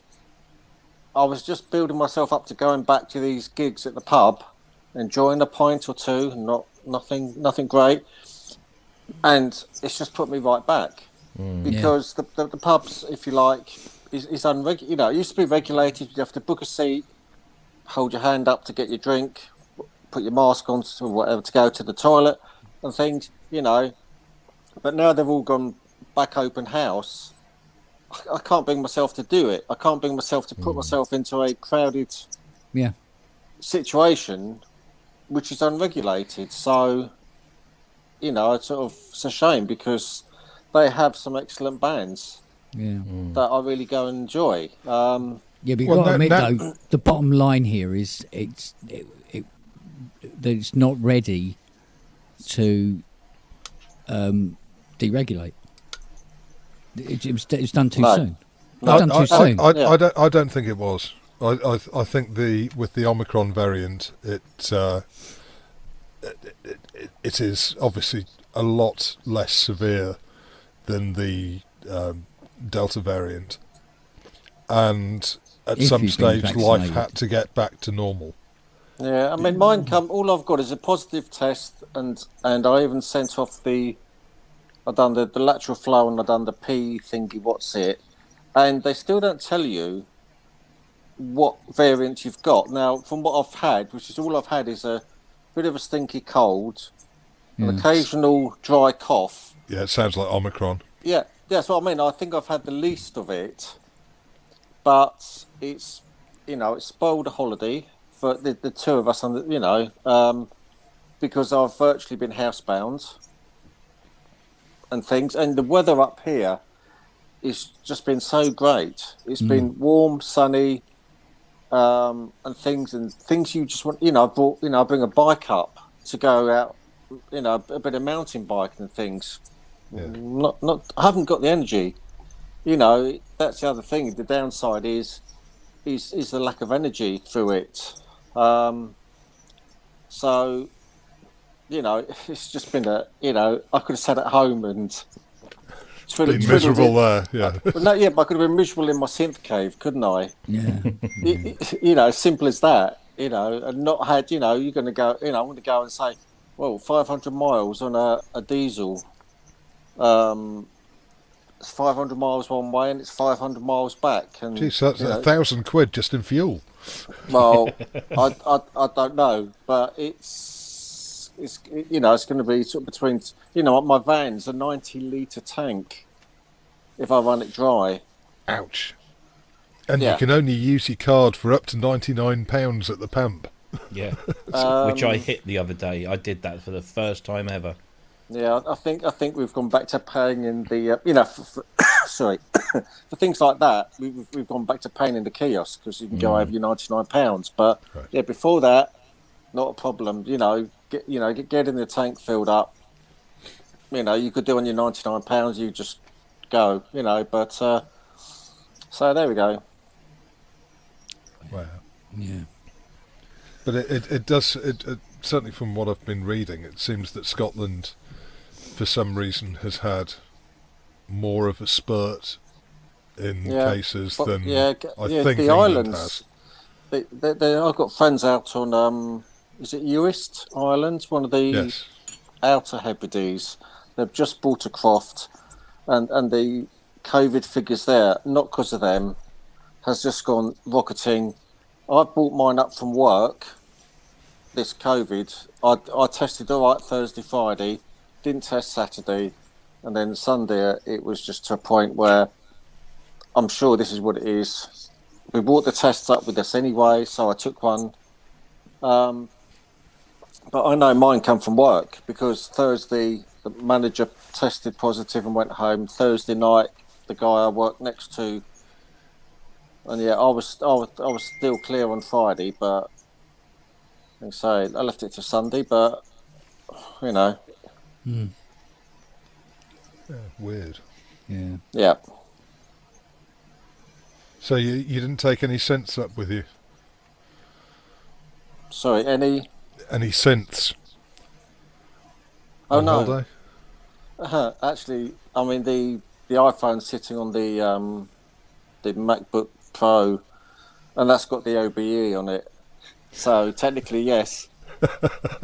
and I nearly bought the key step 37. I nearly bought it. It doesn't matter, it doesn't matter, but I nearly did. So, and my iPad's got probably about 7 or 8 apps on it of various synths. So yeah, it's not been totally.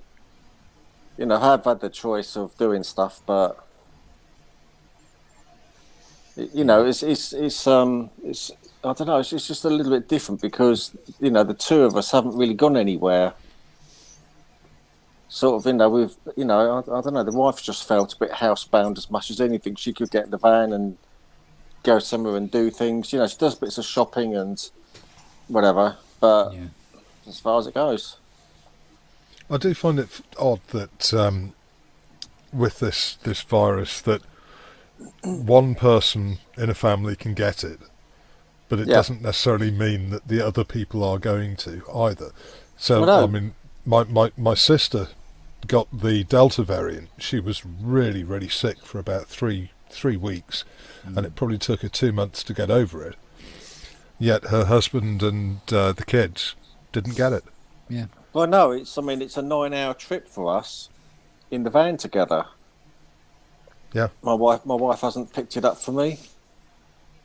We've been about the house most of the time. We've sat quite a lot out in the garden to get some fresh air because it's been warm enough and things. We've done a little bits of travelling about when we're not going to meet anyone, and so we've she's just not picked anything up for me. It's It does. I mean, I know I can get a bit heavy on these matters, but it does beg the question why there isn't more investigation into what the actual gain of function research was.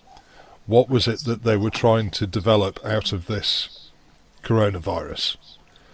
And, perhaps that could answer a lot of questions, but it seems that, both the origin question and the function question just aren't being, or if they're being asked, they're not being answered. But I'm certainly not reading anything in the press, and you'd think that something which has basically caused a global shutdown, not just a single country, but a global shutdown for over 2 years now,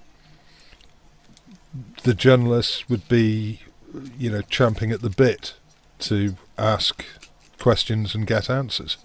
And yet it's like tumbleweed. Yeah, I suppose it could just remain. I think they've had a go at getting into China and trying to pinpoint, a true story, but they either get there and blocked or whatever. Now there's other things happening in the world that's taken, a lot of the COVID is sort of taken a back seat in some way, hasn't it? Yeah, some wag joke that the Ukraine situation cured COVID. Yeah, but I also made a note in a pad somewhere about Boris still had fucking parties, and I'm going to dig that out again later on because they stopped talking about that as well, didn't they? I don't care about that.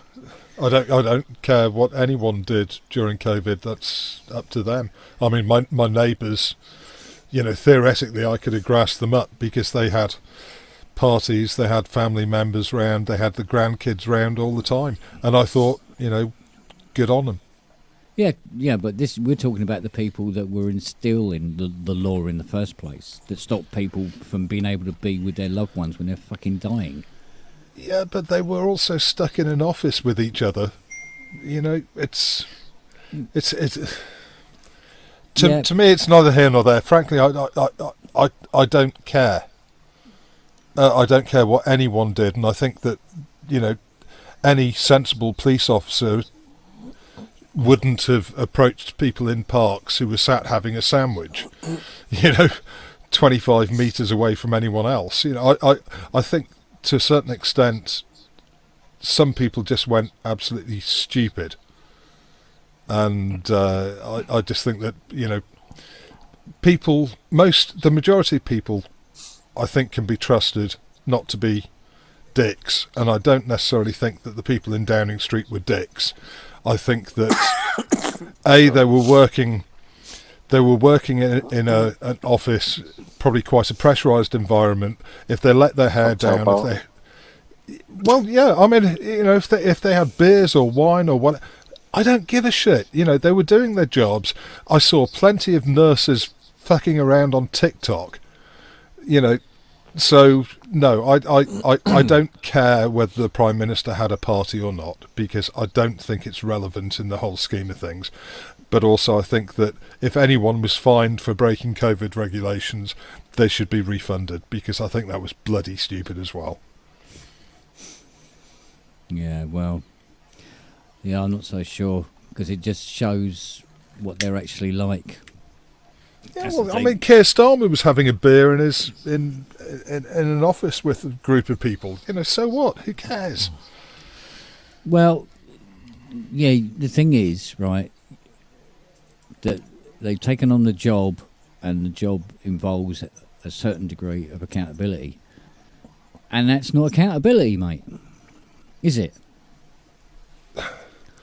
But it's all right, a couple of nurses fucking around or somebody having a party next door, but these were the people that instilled the law on it and told us what we had to do, and then go and fucking do it themselves. But they were also working together in an office or an office environment.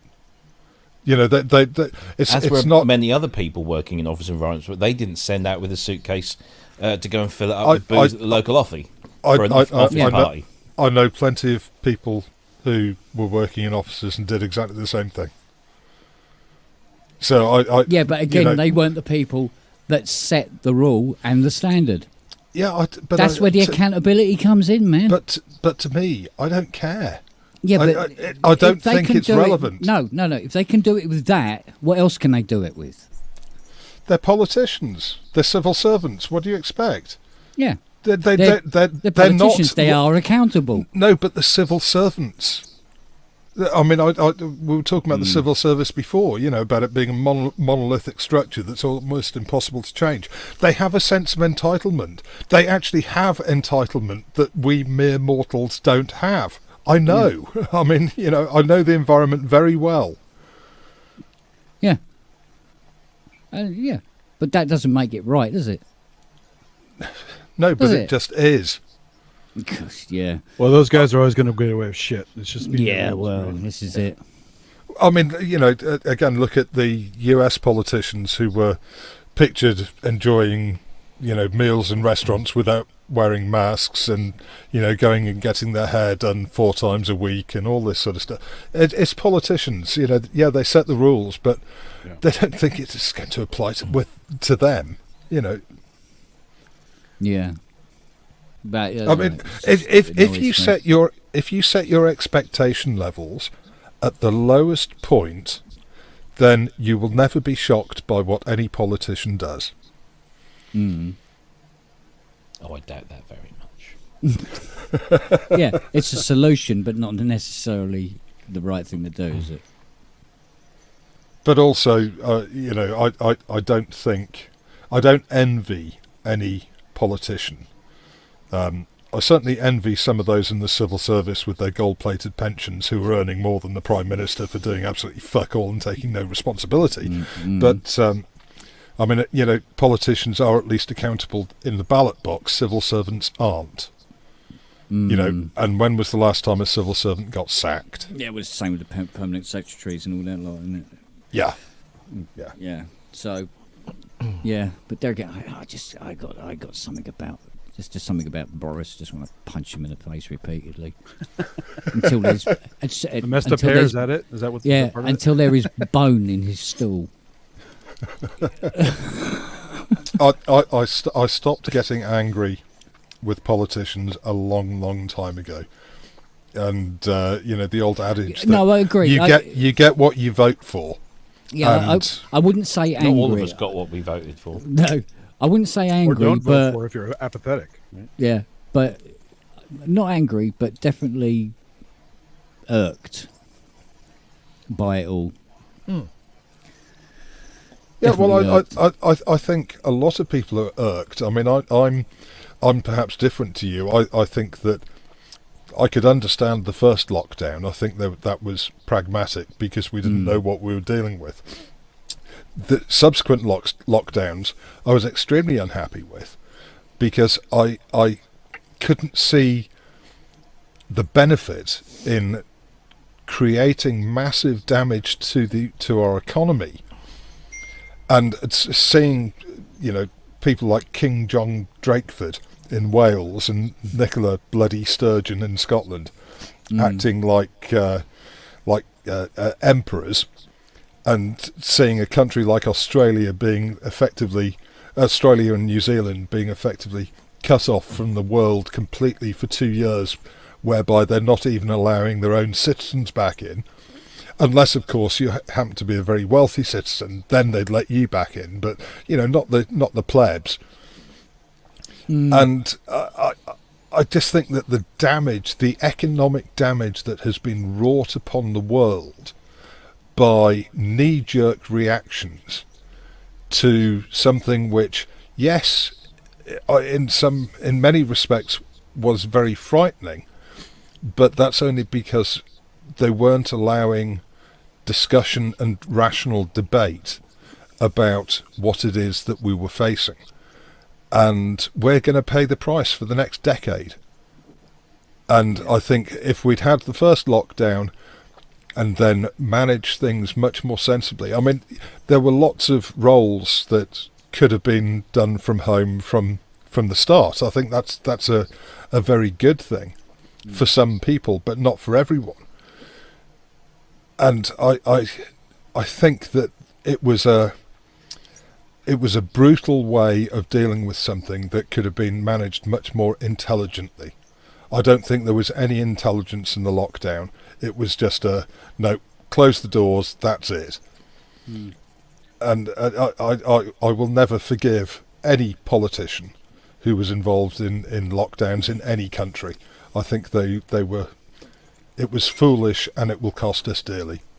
The sad thing is it became a disinformation vehicle for anti-vaxxers and stuff. You think Jonas Salk would agree with some of the stuff about vaccinations? I mean, you know, they are very important. They've been important for a long time. Yeah. They're not perfect, but without them, we'd be really screwed up by now. Yeah, other things, not just COVID. I am very much pro-vaccines for many, many things. And I think that, you know, the work that was done and the rollouts have been spectacular. But I still don't see the benefit of basically closing countries and economies down for 2 years. It's tough, but they also, I mean, since they know people aren't going to get vaccinated or have other conspiracies out there, they were trying to minimize the spread. So it was obviously not a great thing to happen, but yeah.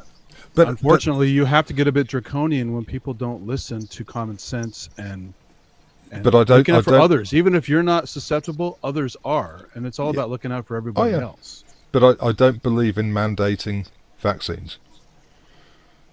Yeah, I think that they did for polio, and it was very important. I mean, FDR would have liked to have had a vaccine before he got polio. Yeah, but polio is a very different beast to COVID. It is, but I'm just as an example. Vaccines in general. People are saying absolutely all vaccines cause autism now and all this. No, they don't. Yeah, it's all bollocks. Andrew Wakefield, mad. We have Jenny McCarthy, who's like a former Playboy centerfold turned dopey comedy actress, is somehow an expert on vaccines. That's a stretch. Well, yeah, exactly. But that's where her claim to fame is, and she's suddenly an autism expert and a vaccine expert. Well, everyone became a virologist overnight, didn't they? Yeah. It's the Dunning-Kruger effect in full swing. Absolutely.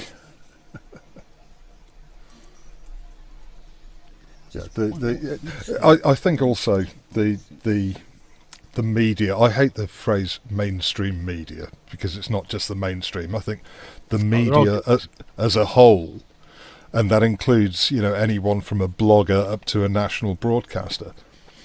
I think they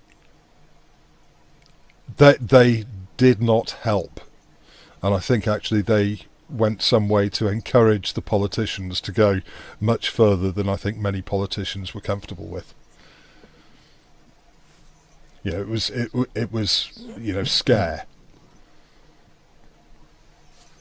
And, you know, politicians getting criticised for blocking access to people from countries that didn't quite have the levels of healthcare that, you know, that other countries had, I think was very poor. I mean, we were seeing reports coming out from Italy back in November. And, you know, in many ways, I think that a lot of this could have been avoided by everyone if they were going to, you know, make sanctions to shut down borders. November through to January would have had much more effect than locking countries down for 2 years. If we just blocked people travelling from China / Italy. And of course, Italy had it because a lot of the people who worked there came from the Wuhan region. Working in the sweatshops in Italy. I don't think we'll ever know the whole story. I'm not a real conspiracy guy, but I'm just... Yeah, there are a lot of people involved, a lot of money involved.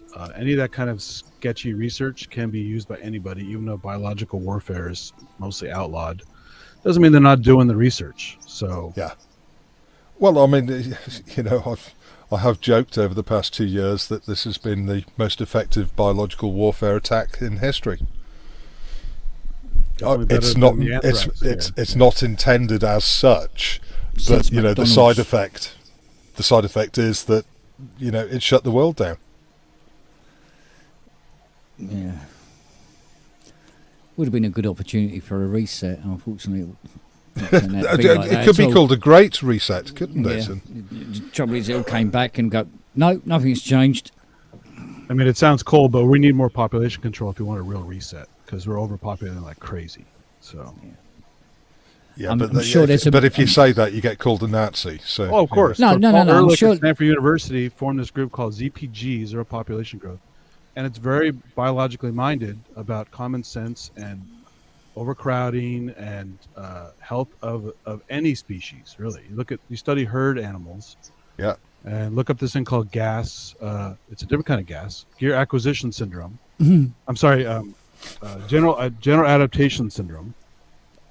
And animals become stressed from too much crowding in general, herd animals and other types of animals that have a population explosion, and they study their organs because you can't study them mentally because they're very basic animals, but you study their effects on their bodies, on their organs, and they have organ failure, organ anomalies from the stress the body gets from being overcrowded and having other kinds of things. So it happens in all animals. We just have psychological effects and other kinds of stuff that are more obvious. Yeah. Well, I mean, just having competition within a species group for resources such as food and water will cause stress within that group. Sure. But we have finite resources, finite space, unless you want to live in towers everywhere. Yeah. Overpopulation causes all the pollution and quality of products that you're going to eat, and it's awful. Yeah. Well, I'll tell you what. Let's take this down a lighter road. Robbie, Behringer. Robbie, tell us a dick joke. Why'd you come to me for a dick joke? You must know some dick jokes. You look like a guy that would have a catalogue of dick jokes to hand. Oh, God.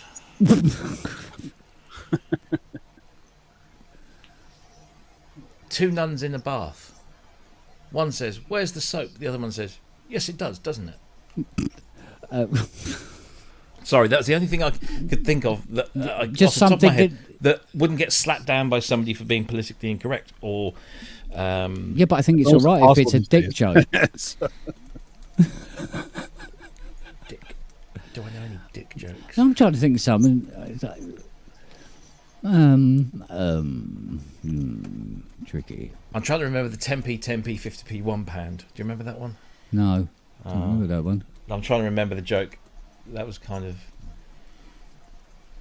Was it 10p, 10p, 50p, £1? 10p, 10p. It had something to do with some bloke going to the doctor saying, I can't satisfy my wife. My technique is all shot to bits. And the doctor says, what you need to do is put a 10p on this shoulder and a 10p on this. Is coins, by the way, for 10 pence or 10 cents, whatever. Yeah. Nickel on this one, nickel on that one. A 50p piece between your butt cheeks and a £1 coin on your dick. And you go 10p, 10p, 50p, £1. 10p, 10p, 50p, £1. And so he goes away and he practices his technique. He comes back to see the doctor next week. He says, it's absolutely brilliant, but I've improved on your technique even better. I'll just go £1.80, £1.80, £1.80, or whatever it was. That's a really bad joke, but you put me on the spot. And so you deserve the bad joke. That was all right. That worked. I've probably told it all wrong, and somebody will probably pull me up on it, and I'm going to shut up now. So, well, it's £1.70, isn't it? Yes. It's 11:10. I've had a pint of beer and a glass of slow gin. Oh, thank you. Okay. Is that the same like slow gin we had back in the 50s over here? The orange, it's kind of orange stuff. No, this is actual slow berries, the SLOE slow berries, and then you gather those up, and you put them into a bottle, and then you pour in gin, sugar and gin, and preferably brown sugar and gin, and then you just leave it, and then you usually pick the berries just when it starts to get frosty. It's God's nectar. And then, it's usually ready by around Christmas. And is there a good commercial one to buy? You can buy it. The Gordon slow gin is quite nice. It's not as good as homemade, but my wife's friend has got a couple of slowberry bushes at the back of her garden, and so they go down. They do. So we usually have like a couple of bottles, but it's not. I mean, it all depends. You can buy the cheap gin. That usually works okay, but if you get a nice gin, that's okay. That works nicely. And Muscovado, Blue Sapphire, get some or Tanqueray. Yeah, get something nice, well, Tanqueray at least. So, excuse me. Evening, Robert. Evening. Yeah, I saw something interesting today. Where is it? On the instructions for the PreSonus Revelator. Where is it? I'll find it for you. There's a recipe for crystal meth, for gumbo. Oh right. Oh, yeah. Shrimp gumbo. No. This is a fantastic vegan gumbo. Wow. And it's got all the cooking instructions. Weird. On the instructions for how to set up an audio interface. Okay. Why not? Yeah, why not? Yeah. That's pretty nice, actually. Whatever red bell peppers are. They're just peppers. Really? They're those big red peppers you get in the supermarket. Capsicum. Yeah. Just a variety. It's the same species.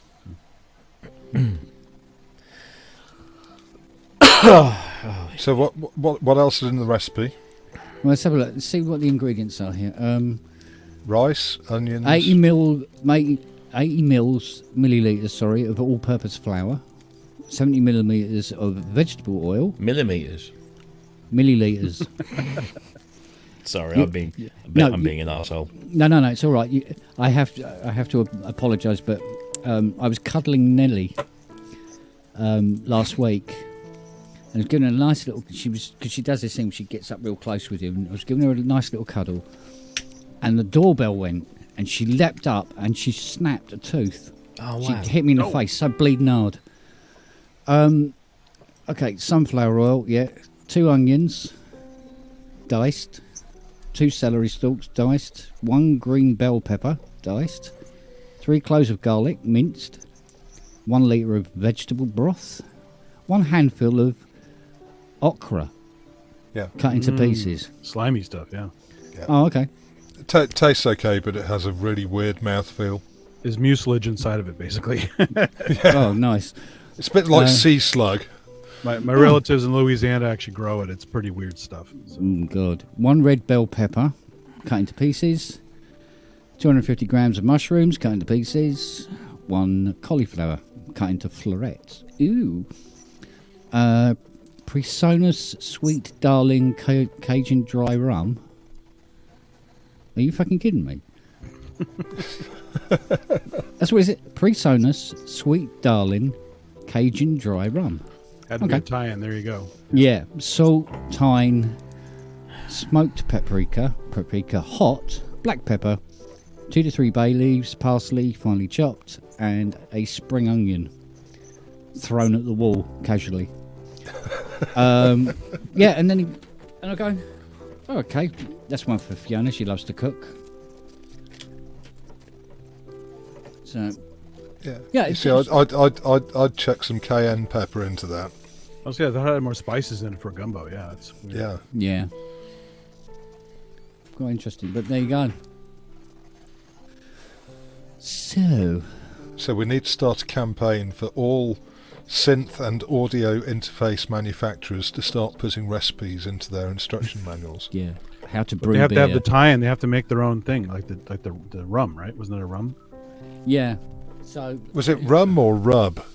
Rum. Or rub. Yeah, Presonus. So what's a Cajun rum? No, what was it called? Sweet Darling Cajun Dry Rum. But it doesn't say where you get Presonus Sweet Darling Cajun Dry Rum from. It's a Easter egg hunt. Weird. I don't know. But, that'll be the next thing. I'll get instructions for a new mixer, and it'll instruct me how to adjust the points on a 1978 AP50. That'd be cool. That's funny. It's a real product. It's rub, not rum. Rub. And it's on shop.presonus.com. Sweet darn. Oh no, it's missing now. Sorry. I can't see. Googling it comes up shop.presonus.com, and it and it says back to the dick jokes again. a real product, not a joke. Sweet dry rub with hints of garlic, pretty spicy, intuitive, open and shake workflow. Hardware USB iLock dongle is not required. Yeah, because I've got a, what you call it in this eye at the moment. So it looked like Eyeball? rum. No, what do you call migraine? Oh yes, visual migraine. I've got me. Oh, little star patterns. Yeah, aren't those fun? And they travel around. Yeah, I can get them 3-4 times a day sometimes. If I have too much caffeine in a day, I'll get those. Yeah, sometimes I get it from my strain or whatever. Actually, I can get it from just about everything. But I don't even really notice them anymore now. Until I try to look at something and go, why can't I see that? Yeah, it's a weird. Yeah, but I get these big ones now where like the whole bottom half of one eye goes black. Oh, that's even. And you can only see the top. The other eye is fine, so you go around like that. It's all right. You just wait for this. When you close your eye, it looks like somebody just done a flash That's photography more into you. like that's almost retinal detachment. That's scary sounding. Yeah, but it lasts about a minute and it slowly just fades and gets smaller and smaller and goes. Oh, that would scare me. The little burst is one thing, but the first time the first time it did it, it was like, holy fucking hell! I was hanging onto the wallpaper. It's like, have you been to an optician? Several. There's nothing wrong with my eyes. Yeah, I know. Apart from still scare the heck out of me. Well, they say there's nothing wrong with my eyes. They're still bugger useless in terms of focusing, but no, there's nothing physically wrong with them. So. Yeah, it's like your own screensaver. You close your eyes and just kick back and Yeah, it's great. Yeah, I do prefer the old Windows Star one, but it's Starfield, wasn't it? I do miss the old Windows screensavers.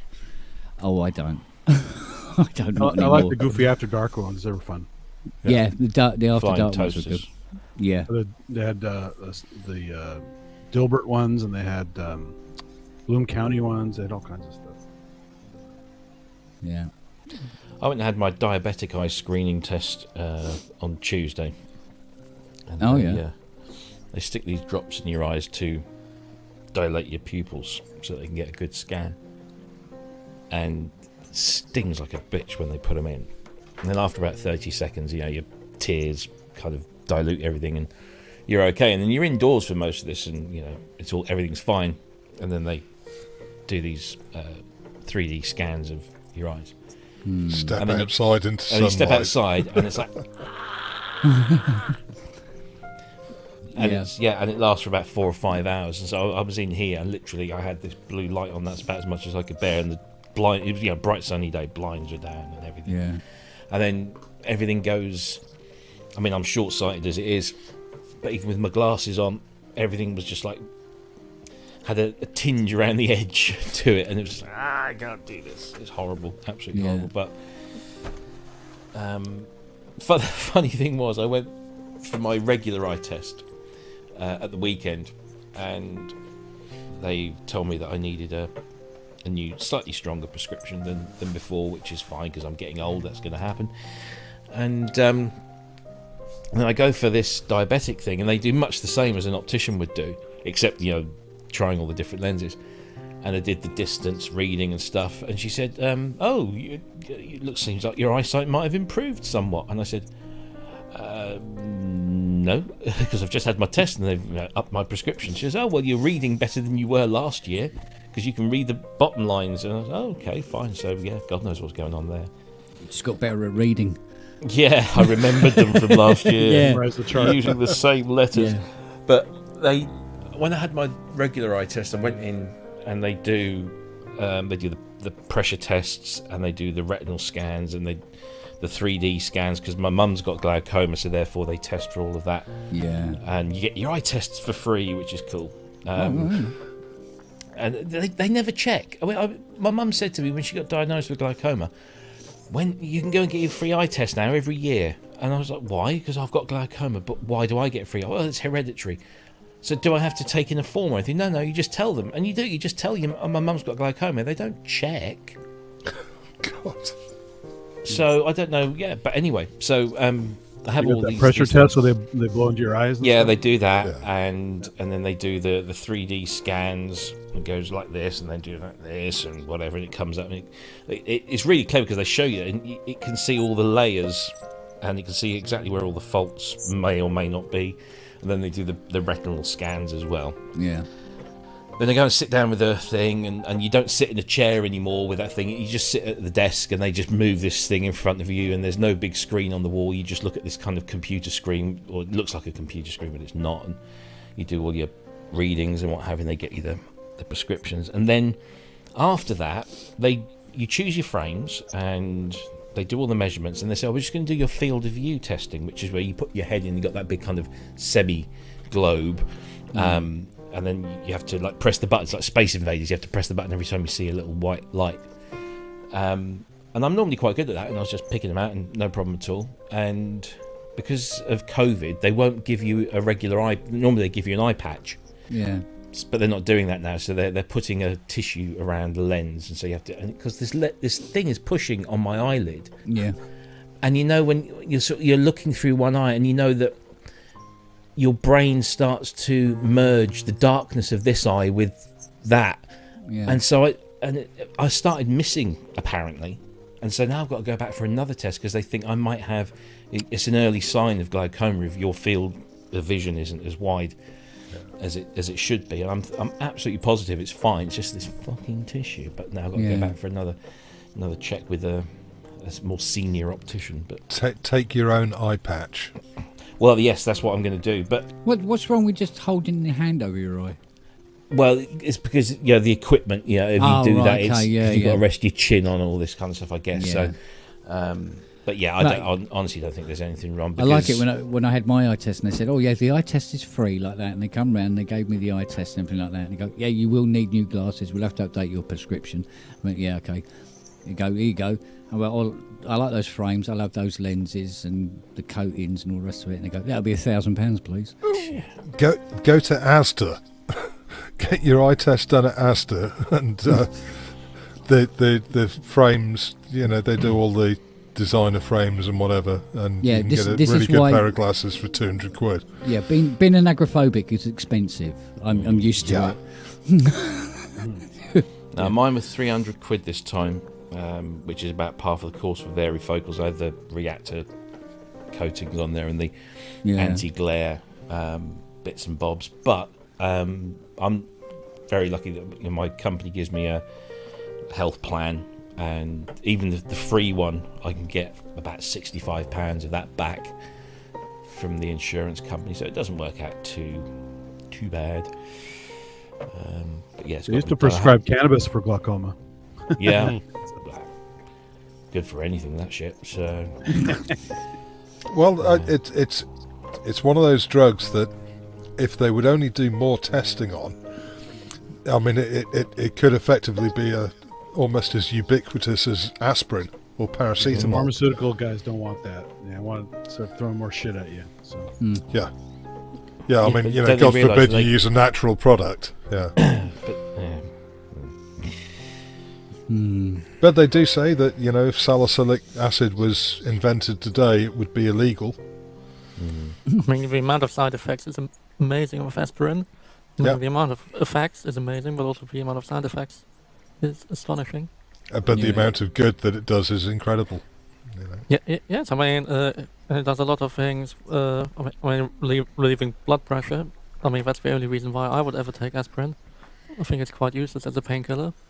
Well, even good old calcium carbonate for antacid stuff, right? Is great. Yes. People take these. The Zantac 75 just had a big lawsuit for cancer of the stomach, and so proton pump inhibitors aren't always so great. Just take the damn antacid. Yeah.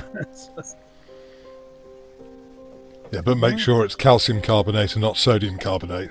Yeah.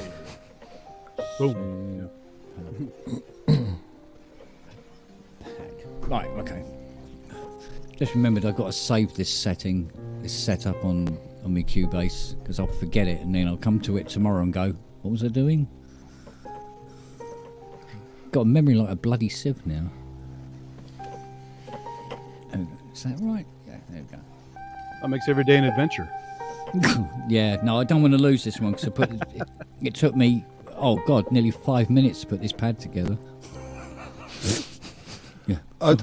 Am I the only one that finds that if they've been away from a synth for a couple of months, they go back to it? So I dug out my Craft Synth 2 just to, have a play, make some noises, and completely forgot how to use the bloody thing, and ended up plugging it into the laptop and using the online using the app on the laptop to control it, because I just couldn't remember the shortcuts. And I love my OP1 and OPZ, but if I always forget stuff on them if I don't use them. I've always put it down to trying to master many machines at the same time. Yeah, that's the thing, and it all blends into like one keyboard, and you sit in front of me and go, this isn't doing half the things I thought it could, or it's not doing what it used to. Yeah, it's not my fault. There's something wrong with the synth. Yeah, I'm sure this could play chords. No, it's not. This Minimoog is useless.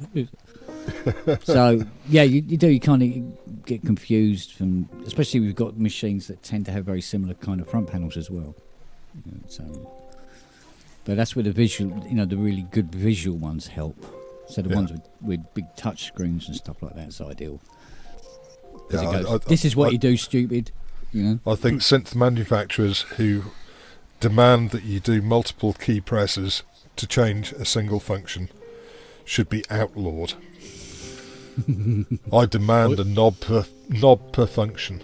Well, even my SP404, I pulled that out after not using it for probably a couple of years, and it has a lot of chordal stuff. I'm like, God damn, I can't remember all these things. So I got into making cheat sheets for stuff. So even if I put it away, my cheat sheet will always get me through. So screw the manual. Just make a cheat sheet off of what I know as I learn it, and then that's the best way to go.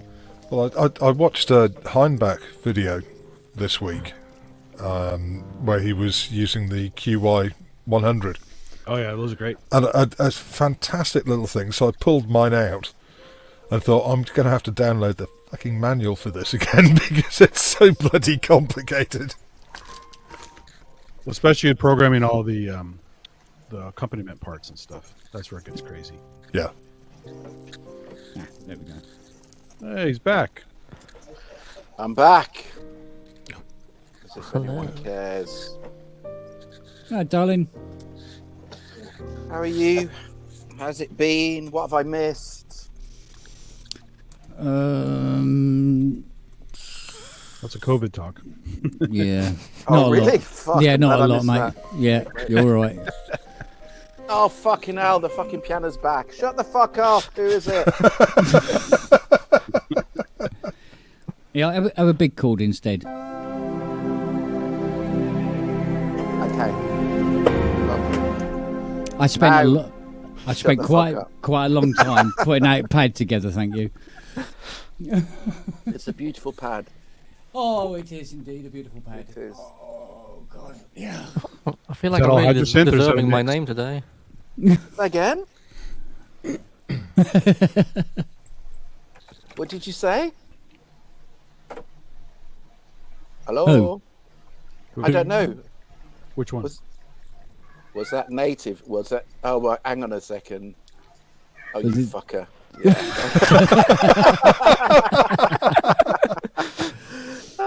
Boom. Mm. So, you seem to be suitably relaxed. No. It's just that I just thought, hey... Oh, it got too warm in there. No. I just thought, come back on the show, get ready for it, do a bit of a striptease, because I know my target audience. So Yeah. I thought I'd just get ready to entertain. Okay, go for it. Yeah. No, I'm not going to. You need the feather boa. Where's the feather boa? That's between my legs at the moment, but that'll come out. Don't worry. I think Fiona just fell off her chair downstairs. No, I finished the track that I needed to finish, and then thought, no, fuck it, I should really start on the next track. But I went and Yeah, right. got tired. So Yeah. anyway, There's nothing worse than getting to the end of a track late at night and trying to start another one. yeah. So I just So like, fuck it. this is literally just refresh to just da-da. So I'm now ready for the long haul. I'll do another couple of hours. It'll be fine. But Yeah. anyway, I thought you could distract me just for 10 minutes. There's a ghost behind you. Hang on a Well, that second. didn't distract you at all. What for ghost of a banker? Baboon. Yeah. There's a baboon behind you. Don't. Looks like the ghost of a banker. No. Shut the fuck! Don't go on about fucking badgers. Let this go. This is gonna be on. This is gonna be on my. This is gonna be on my fucking gravestone. I'm telling you. Yeah, killed by a baboon. Yeah, killed. No, killed by a badger. Yeah. But only a Yeah, honey badger. The irony. Yeah. So. No, seriously, what have I? Please don't tell me it really was just about. COVID. Oh God, yeah, it was really awfully depressing. Oh my God! What the fuck's wrong with you people? Well, we were waiting for you to come back to cheer us up. Oh, okay, fair enough. Okay. So, go. Oh, entertain. Yeah. Dance, monkey. Dance. Do you know what? Actually, joking aside, talking about, do you not find it's one of those things that, as a musician or a pianist, have you spent? I know I have. Penis. As a musician As or is- a penis. You heard right first time, Rob. Yeah. Are you looking for visual clues there? So as You asked for dick jokes. You asked for dick jokes. as a dick, as a qualified dick, yeah. You'd go to someone's house or something, and they turn and go, "What do you? Oh yeah, I'm a musician. Oh, what do you play? I'll play the piano. Oh, come and give us a tune." How many fucking times do you hear? Oh, can you just play us a tune? And Just tell him you're a drummer. Can you play Imagine? Yeah, that always works. Genuinely. Can you play Imagine? I now do just turn around and go, I'm really sorry, I'm not a performing monkey. Ah. But it's true though. I can't. You're a performing baboon. But even drummers. Yeah, but it's one of those professions where people react like that. Yeah, but Because you say, "Oh, I'm a mechanic." Are you? Well, fix that car then. Fix that car. Yeah. Yeah. Come to take a look at it. Well, imagine how comedians feel. Mm. Yeah, exactly. Yeah, make me laugh. Yeah, tell us a joke then. Well, that's why we're all depressed. They are. You're right. You're absolutely right. I'm surprised. Yeah. It could be worse if you're a doctor. You get the gloves out, right? So. Oh yeah. Oh, man. Oh, I'd love to be a gynecologist. That would be amazing. Become a gynecologist and see the world. Yeah. No, but the irony there is the fact that if you genuinely were a gynecologist, you just wouldn't give her monkeys. Do you know what I mean? You wouldn't. The last thing you'd want is to be. Oh, oh no, she's back. Oh God.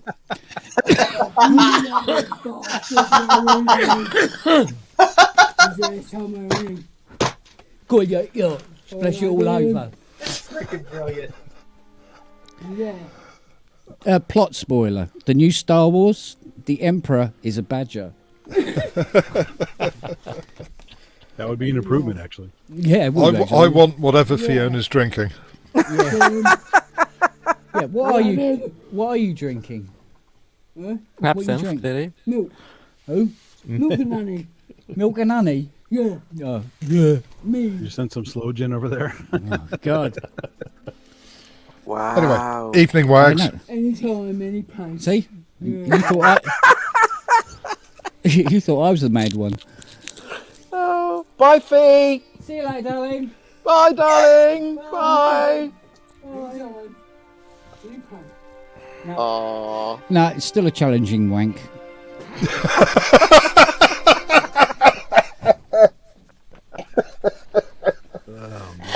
But there you go. Oh, good God. That's twice in the same month. Oh, mate. Furries, is that it? Yeah. My tribute to Sean Locke. I saw that clip again today. It still makes that and the rectum of the year. Oh yeah, I know. I beat Fern Cotton. Yeah. Let me tell you, hers is pretty fucked up. That got me through to the Worlds. Yeah, in Cancun, wasn't it? Yeah. I got beaten by Diego Maradona. Yeah, when he bent over to set the sprinklers off. Excellent. Can I just say that I love the fact that all of the Americans have no idea. What the fuck are they talking about? I'm sure it's quite amusing. I just don't get the reference. But it was really funny. We did a quiz. We did a quiz the other night, right? And it's on YouTube's full of them. And it was TV shows, and you had to guess the theme. They give you like 3 or 4 second excerpt of the theme, and you had to guess what the TV show was, right? And it was right, 30 tunes, right? And we got 2, because the rest of them, these random American shows we've never ever heard of, never got over here. And they all they're all sort of 70s and looked very sugary. I just don't know. And always seemed to be based around a family or a person that knew a family or something. It was really... Sitcoms, they're terrible. Yeah. Did they not have the theme tune for Soap? Nah, they did you do another one, there'll be Soap on it, or Dallas and all the other shows that made it over here. But it's like there's mountain of these shows where we're going, what the hell is this? Although Three's Company is a classic. Did you guys get Three's Company over there? That was a yeah. Well, Three's Company was Man About the House. So Three's Company. Three's Company is a remake of our show. Yeah, I'm not surprised. Yeah, well, it's like Steptoe and Son was something Sanford else. And Son. Sanford and Son. Yeah. But if you watch Sanford and Son and then watch... What was the American remake of Till Death Us Do Part? Yeah. Then you go... Was it Archie Bunker? Oh, wait a minute. It might have been Archie Bunker, wasn't it? It was the original of... what's his mush? I can't remember that. Alf Garnett. I thought Alf Garnett was the original, and then yeah, he is. It was the original show, and then and they took that because you even had Mr. and Mrs. Roper in the Three's Companies. We had Mr. and Mrs. Roper here in Man About the House. Hang on a minute. Who then became George and Mildred, didn't they? Whoa. Wait. We seem to have missed the fact that Wagyu's in the room. Hello, Wags. I did say hi, Wags. Yeah, we said hi earlier. The reason this is a big thing is that Wagyu and I have never actually been together. That's true. I usually kick in at the later parts of the stream. So I can finally say, hi, Wagyu. Hello. The Technics WSA1 Owners Club with Synth Addicts as well. I have 3 of them. I think Wagyu... Whoa, stop. Who has 3 of them? And Synth Addict. He's going to give me one, aren't you, 3 Andy? of them? 2 keyboards and a rack. So there's one keyboard too many, so you need to give one to me. Well, it's enough to have some spares.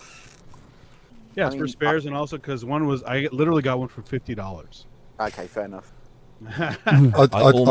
I think between Wagyu, Ty, and Andy, they probably own pretty much every synth that's ever been made. Mostly Ty. Yeah, I don't have... I think Wagyu comes close. I mean, I've got over 100, but I don't have any 1970s stuff, so... Oh, you haven't lived unless you've got 1970 stuff. Well, yeah, so Kent covers that side of things. Yeah. I've never seen so much dirt and dust in all my life. Including drum machines, the last count, it was 200 and something. Jesus. 220 something like that, including drum machines. I mean, Ty has a whole room he can't actually get inside. So yeah, okay. Photos of the synths in there with a telephoto lens. That is I'd love to say he was wrong, but unfortunately, no. Yeah. I did have to, honestly, when I did that for the Sonic State thing, I genuinely did have to.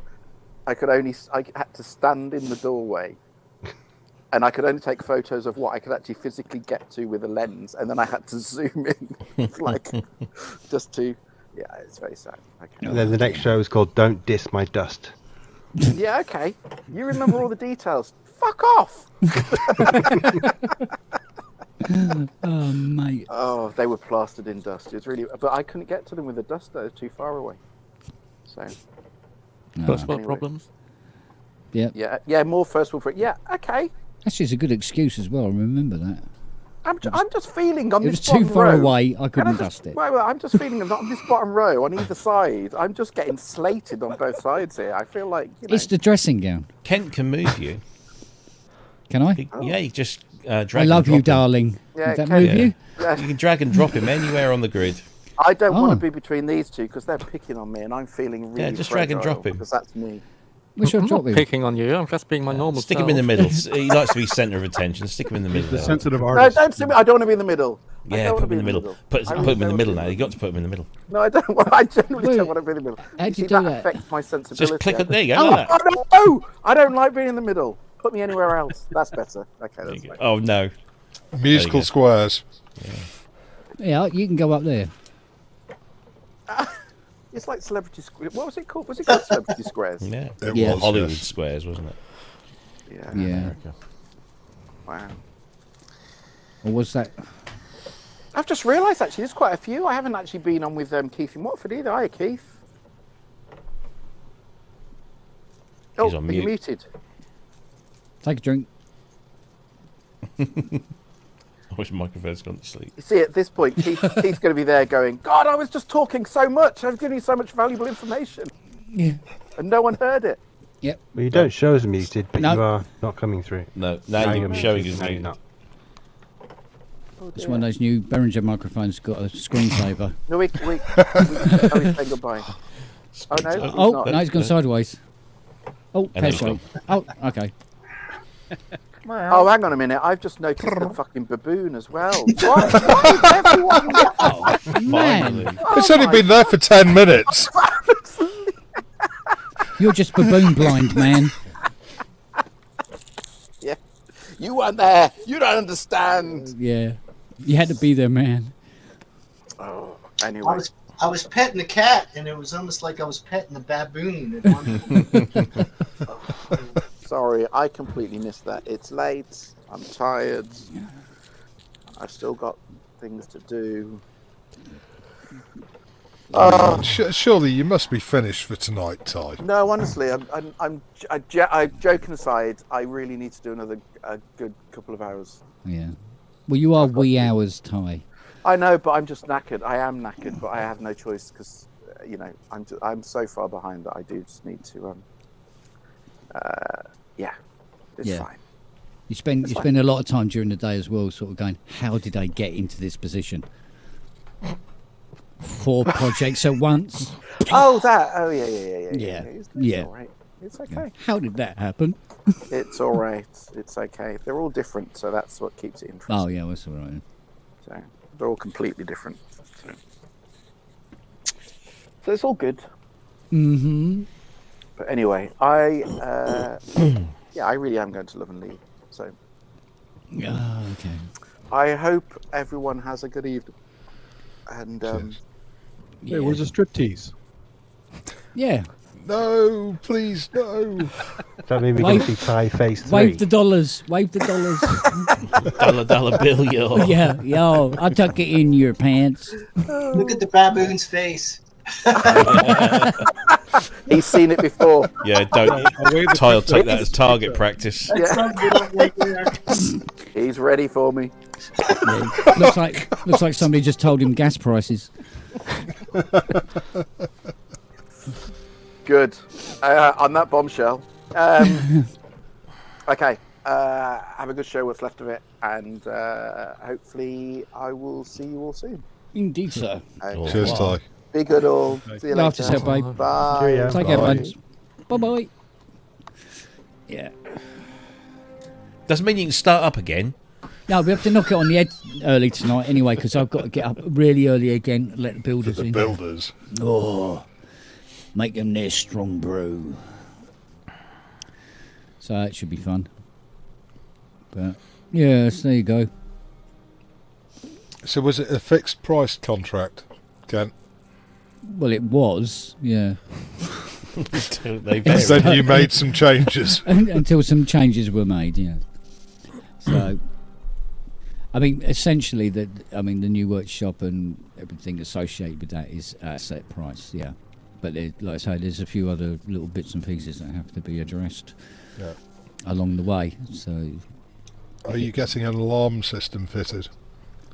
We got 4 dogs. 4 of them. Yeah, honest to God. Yeah, but, but huskies just love people to death, don't they? Oh yeah, but here's the thing, right? Next door's been broken into before now, since I've been here, and this side's been broken into and burgled, but never here. Because if they've got dogs, they just don't bother. It's not worth the risk, because it's a variable they don't want to deal with. When you've got 4 dogs, they're going, that's 4 variables I don't want to deal with. Even if one of them is the size of a small potato, they're not going to risk it. Because they tend to be the most vicious. Yeah. I mean, Charlie, the husky, he'll go up and sing to you for a bit, and that's about it. He does his bit and then buggers off. Nelly, on the other hand, would probably separate them from their privates without too much trouble. Because she's very, very friendly, but if somebody is suddenly in her garden, if she doesn't know, it's a different dog. And then obviously Siri will join in, because those two are joined at the hip. So, so it's not really worth anybody's effort, so they don't. Just imagine someone breaking in and trying to steal a CS80 anyway. They'd struggle. At the moment, they'd be doing me a favour. So have you perfected a method for getting synths in and out of the new workshop? Ah, yes. Excellent. This is. The workshop floor is exactly the same height as the garden. Right. You just roll it straight in. And have you got your new trolley? Yeah. Oh, that was an eye-opener. This new trolley, I bought my the one that's just bust. I bought from RS, and it was let me think, it was 180 quid. And I went to buy it again, and this 500, is 600. Yeah, so 550 plus VAT for the same fucking thing. Is that one of the? It's the hydraulic lift one, or No. Just a straightforward sack trolley. sack trolley. Yeah. But it's the multi one where it goes into. It'll either go as a flatbed, or it goes into a tri-state thing. Yeah. Does it do stairs as well? No. It's just two pneumatic wheels on it. But so I went to this the trolleyhouse.co.uk, which had the same trolley, and it was 123 quid. Jesus.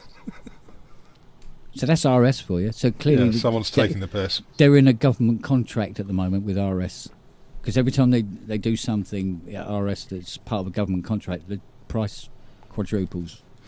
Well, I always found that large companies were always happy to deal with RS.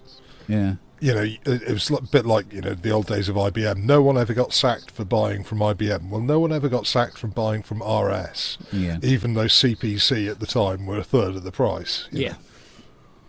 Yeah, but just lately, the one thing that you could always rely on RS for is you could order something and it was there the next morning. Yeah. I ordered a open frame panel transformer last Friday. It's still ain't here yet. Wow. It shows you. Well, do you miss the old RS catalogues like I do, and the old CPC cat? I mean, the CPC catalogue was about 3 inches thick. Well, actually, for me, it's the other way round, because when they used to do the catalogue back in the day, I was only just starting out and didn't know the names of half the stuff. Right. So I'd have to go right through the catalogue going, no, that's not it. No, that's not it. Whereas today with the website, and just you can find what you need really easy. Yeah.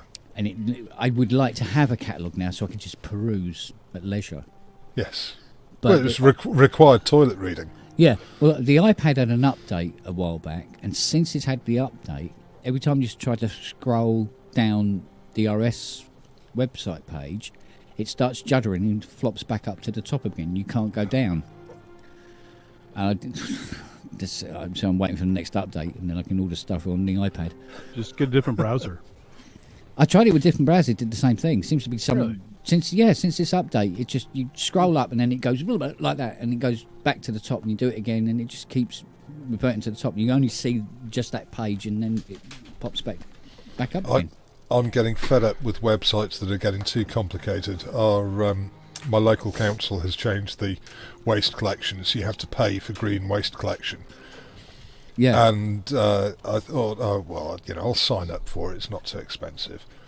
So I went onto their website from my PC, and I tried Firefox, Chrome, Edge. None of them worked. You tried Edge? That was desperate.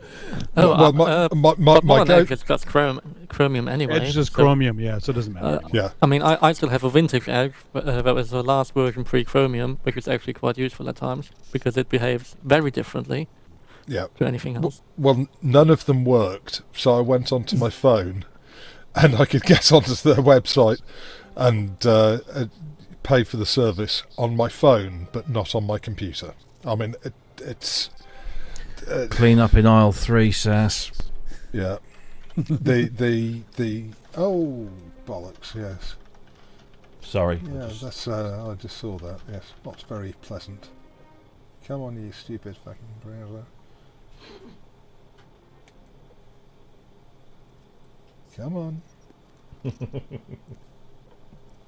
It's not normally something somebody sort of like announces, is it? It's Pedo Bear doing an attack, right? So. Yeah. Boo. Oh, the show must be hammer has been. The show must be getting popular. With the wrong. Yes, I like that. With the wrong crowd, yeah. Original synth says apostrophe ? Question mark. Yeah, come on. Yeah, we're going to do H-speed, so at least get the punctuation right. Wait a minute. Yeah, if you're going to be a pervert, for God's sake, get it right. Yeah. How dare you? Get the punctuation right. Nobody cares properly anymore.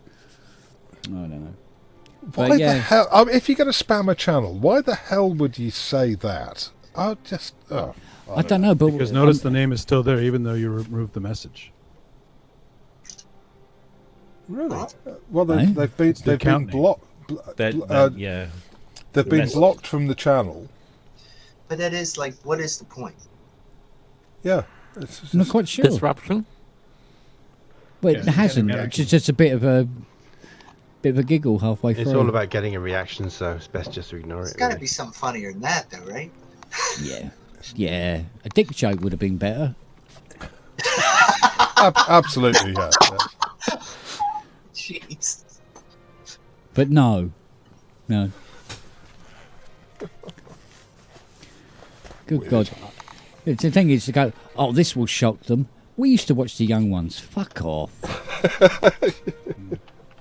And even that wasn't that shocking. No, it wasn't, but it was a real cultural kick in the arse for a lot of people. No, they played that at MTV over here, so it wasn't that hardcore. So. No, not at all. Not at all. Roy Chubby Brown, however,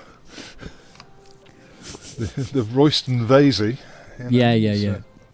Just play Derek and Clive. That's really out there. Oh, absolute classic.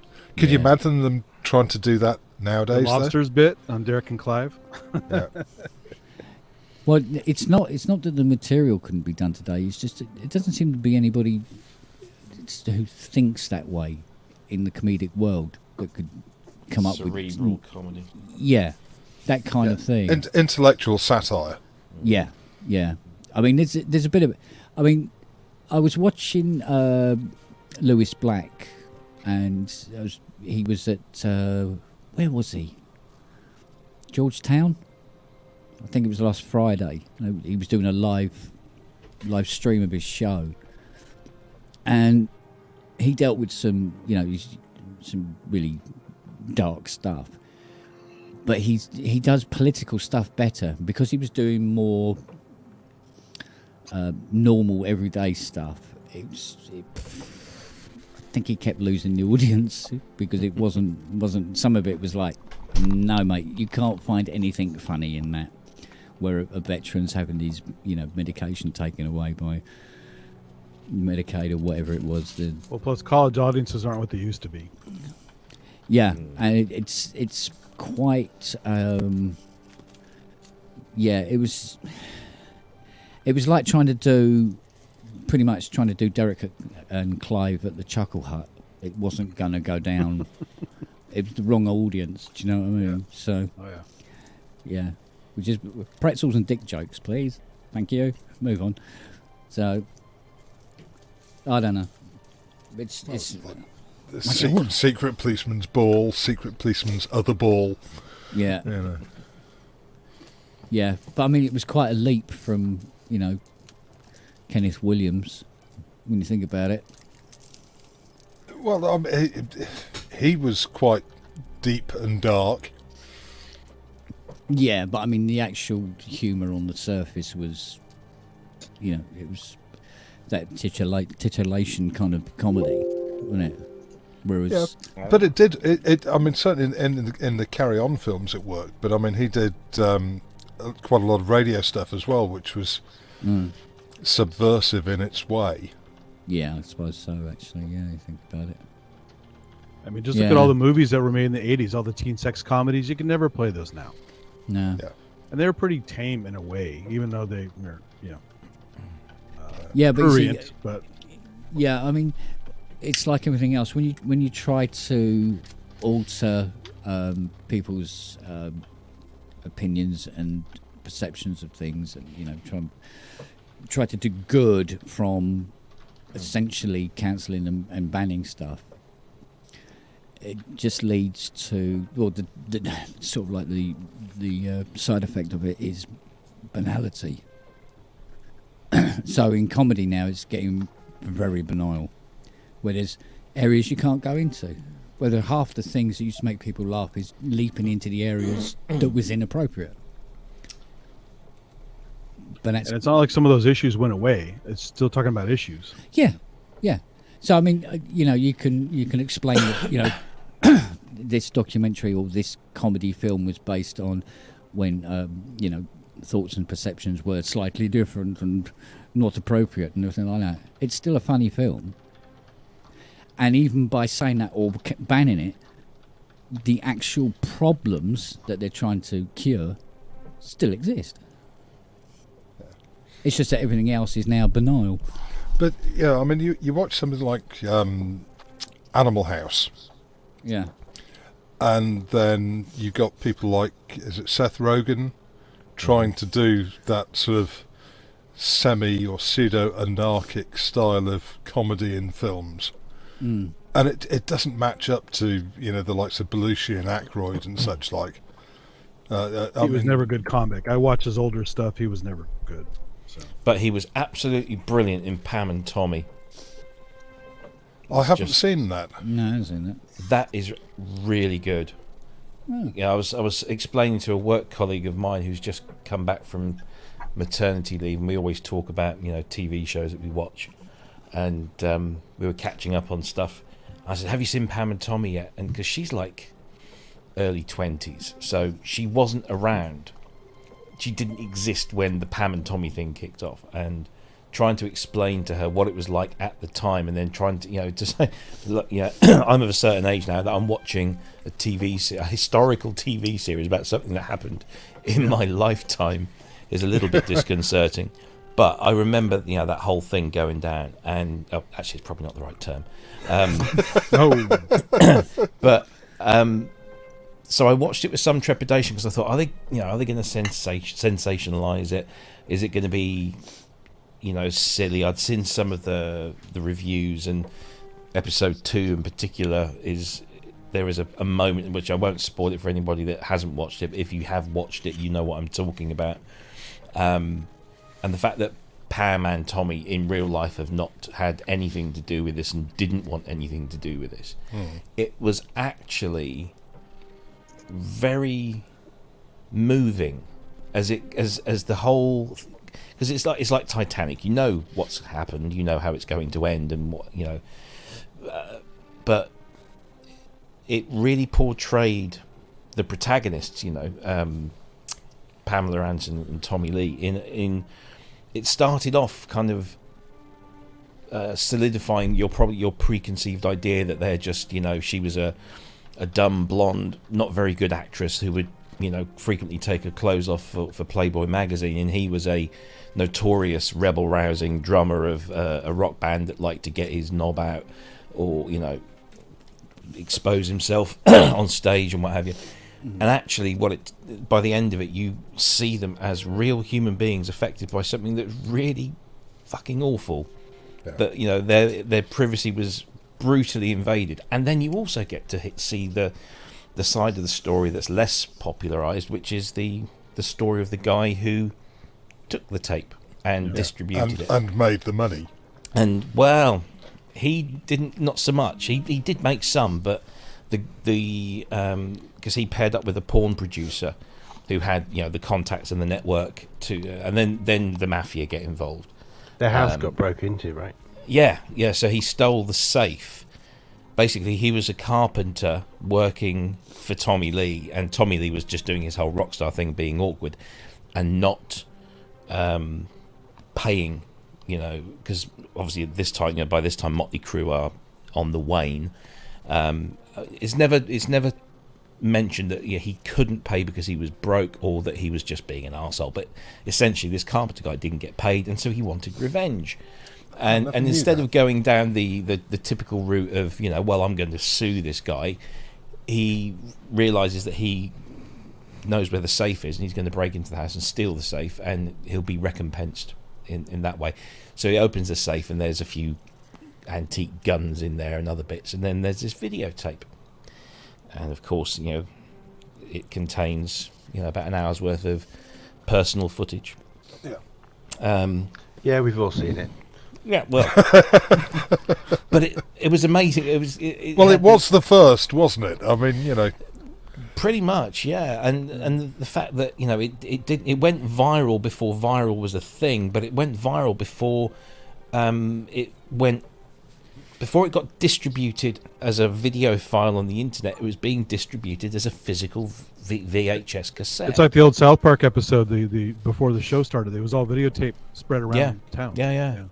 And so they used the internet to sell it, but it was all still video cassettes. But it was just it really kind of portrayed everyone in exactly the light that they should have been portrayed in. And it humanised them. Yeah, and when you come out of it, you think, you really felt for Tommy Lee, who, by all accounts, is a bit of a twat. But, I came away from that thinking, do you know what? I forgive him for being, for saying and doing a lot of the things that he did after that, because, how would you like it if somebody distributed the tape? Did they sue? I mean, so what happened was it got into the hands. So the guy that stole it did a deal with this porn producer, who then they needed money because nobody would take the film and distribute it without release forms, and of course they couldn't get release forms from the people that were participating in the video. So they had to kind of go underground, and they got some mob money, and then they got access to some video duplicating machines and set about producing lots of copies, and you went on the internet, you clicked this link, you posted a check, you got your video cassette, and they started making some money off it.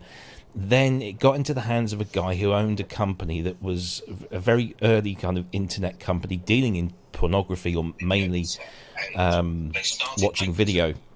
So you pay to watch a girl pleasure herself in front of you on the camera. He got hold of it and started distributing it online for free.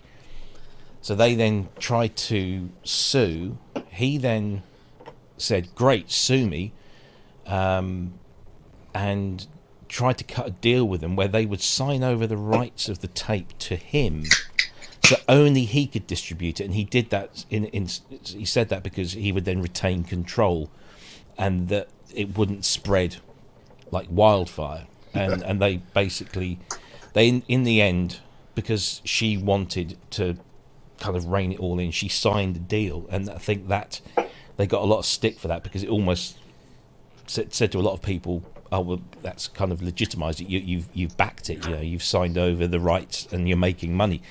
But they didn't make any money at all, and the other guys did. And then, of course, the guy that stole the tape started losing money because it was being pirated and copied and sold, in other places. And in the end, his life kind of fell apart, and he kind of picked himself up after the whole thing. He's now a cannabis farmer in Colorado, I think, or something. As you do, but no, it's a cracking story, and it's it's completely based on the truth. I'm sure there's lots of dramatic license in there, but it really did. But the odd thing is, it's now almost a rite of passage for any starlet, isn't it, to have a sex tape? That's how the Kardashians got started. Well, yeah. I don't get the cult of the Kardashians. It's bypassed me entirely. But I heard that show was good. It's made by the same guys who made the OJ one. Yeah, that OJ was really, really good. Yeah, that was a good dramatisation. American crime stories or whatever it was. And what was the other one that they did? That was quite good. But I tell you, have you seen the ESPN OJ Simpson documentary, that 5-hour thing? I haven't seen that. That is an amazing piece of filmmaking, because they don't even get to the O.J. Simpson murders and trials until like episode 2 or 3, because they preface it with everything that was going on beforehand, the whole Rodney King, everything that was going on. So by the time you get to the bodies being discovered and the trial and the chase and all of this kind of stuff, you are fully aware of the context of America at that time. And then all of a sudden everything takes on slightly different, to what you've probably been seeing on sort of other thing. And it's a fascinating documentary. There's supposed to be one thing that pins it on the sun, I think, but I don't know if that's the same show or not. I don't know. Yeah, it was the most bizarre trial. I was in LA when that was going on. I remember driving past the courthouse and past the. They basically put a bleachers up in front of the courthouse where all the press were. Like a weird. Yeah, it was bizarre. We were talking about bizarre. Apple earlier. I was working at the Apple company store at the time, and all of us huddled around a Mac on the showroom floor with a TV card watching the verdict. Yeah. Yeah. So, I mean, watching it from this side of the pond, I found it. I found the verdict obscene. What was it like on your side of the pond then? Being an American watching this travesty of the trial. Yeah, people were, well, I mean, they're different camps, obviously, but yeah, in general, people figured another celebrity got away with something, basically. So yeah, and the police were terrible. They botched the whole thing. I mean, that. Oh yeah, they got EDTA buffer in the blood samples everywhere. What wasn't supposed to be buffer, and they had a racist cop running the thing. That Mark Furman guy. I mean, everything was wrong with it. So yeah, I mean, everything that could go wrong did go wrong. They botched the whole thing. So. And then, in the context of a society that at the time, the African American community were being just kicked to all hell. Exactly. The Rodney King thing was just. Oh, that was disgusting. Yeah, and so you've got the African American community. They want justice because they never get justice, and then one of their heroes is put on trial, and it doesn't matter to them anymore whether he did it or not. They just want justice, which means OJ gets off. Well, I think you have to look at it from. Well, obviously, none of us can speak for a black person, but generally, a black person in America does not believe they can get a fair trial. So exactly, it's really that simple. I actually had a won't go into details, but I had a good friend murdered by 4 young black kids. This is a long time ago, but it took me a long time to understand how the community, the kids they had a lot of evidence on them. But the point is that the black community just could not find them guilty. And it took me a long time to understand that they just did not believe the justice system was fair. Yeah. They didn't trust the cops, the judges, or anyone. I remember the OJ case. I wouldn't watch it because the first thing that struck me was, how can this guy get a fair trial? I remember they were filming him driving around the like Andy was saying, we were all watching it. I was thinking, there's no way to get a fair trial. It's done. So what is the point of all this? Also, the judge loved being on camera. He was a real the whole real thing, horror for the media. Yeah. What was that weird gardener? That kid? That Tito? Or what was his name? Oh, he was a wannabe actor. He made some bad movies. And stuff. The whole thing was a farce. Yeah. So it was like, I just checked out. I was like, this is BS. There's nothing. That was the beginning of what I guess we have now, right? Of all the just nonsense reality, kind of real. What is the difference? Yeah, it was. Well, the ironic thing, though, is he did lose the civil trial. Yeah. And he also did that thing where he held up those guys who took his memorabilia with a gun, and he finally went to prison. Oh, he probably was guilty. I think all said and done, but the point was that if we allow this to become normal, right? Have you ever seen the Family Guy episode with OJ in it, and Peter takes him in? It's classic Family Guy. Oh, it's great stuff. But it was a pivotal moment, like you say. It was that kind of that along with things because that was around the same time as the whole Pam and Tommy thing, and it was these moments that all of a sudden you have 24-hour news. Now we can watch a trial play out on TV, and we get we can watch him driving his Bronco down the interstate, Which again is it's still it's a very alien concept for us here in the UK, because obviously our trials aren't televised. So I bizarrely find myself watching trials in America because I find the legal system and the adversarial system in America absolutely fascinating compared to the trials that I've attended here in the UK.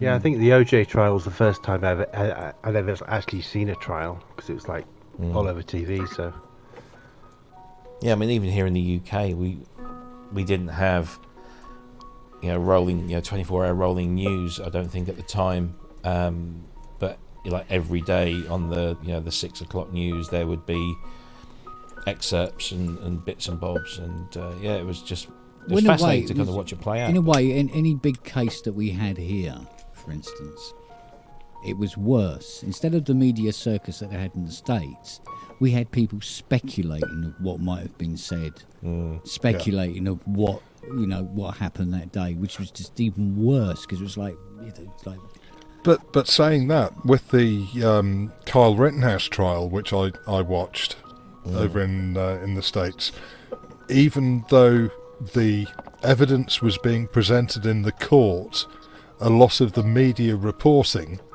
seemed to be watching a completely different trial to the one that I was watching. Yeah. And I that disconnect, I mean, it was, if I can use the phrase, discombobulating. It was really quite perverse that I've just watched something happen in court, and then I'm watching something on CNN or MSNBC, and they're reporting something, and I'm thinking, but that didn't happen. That's not what happened. The videos were there.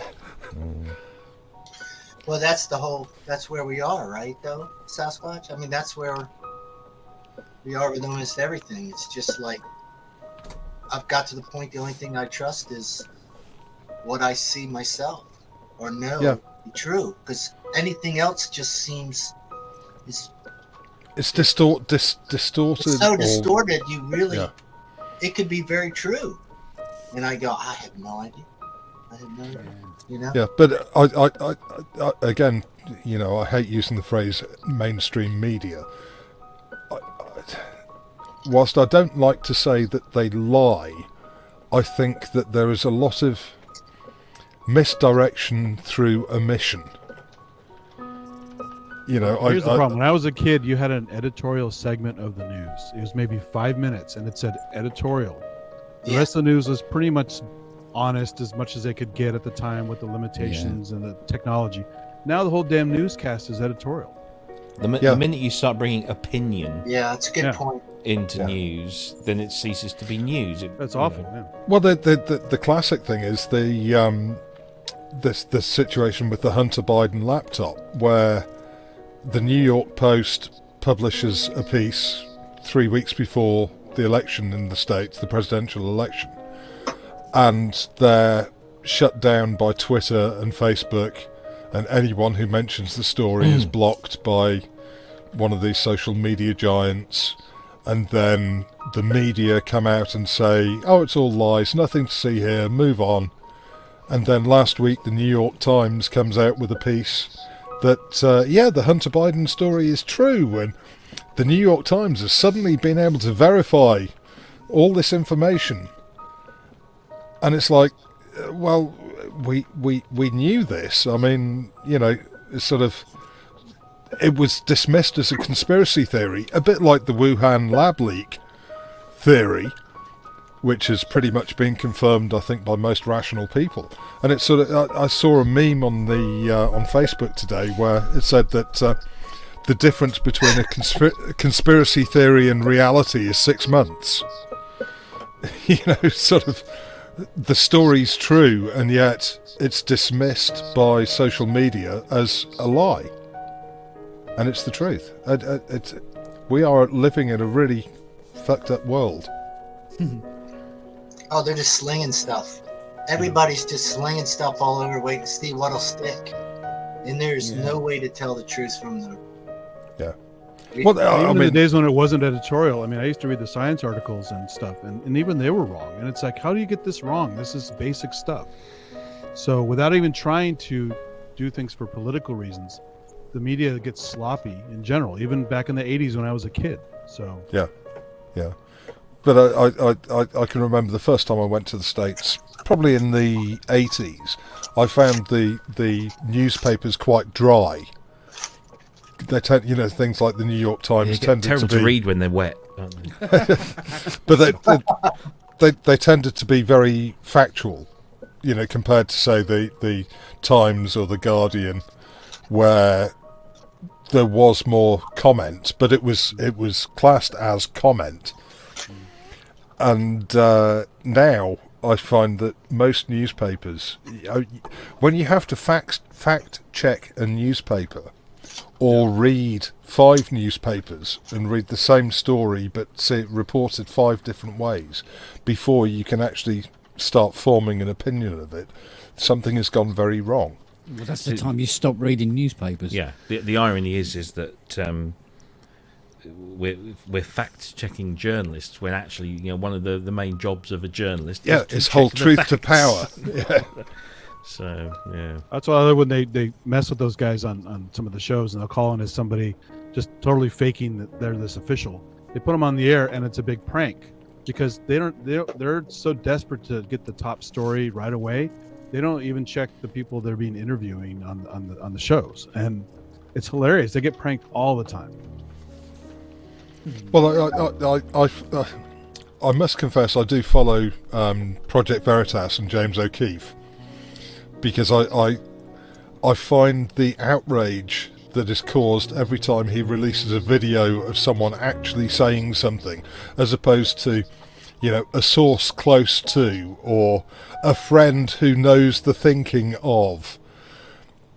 And you see these people being caught on camera by James O'Keefe and Project Veritas saying all this stuff, and it there's no commentary. It's just, this is what these people are actually saying, and yet it's dismissed as fake news.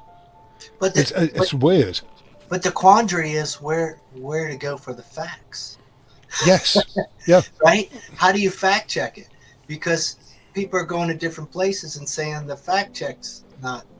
It's just, that's why I said at the end of the day, I think you have to really. Some of this stuff we're not going to know, but there are things that we have to experience or observe ourselves, or else you cannot ever draw a definitive conclusion about it, because you just don't know. It's why I'm uncomfortable with the Russian media and propaganda being banned, certainly here in the UK, because unless you see propaganda from both sides, unless you see output from both sides, you never know what the true story is. And again, who do you believe? But if Russian media wasn't state controlled, then we would let it through to get their side of the story. It's just it's all state controlled now, so it's guaranteed to be propaganda. But in a liberal society, even though we know that it's a state, the BBC theoretically is a state-controlled broadcaster. PBS in America is theoretically a state-controlled broadcast operation. Every country has that. Australia's got ABC. So, but the UK government aren't telling the BBC what to say. But they could. The BBC aren't, but they're not saying, do not call it a war, call it a special operation and that kind of thing. Oh, no, but a big difference. But actually allowing it through then allows you to analyse it on the assumption that it is propaganda. But I think there is propaganda coming from Ukraine and Zelensky. But it's just not labelled as such. I perhaps my faith in media generally has hit rock bottom at the moment, because we have to look at all sources and from the stuff uploaded directly from users, and then just use critical thinking and logical. But as what's happening. As a libertarian, I'm uncomfortable with censorship in any form. Yeah, but when you say penultimately, knowing doesn't change anything anyway. So, the hunt for the truth, and you're going to just have dog shit thrown in your face. It's a rabbit hole. Yeah. It's a rabbit hole. But where did it start that it was, some sort of inalienable right that we know, that we have to know? We're not part of it. we're not involved in it, yet we have this thing where we need to know. But 9 times out of 10, people will believe what they're told if they agree with it. Anyway, I mean, you know, when you look at with the thing when you had with Trump and Republicans and what Republicans wanted to believe because they agreed with it and they felt part of that, you know, whatever it was, whichever way they were standing with it, and this whole, you know, alternative facts and all this sort of thing, and you see it here as well. We've had it here, and it's everybody thinks they know, or everybody, you know, or you get people who are not believing or trusting what they're being told. So, and it makes the whole thing completely pointless. Absolutely pointless. That's where we're at. That's where we're at. But that to me is scary if people do not know what the truth is. Yeah. Well, it is. Yeah, but you know, quite a few thousand years, most people didn't know what the fuck was going on anyway. But you can never know what the truth is unless you're there on the scene. Yeah, That's but knowing the truth doesn't change anything. You know? So, but knowing the truth can influence decisions that you make in the future, especially when it comes to, for example, voting. Maybe voting, but we know what happened in Nazi Germany in great detail now, right? But it doesn't stop it from happening somewhere else again because we all know about it. Do you know what I mean? I disagree. I think it does, because if you have critical analysis by those who are meant to hold truth to power, i.e. journalists, and the people ultimately make the decision at the ballot box, then it does have knowing what the truth is does have a major influence. But the point, I think, to Andy's point is, there's no journalists. They're gone. We've got Tucker Carlsons, and just these entertainers that are spouting whatever. Yeah, they're being told. Everyone's a personality. Everyone fancies himself a comedian, and it's like, how about just being a talking head? Give me the damn news. Thank you very much. Yeah, well, that's it. They've become personalities as opposed to. Ago. We tried, I guess. Yeah, but I think it's gone to the point now where you couldn't go back, and even if you did, the damage is done, and most people wouldn't believe. If you were telling them the absolute truth, and they go, "Well, I don't agree with that, so I'm not going to believe it." And they're definitely steering us into discussions that have no relevance. I think that's Ken's point. They have no relevance, right, to us, our lives, but they want us to focus on that as. So it's a form of misdirection. A key to something bigger, and when really it's a key to nothing, right? Yeah. But they've occupied us, which is bizarre to even believe is true, but yet I think it is, right?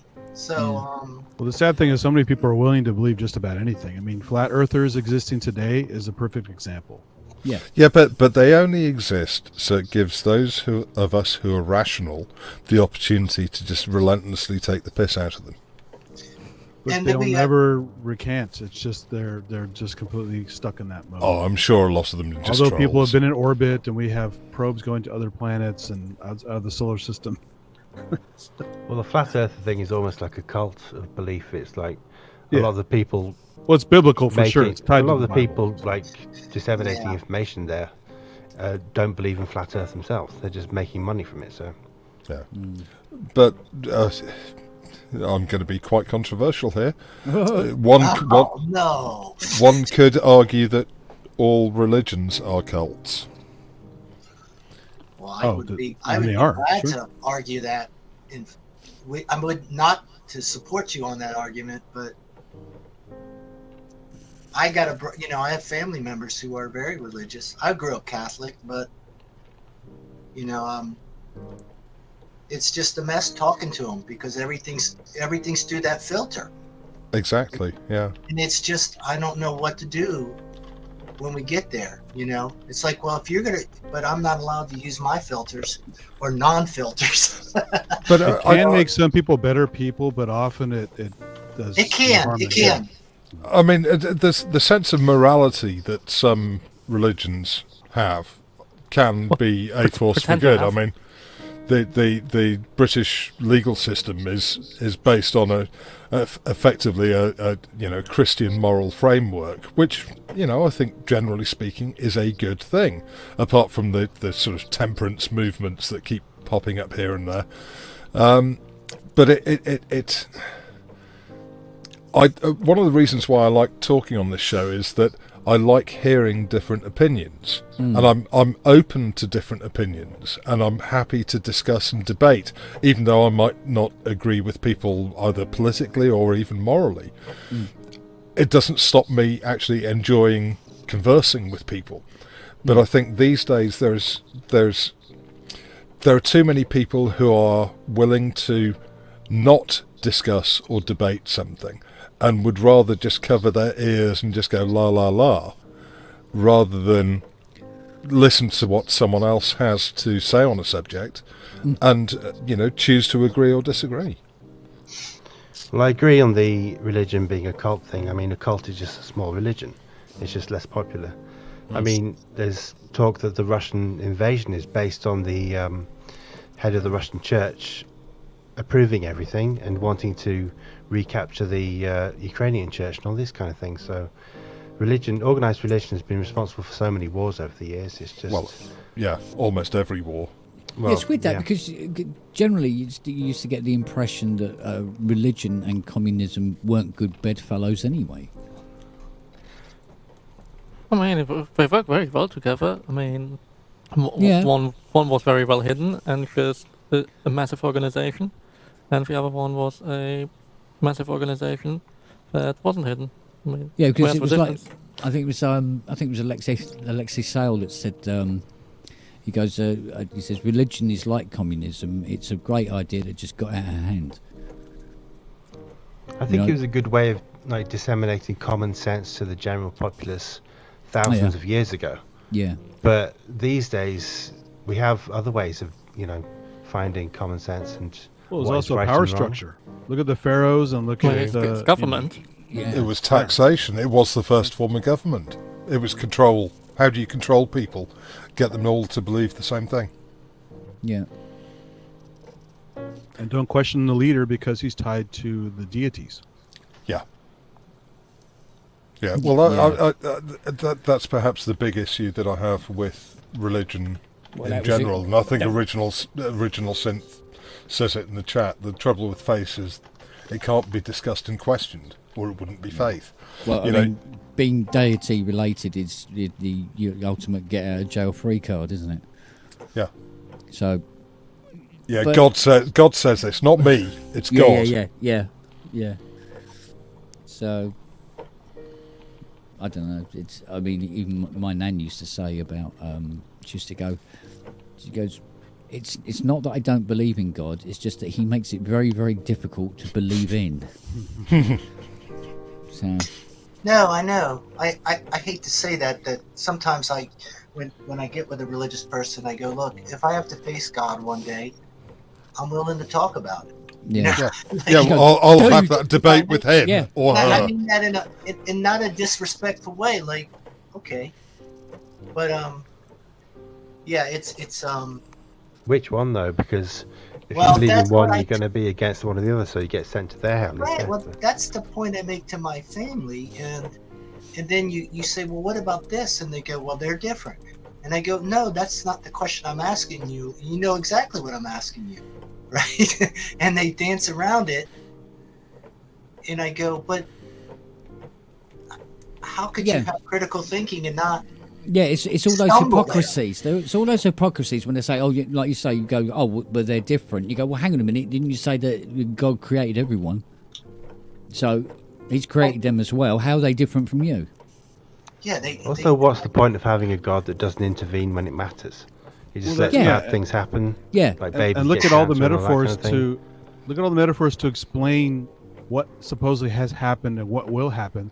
It's all based on really, really old ideas that from those time periods when they wrote these stories down.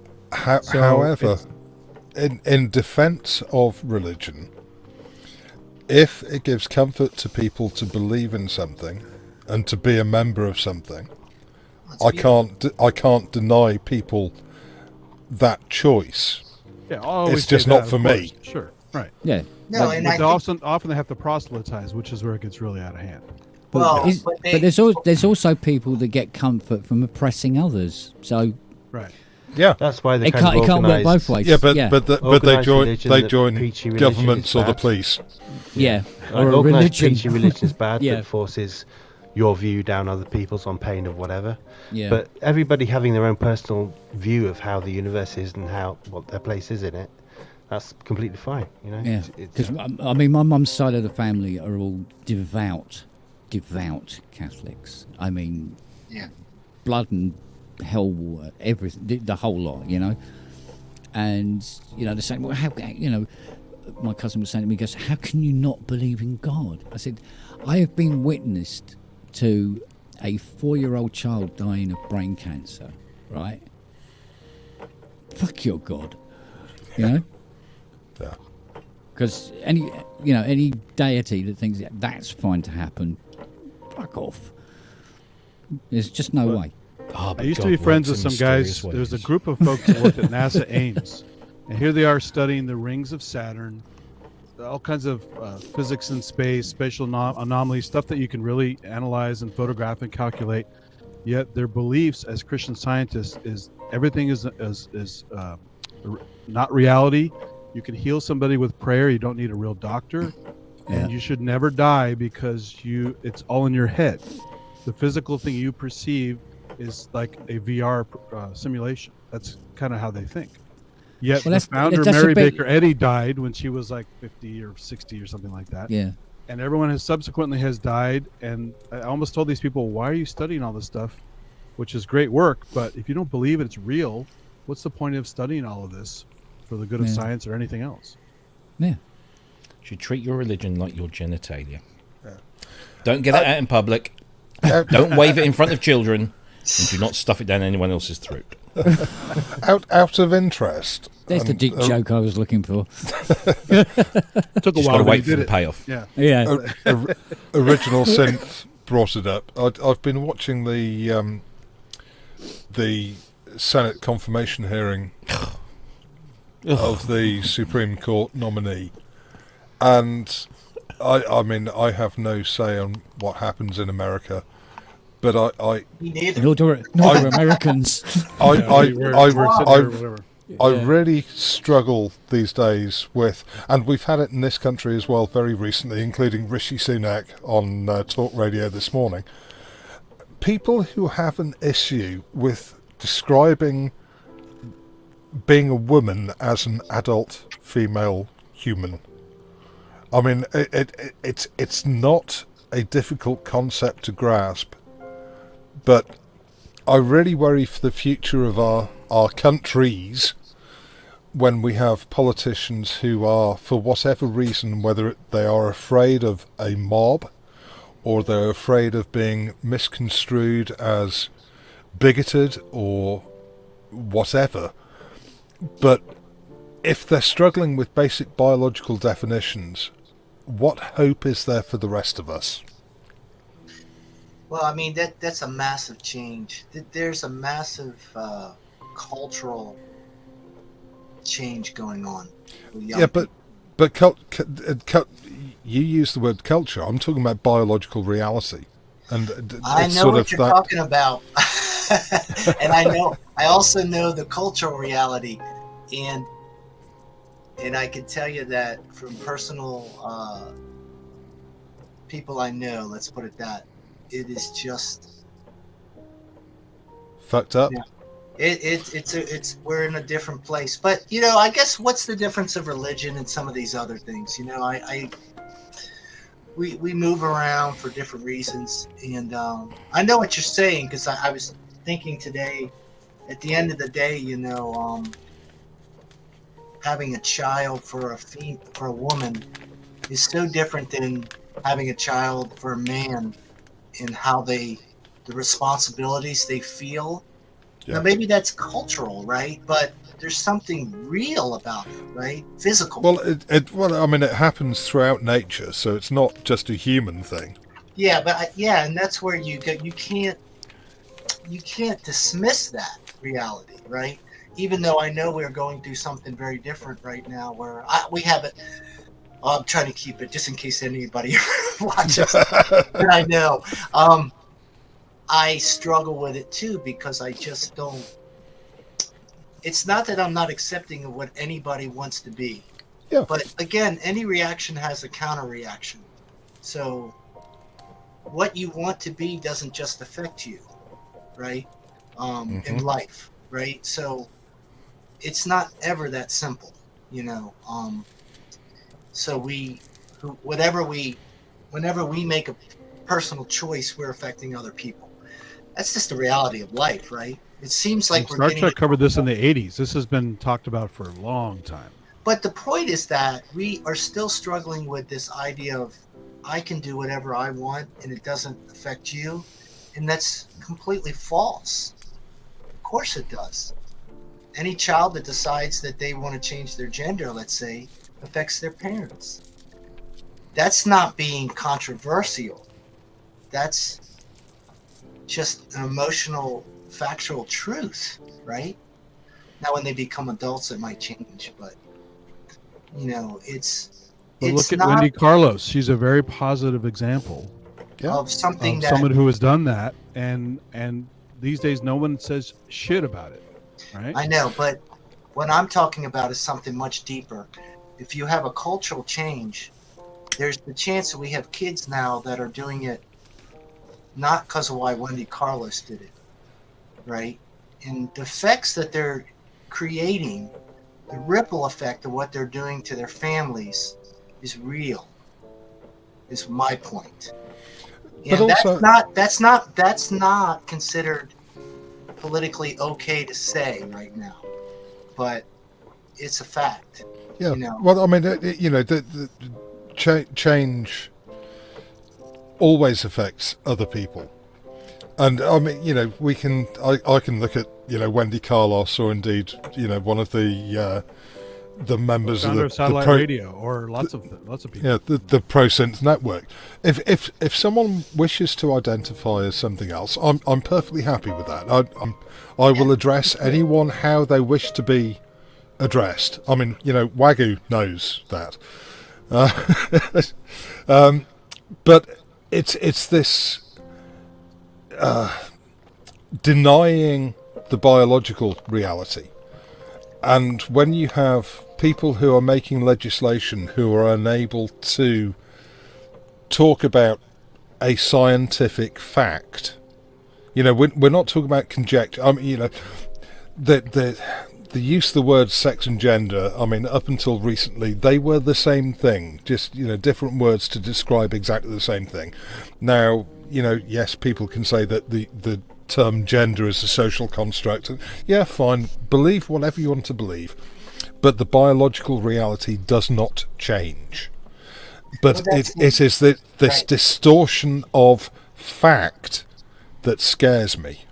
And when legislators and politicians who are unable to accept scientific fact is really worrying. Well, it gets very dark. Trust me. What do you do when a child wants to take,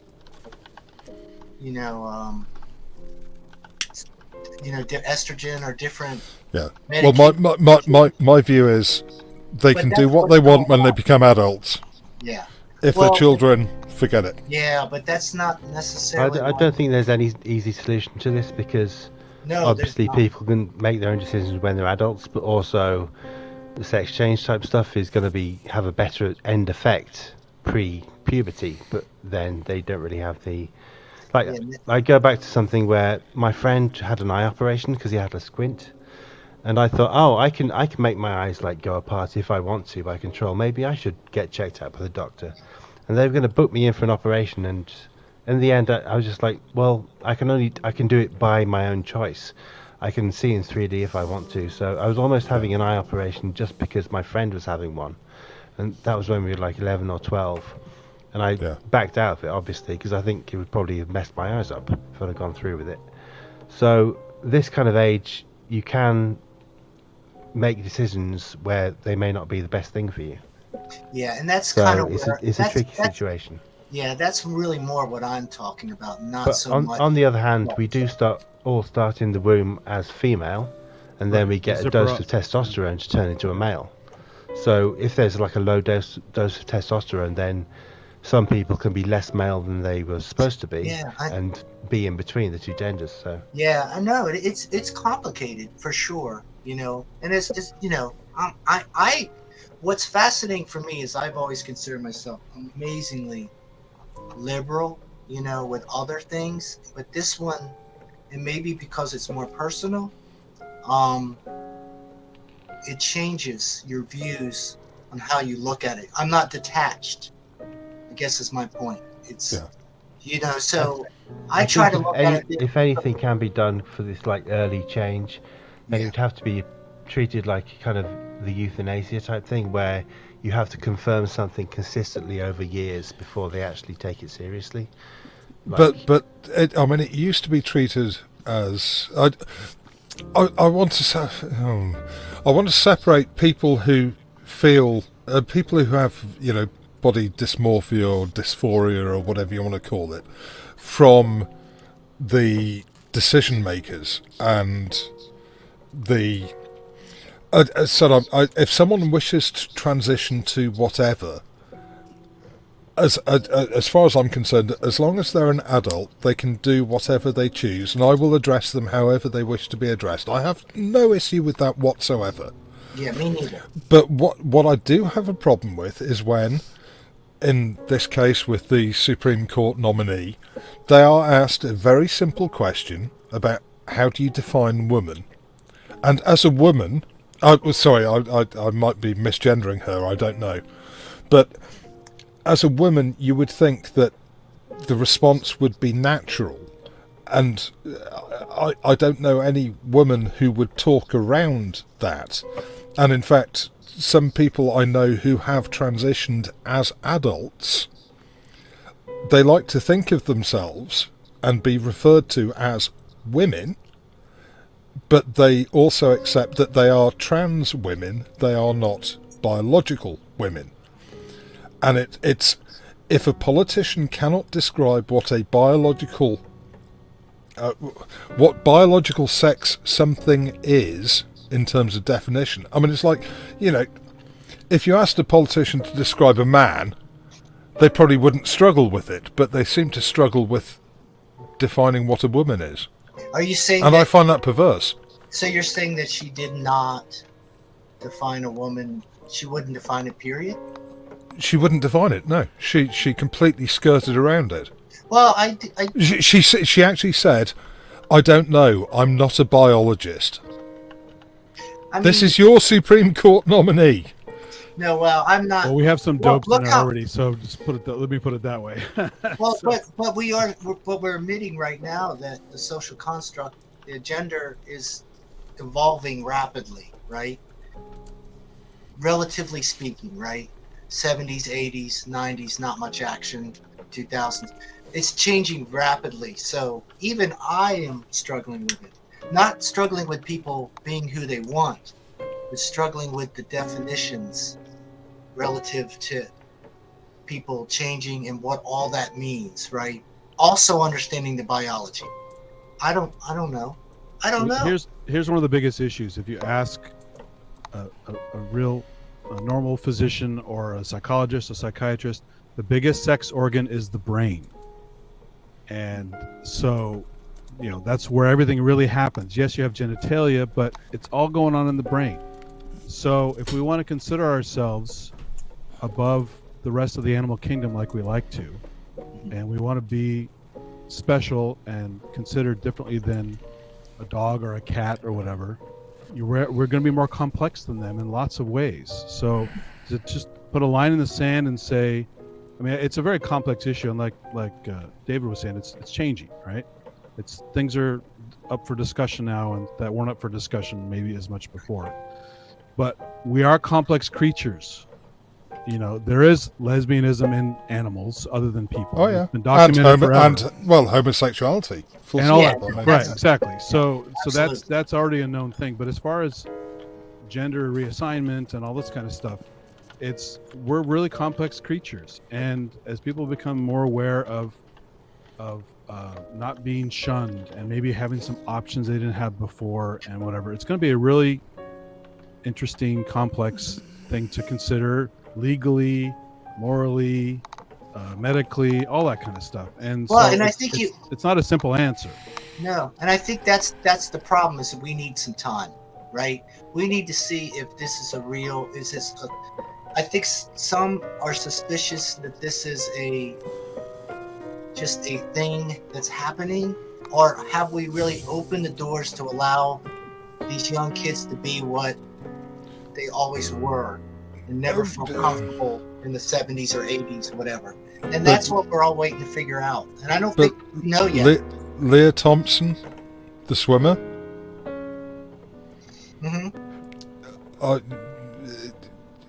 Am I the only one who thinks that it's odd that a man is competing against women in a single-sex competition? It's not odd. That's one of the complex areas, yeah. Yeah, see, that's what we can't... I don't think we can answer it.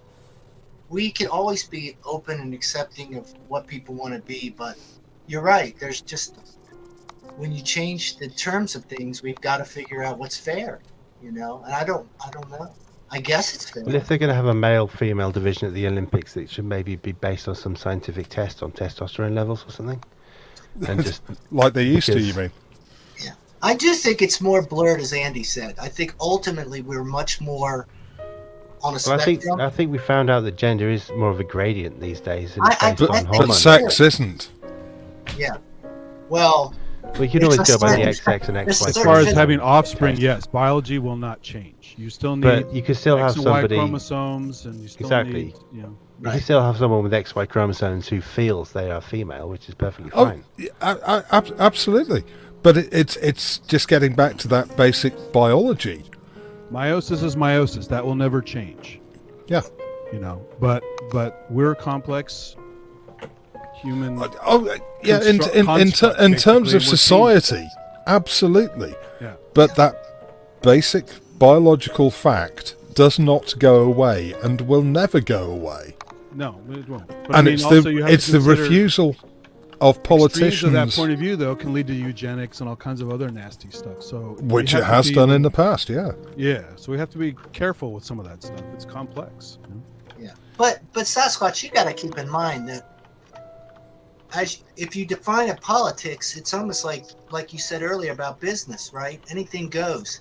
It's fluid, right? It's a war in some degree. So you are calculated on every move you make, right? So if we define a politics, on some level, we can't judge the person.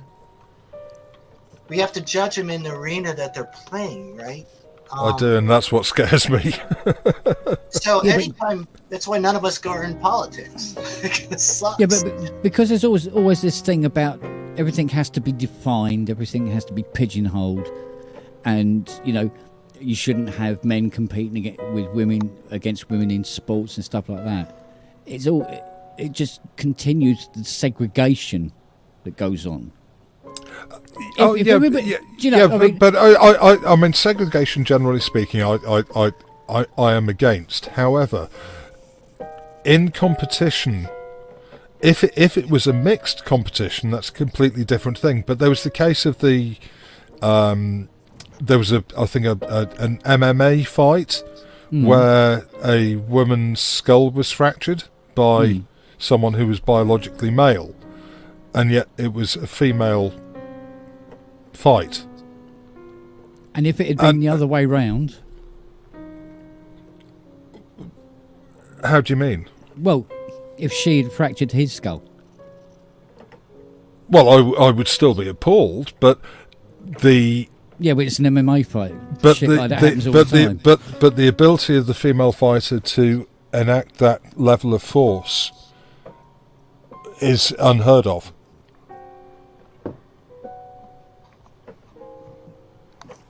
No, I don't know about that. Same with wouldn't think this it's unheard of swimming competition. I mean, the swimmer Leah Thompson, I think her name is.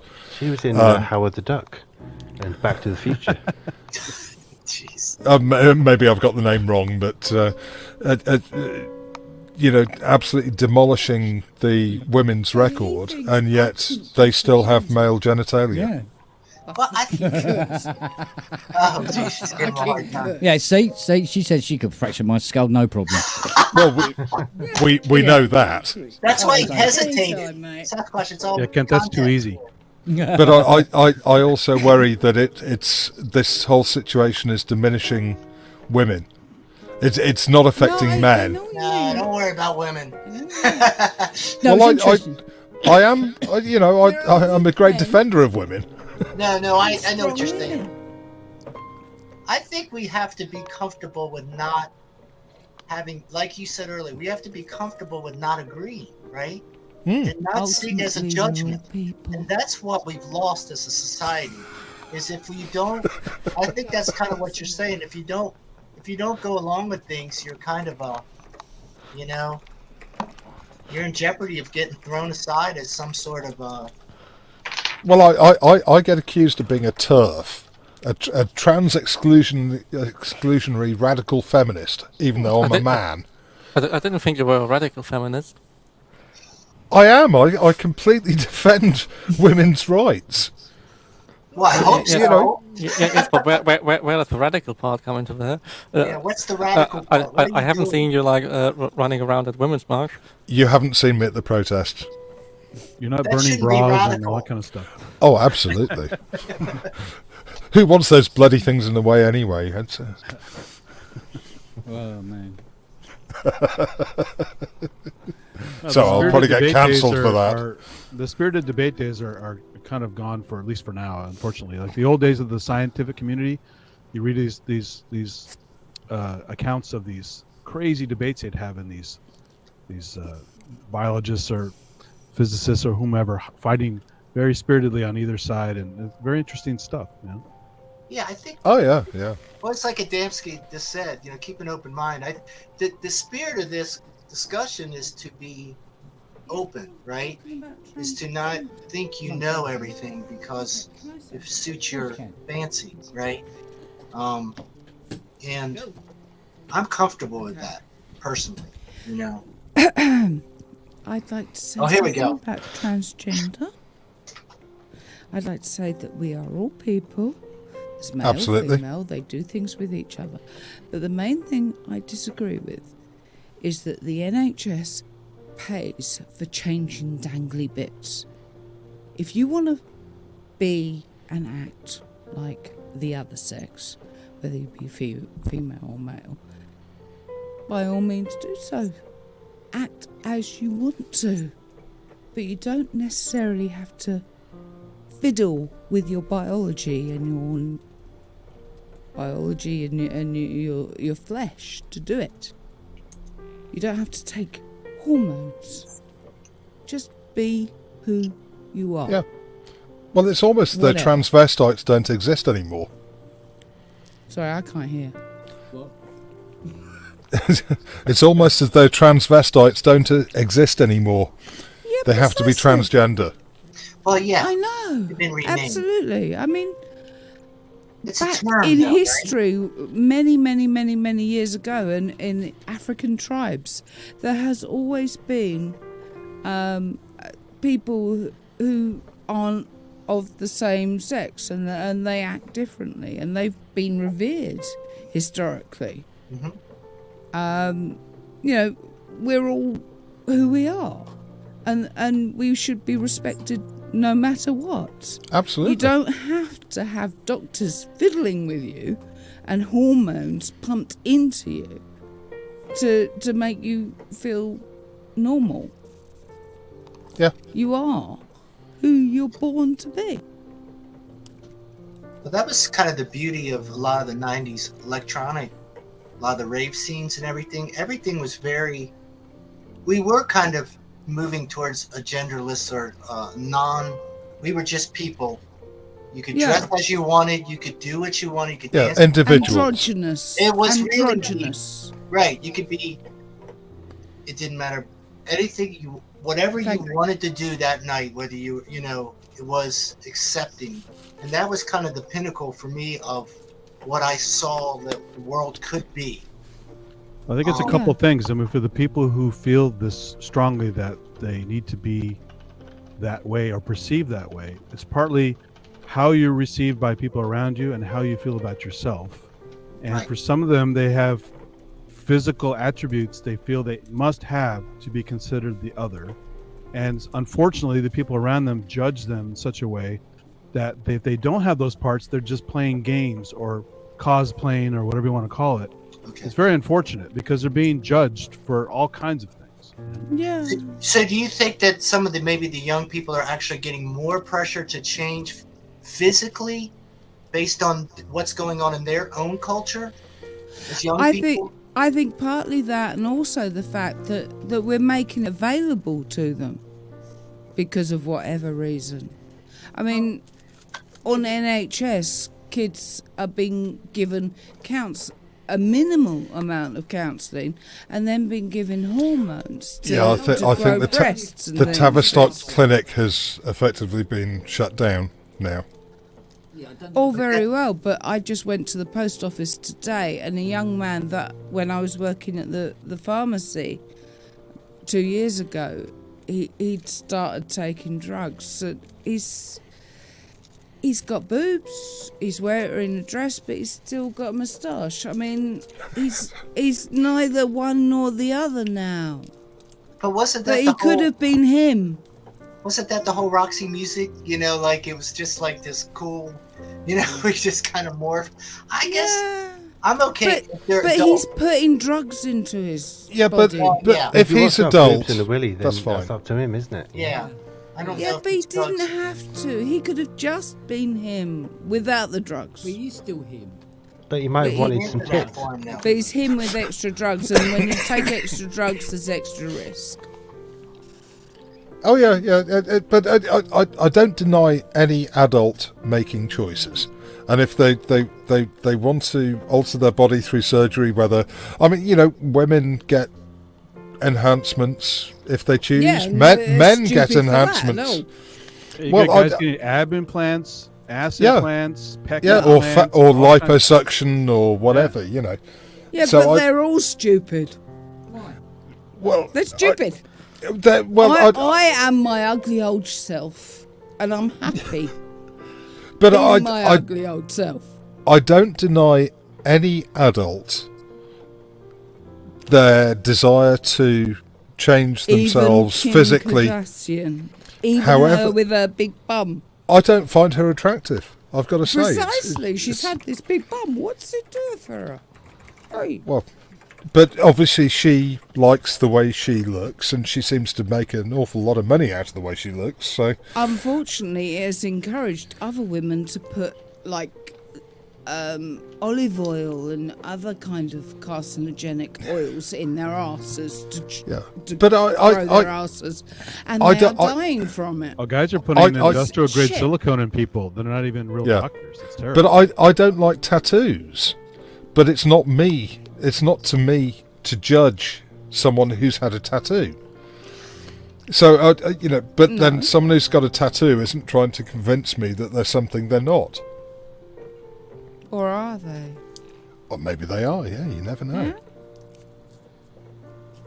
I mean, I've got a nephew who has a lot of tattoos, and I think he's trying to make up for something.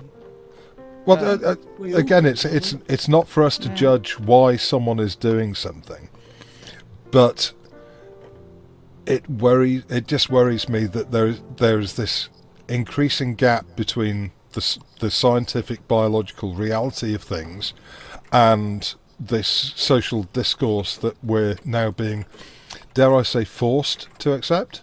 Well, I mean, or is that just me showing my age? We're not hardcore science associated folks anymore. We're totally removed from nature. We do everything counter to nature with drugs and with surgeries and with our lifestyle. So we're not in step with nature at all. We're already way off the track. Yeah, Good you point. see, maybe that's where I differ, because if you go out and you shoot something, and you have to take it home and gut it and cook it and eat it, I feel quite connected to that reality. Yeah, Well, no one does no, it. They want a that's piece of true. plastic wrapped around some meat. Which is better? I think going out and killing your own dinner is probably better, but unfortunately, there's not enough wild game to supply us all. Yeah, Lots of pigeons. Tastes very good. I'm too much a peasant to actually... Pigeons and squirrels. I've been grass. Squab, little squabs. I mean, dogs and foxes just aren't that great. Squirrel kebab. I eat 1969 Ford Thunderbirds, so go out and find me one. A what? A 1969 Ford Thunderbird. A couple of $100,000, I would have thought, Kent. No, do you know what? I saw one. I don't think you'd survive on that. saw one for 8K, and it was like, no, mustn't. Well, you find someone to buy that MG, and you can have that Thunderbird. But no one is small enough to drive an MG these days. I know. I have to roll out of the fucking thing. Pardon me, French. I can't even get into one these days. I can guarantee you, darling, right? I'm not bilingual by any stretch of the imagination, but the word fuck is not very French. Magulo. That's Italian. Yeah, Right, that's someone. Oh, thank you. You do us a coffee? No. Oh, go on. Right, if you'll excuse me for a minute, I'm going to get another hot chocolate and whiskey. I'll be back in a sec. Oh, that sounds good. No. You haven't got any whiskey. I know. Bloody microphone. Oh, shit. Hang on. I have to go track down some slow gin. Whoops. I just got a new husky the other day. I had to run up because it just pooped on the carpet. It's racing around the house right now. How old is it?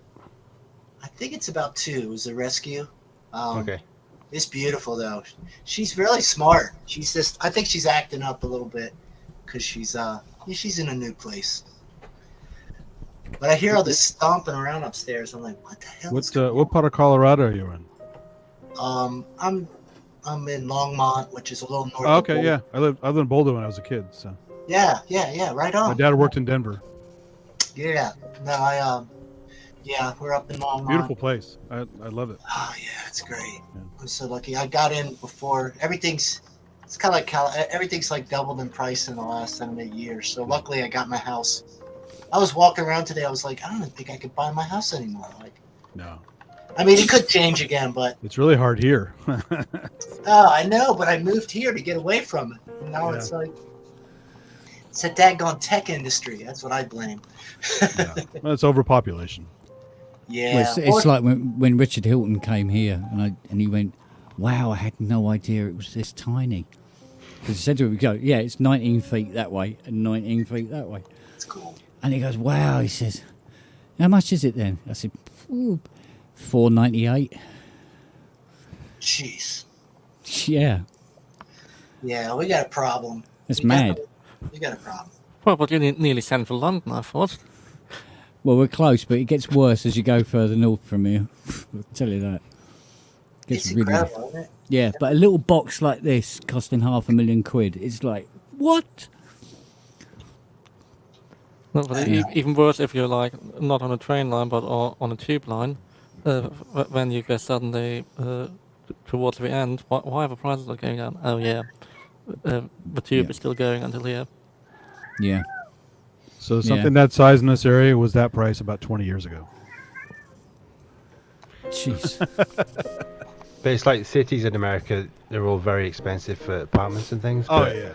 Like in New Jersey, it's just all detached houses with huge floor spaces. What was interesting is 30 years ago... I know Tokyo land is very expensive. 30 years ago, this place was valued at $18,000. Just to give you a rough idea, it's like, what the hell happened? Yeah. Well, my cousin who was over in the States working for Microsoft just flew home back to Australia, a couple of months ago, and Microsoft were renting an apartment for him. Just an apartment. It was $3.5 million for an apartment. Yeah. Especially like a loft. You get like a loft. It's crazy. Yeah. Well, it's fascinating because DC about 15 years ago, I guess it's been about 20 years, things are pretty cheap. And then they just came in and just gutted the whole city and turned it into New York, and the prices just went. That's why we finally left. We said we just can't live here anymore. Yeah. But isn't DC sort of really quite bipolar in that, you go 10 blocks in the wrong direction?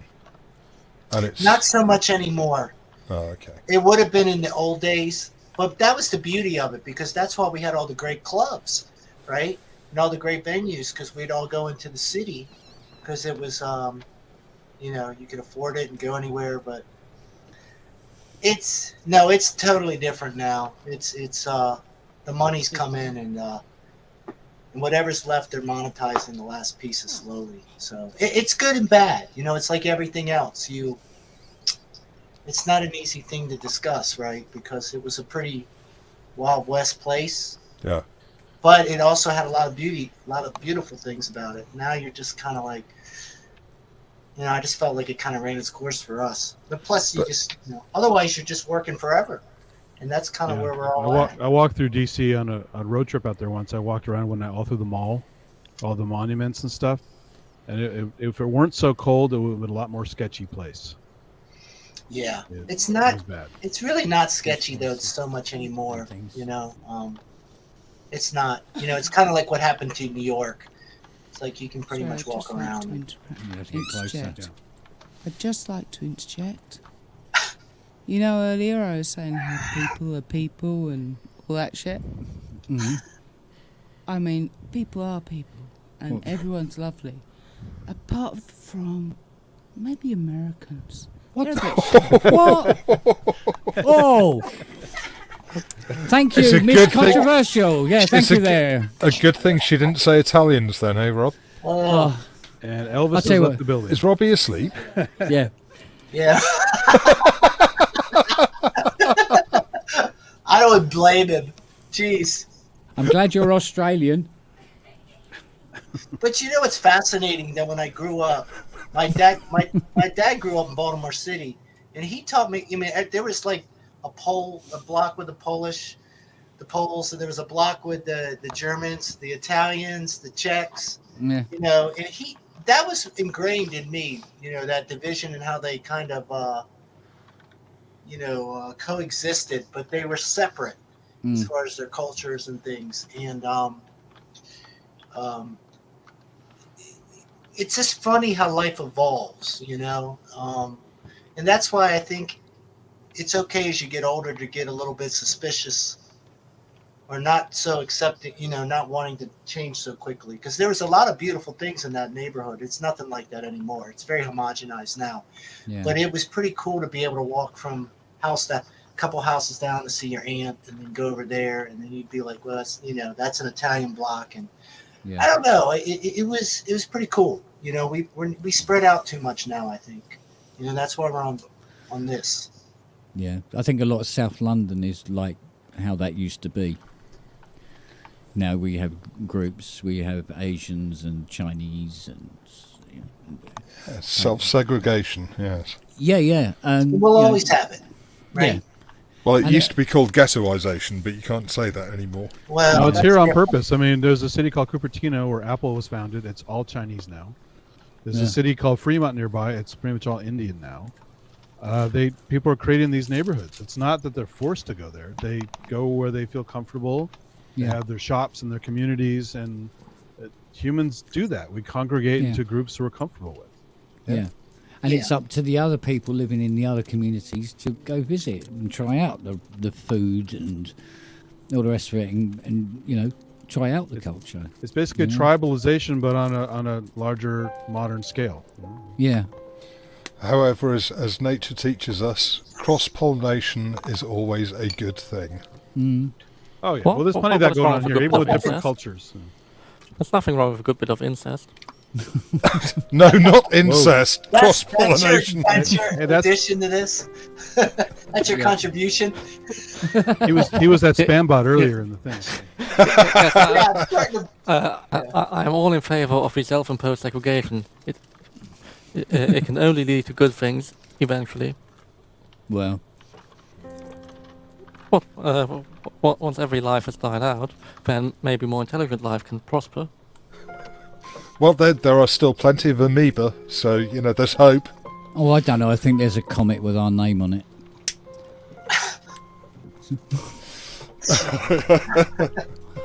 I think what was that film that came out recently? Oh, what, the Don't Look Up? Don't Look Up. That was Yeah. That wasn't a science fiction film. That was a bloody documentary. Yeah, sadly, that would actually happen. Yeah. Yeah. Whatever. You stupid scientists, what do you know? Right? Yeah. Well, I mean, it happened to the dinosaurs, so why can't it happen to us? I mean, we do have warning systems now that are checking things out, but, like in that movie, people won't care, Yeah. Or there'll be bedlam, either way. Yeah. Yeah. You mean more bedlam than there is? Oh, yeah. I can't remember what it was in now. They were talking about the extinction of the dinosaurs, and the guy was going, it was really lucky that they were all standing in the same place at the same time. Mainly in Dorset, I think. Yeah. Okay. It's like the Bill Murray comment in Ghostbusters: dogs and cats living together.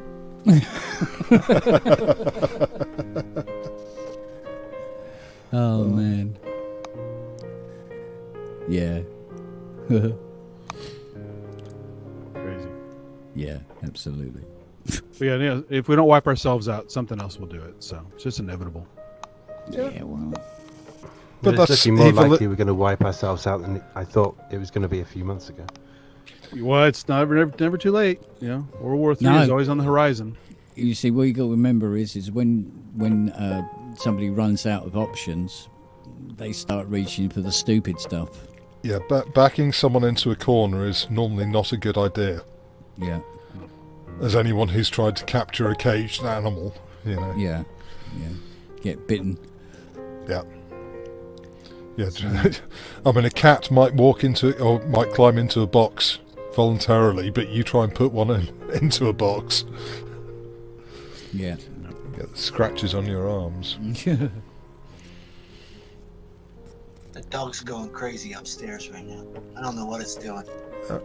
I thought Robbie had woken up for a minute then. But, we used to take our bobcat to the vet once in a while, and we had to get one of those blow dart things. You had a bobcat? The zoo I used to work at.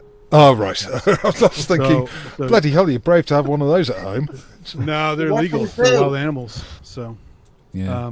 But we had to use the old school blow dart with tranquilizer in it, knock them out, and then put them in the kennel because it would not go in the kennel willingly, obviously. Yeah. I got a couple cats like that. You can't get them. Oh yeah. You take it to the vet. You're like, I've been like 5 years. I even tried to rescue a small cat one. It's like a little kitten that at the time I didn't know was feral, and I went to grab it and it bit and scratched the shit out of me. You know? It looked so cute and innocent, and then as soon as I picked it up because I thought it was lost, it just tore into me. Yeah. I knew they do that. When I was a kid, I had a friend who got, I guess there's some kind of cat scratch fever, right? Yeah. And he got it. Infection, He got it, and they didn't know what it was, and he was getting really messed up, and they finally figured it out. Yeah. It's like getting Lyme disease, isn't it? That's a weird one, isn't it? It's probably not diagnosed enough. Well, the thing is, by the time you've got it, you've got it. It's not something that I felt a bite on my leg. I'll go and get. It's not like a snake bite or anything. You get bitten by a tick, and then 6 months later you're dying. Daryl Hall got it, and he's been talking about it. Symptoms coming and going for years. Yeah, I was gonna say you don't necessarily die. It can just kind of do weird things and dormant like a lot of that is kind of. Well, it's like was it leishmaniasis? Yeah. The sandfly bite. Yeah. Noah has leash, and they're going, oh, there's these tablets you can give him. Oh, all right, cool. Yeah, but they will kind of kill him. All right, so what do I do then? Give him the tablets or not give him the tablets? Yeah. He goes, technically, give him the tablets, but don't give him the tablets. Yeah, all right then. So he has to go to the vet for regular blood tests and just to see what his leash count is. Wow. And we took him in. He had his leash count and everything like that. And he come back and they go, oh, yeah, it's well down. How many tablets have you given him? None. Oh, okay. Well, it's right down. He's fine. He'll be all right. Just keep an eye on it. Because apparently what it does is it fucks the kidneys up or something if you give him too many of these tablets in a row. So they said, oh, yeah, give him some, then don't. And so we went, don't. Yeah. You know? And, sounds like ibuprofen. Yeah, because our little dog Mouse, she had a tumour in her throat, and they gave us these tablets to give her.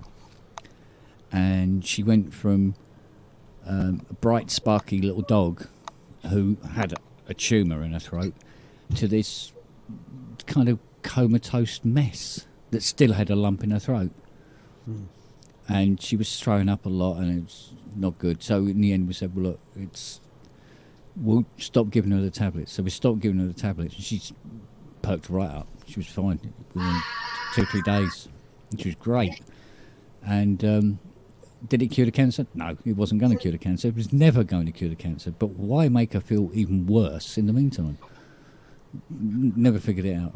Can't figure that bullshit out. I really can't. So if I can give him CBD, yeah, I've seen that. Good results from that repeatedly. So, you know, it's really interesting. I not totally sure about the whole acupuncture thing. I think it's part real, part psychosomatic. I'm not 100% sure. But one of my friends had a dog. It was an old corgi, had really bad problems in its rear legs, some kind of neurological issue. I don't remember what it was. He went and got doggy acupuncture, and he was able to walk. Huh.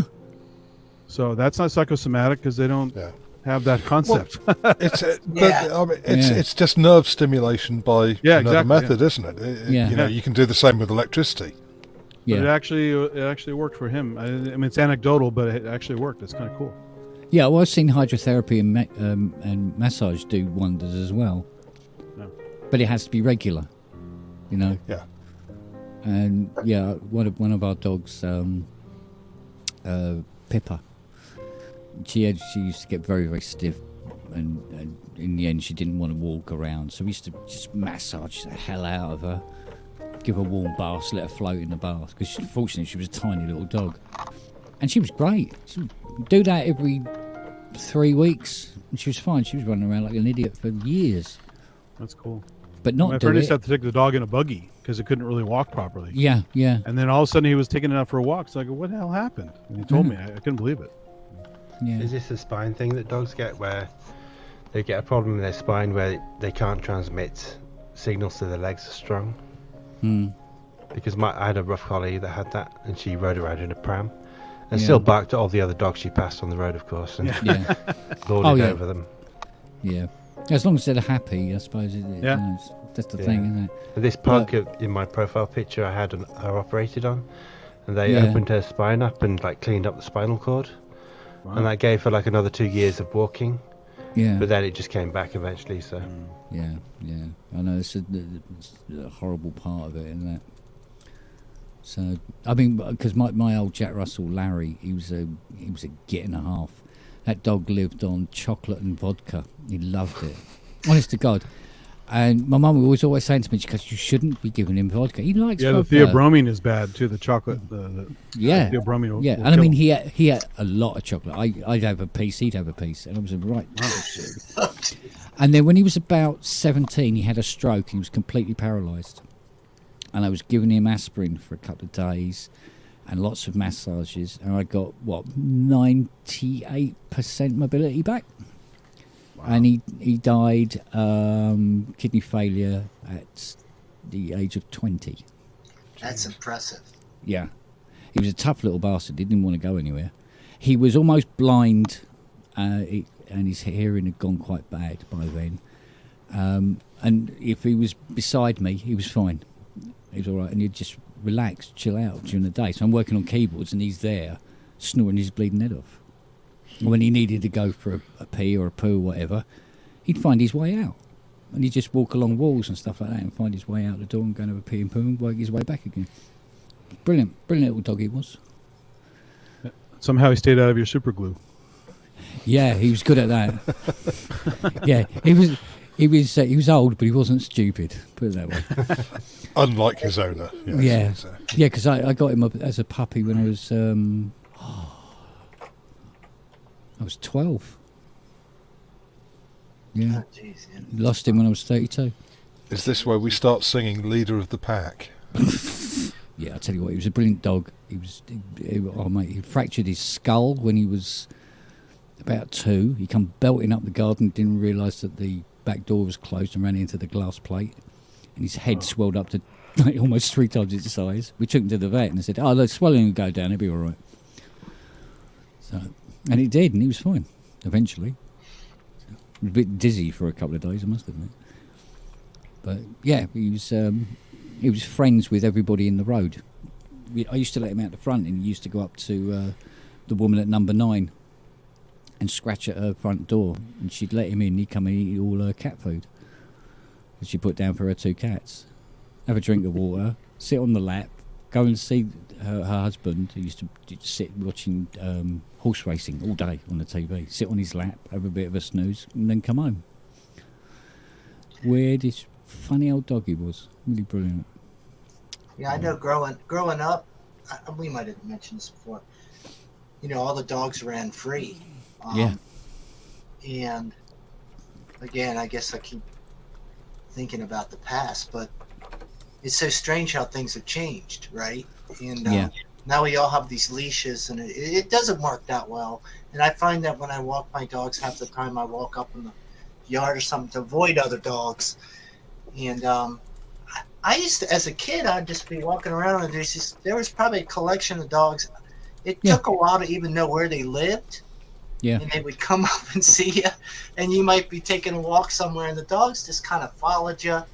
Yeah. And we'd be out in the field here playing. You know, we're kids. We're like 7, 8, or something like that. Yeah. And there'd be, you know, a big pack of dogs come along, and there'd be like a couple of German shepherds and a few terriers and stuff, and they'd all come here. Got any biscuits? Got any biscuits? No. All right. Or I'll sit with you for a little while, have a bit of a play with your football and everything like that. Right, bye, we're off, and off they go again. Yeah, we'd take hikes, and every once in a while a dog or two would see us, and they would just kind of, hey, can I come along? And we'd all just go up through the woods, and they would hang out, and a lot of them would stay with us the whole time, and some of them would split, and I, you know, every time I always have dogs, and some of them I look at and go, this is not for you, this leash thing. You really, you should have been there in the 70s, man. It was, that was your gig. Like, you would have been, because they're not aggressive dogs. I mean, it's a shame to say there's a lot more aggressive dogs. I go to the pound now. It's not full of huskies and retrievers and kind of these, you know. Yeah, well, sort of like big butch dogs became a thing for a while, didn't it? So, mind you, back in the day, I mean, you know, like I've had, my nephew, he was out playing in the park, and he got bitten by a dog, and it was all, dangerous dog and all this. But I said, which is funny, because when I was his age, and if I got bitten by a dog and I came home and said to my mum, look, I got bitten by a dog, and she goes, well, what did you do to the dog? Yeah, what did you do? Yeah. Yeah, exactly. Yeah, it was kind of like, are you okay? Yeah, I was kind of kicking him in the nuts, you know. He goes, well, there you go. I had a big chocolate lab for a long time, and that's why I used to take him out at night. I'd go out for like midnight, go for a run or go for a bike ride, have him off leash, no cars. Yeah. Just go, wear the guy out, and then bring him back home. And then like 2 minutes later, he's ready for a run again. I'm like, we just ran your ass off. Yeah. He had the most energy of a big dog I've ever seen. It's crazy. Yeah. Yeah, they're different. I've got to say, I'm more a cat person, and when I'm looking after my brother's dog because he's not able to, and when she dies, I'm going to replace her with, I think, a Maine Coon. Oh, those are big cats. Wow. Sure. Yeah, I want a big cat that I can use as a pillow. When my husky first saw a Norwegian forest cat sitting on a doorstep staring at him, he pulled harder than I've ever seen him pull before in my life. He was just like almost over at like 90 degrees, just trying to get towards this massive cat. Yeah. Well, Muttley is a Staffordshire Bull Terrier, and she's about 14 years old. But if she sees a squirrel, she will literally try and climb the bloody tree to get it. Yeah. Wow. Yeah. And if there's a cat, I mean, I've got one of those extending leads, 20-foot retractable lead. If she sees a cat, even at 14, she will really go for it. And if the cat goes through a gate or something, she will try and get through the gate to get it. Yeah. Well, the funny thing is, the dogs I've had that were obsessed with squirrels and cats, they've never known what to do if they ever caught up. It's just like the chase is what they want to do. They don't want to do anything once they've actually caught up to them. Muttley would tear them apart, I have no doubt. Yeah, I wonder about Charlie sometimes, because as a husky, I've never known a more laid-back animal ever. I mean, about anything. He's just sort of like, I can't be bothered. Cat comes in the garden. Oh, hello. Yeah. Can't be asked. I'm not getting up. I'm not dealing with that. I just lay here and stare at it. It's just not interested at all. I thought huskies had to be, really exercised. I mean, he gets exercised. He chases around the garden constantly. Animals, yeah. Him with Nelly, who's just a bundle of energy from morn till night, and Siri just goes along with it because she's just her best friend, and they run up and down the garden and up the stairs and up and down. Yeah, they'll play over there, play with this, play with that ball. Let's have another fight at the bottom of the stairs, even though people are trying to watch television. Out in the garden, then let's have a chase fight around the garden all day long. Just never ending. They trust me, they get enough exercise because they wear us out. I know that much. It's funny you're talking about animals not wanting to go all the way through with the predator prey thing. We had the bobcats at the zoo. We come in the next day and they would have caught these blackbirds that come in to poke around, and as they fly out, they can just jump really high, catch them, and we find a pile of feathers the next day. But when we take them in to give them after hours and nobody has to watch because we get complaints. We bring live rats in there as enrichment to have them track them down and eat them and hunt, right? Yeah. They would just torture them, play around with them, bite them a little bit, bat them around a bunch, of just kill the damn sounds thing. like a cat. No, but I mean, they would never actually full on kill it and eat it. My old cat used to leave the bile duct of the mice that she killed and ate. And she would present me with the bile duct on my pillow every morning. Or just leave it randomly on the stairs for you to step on. That would have been preferable to putting your face on one, I believe. Oh, how ungrateful! All that trouble. Brought you a gift, leaving me the bit she wouldn't eat because it tastes disgusting. Yeah. This is the bit I don't eat. Thank you.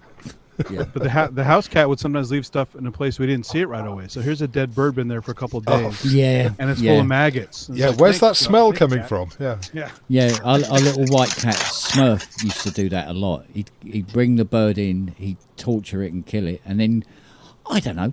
Let's put it in under the stairs there next to the vegetable rack. Leave it there for a few weeks, should be fine. And then you're going, what is that smell?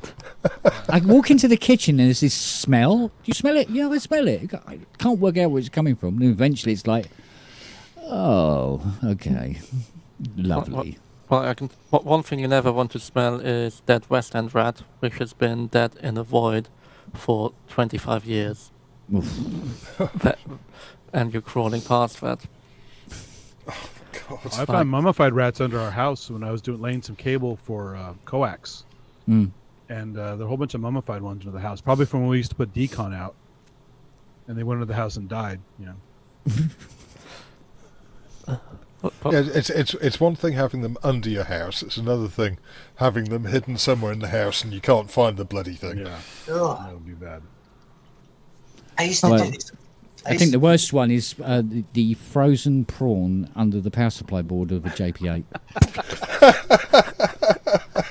I'm not saying I did it.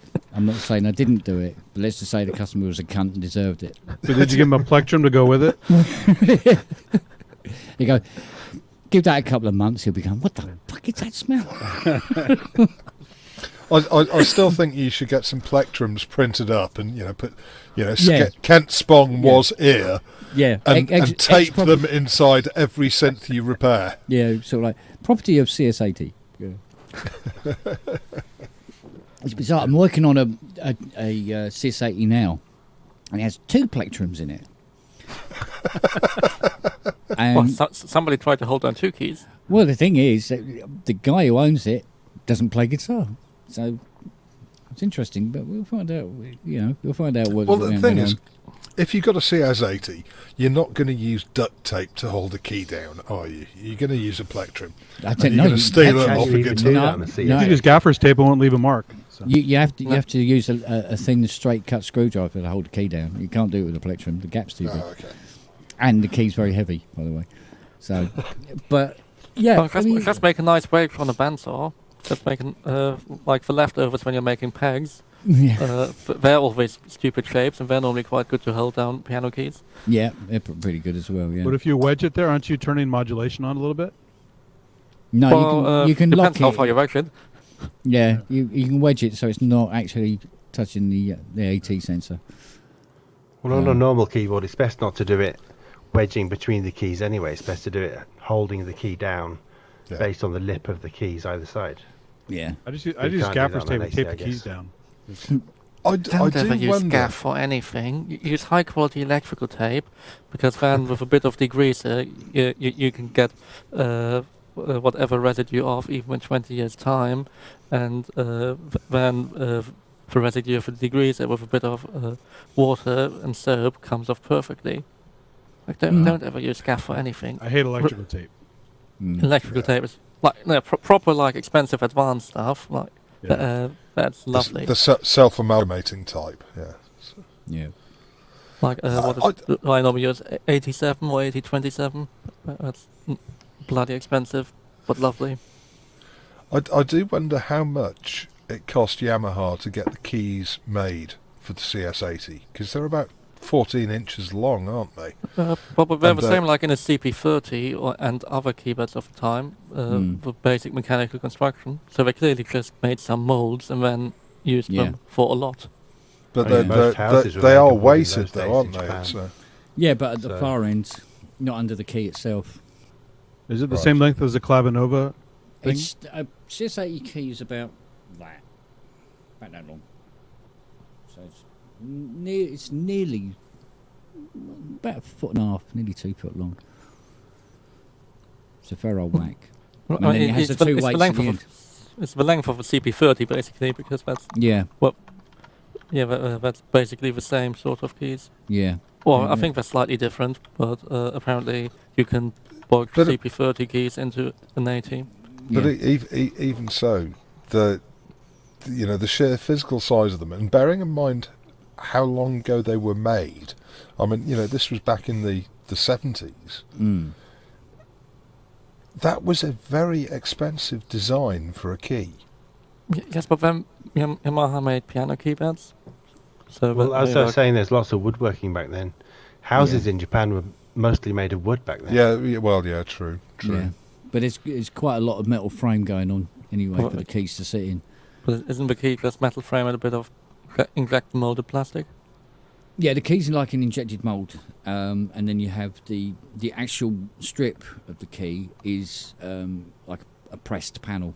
So they do 2 long pressings in it to give it rigidity. Bolt the 2 weights at the far end, and then there's a right old mess on the end for actually activating all the key contacts. So, but 61 of them weighs a bloody ton. Yeah. Yeah. Well, I mean, piano keys aren't particularly light. Well, no, that's why normally when you're tuning one on a grand piano, you have like your special dolly at the front, but you just roll it out, puncture all the felt, and get it prepared, and then put it back in, because you're not going to try and even lift that fucker. Yeah. I mean, particularly if you really adjust, if you like see a piano technician properly adjust it, then that keyboard is going in and out a lot to be perfect. I can remember our piano being tuned when I was a kid, and even today I'm still really impressed with anyone who can tune a piano. It's a real art form. Well, it's just a bit of entropy that you're dealing with. You're trying to align a disordered system. I mean, doing it by ear. It's some incredibly complex mathematics what you're doing. But I'm back at, when I was a kid, there were no electronic tuners. It was done by ear and tuning fork, But even don't use an electronic tuner. It just sounds shit. Either there are two options. Either you use an entropy-based tuner, where if you want to waste that time, do it, or just do it by ear, and it will be quicker for anybody with a bit of skill, because you basically a bit of skill. My God, I think that's an understatement. No, like retuning one to sound not terrible is not easy. Then to actually all the stretching and getting it properly done, that's what takes most of the time. And getting all the overtones to actually align. Yeah, but believe me, 7-year-old me, with a key that happened to fit the piano tuning knobs, I couldn't do it. He did. He did it very, very well, quite a number of times. What I'm more amazed by is the tuners who don't need any mutes for the multiple strings, but they just instantly find of the three the one that's out of tune or that needs the most and start with that. Sounds like the curse of pitch perfect. Yeah.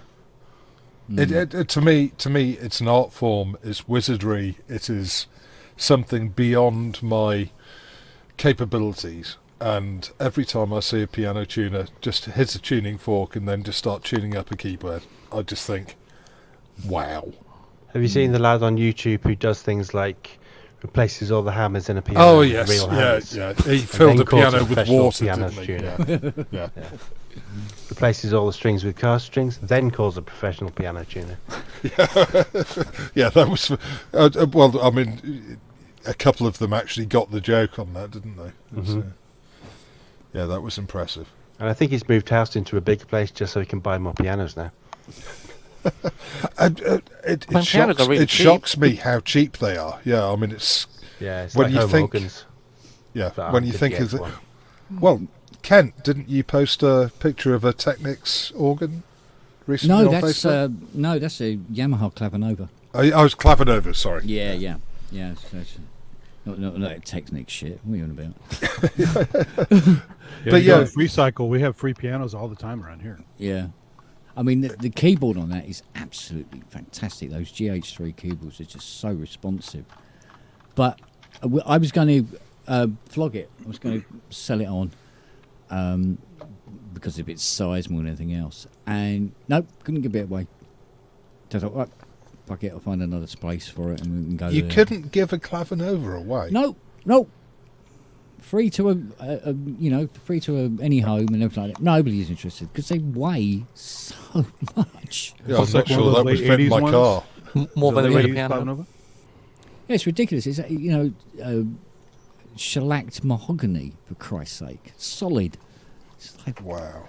Yeah, well, there are a couple of Hammond B200s for sale here recently for like 150 quid each, and I was just thinking, I'd like one, but it's just such a pain in the ass going to pick up like a 60 kilogram unit. 60, but they make really good racks to put keyboards on top of.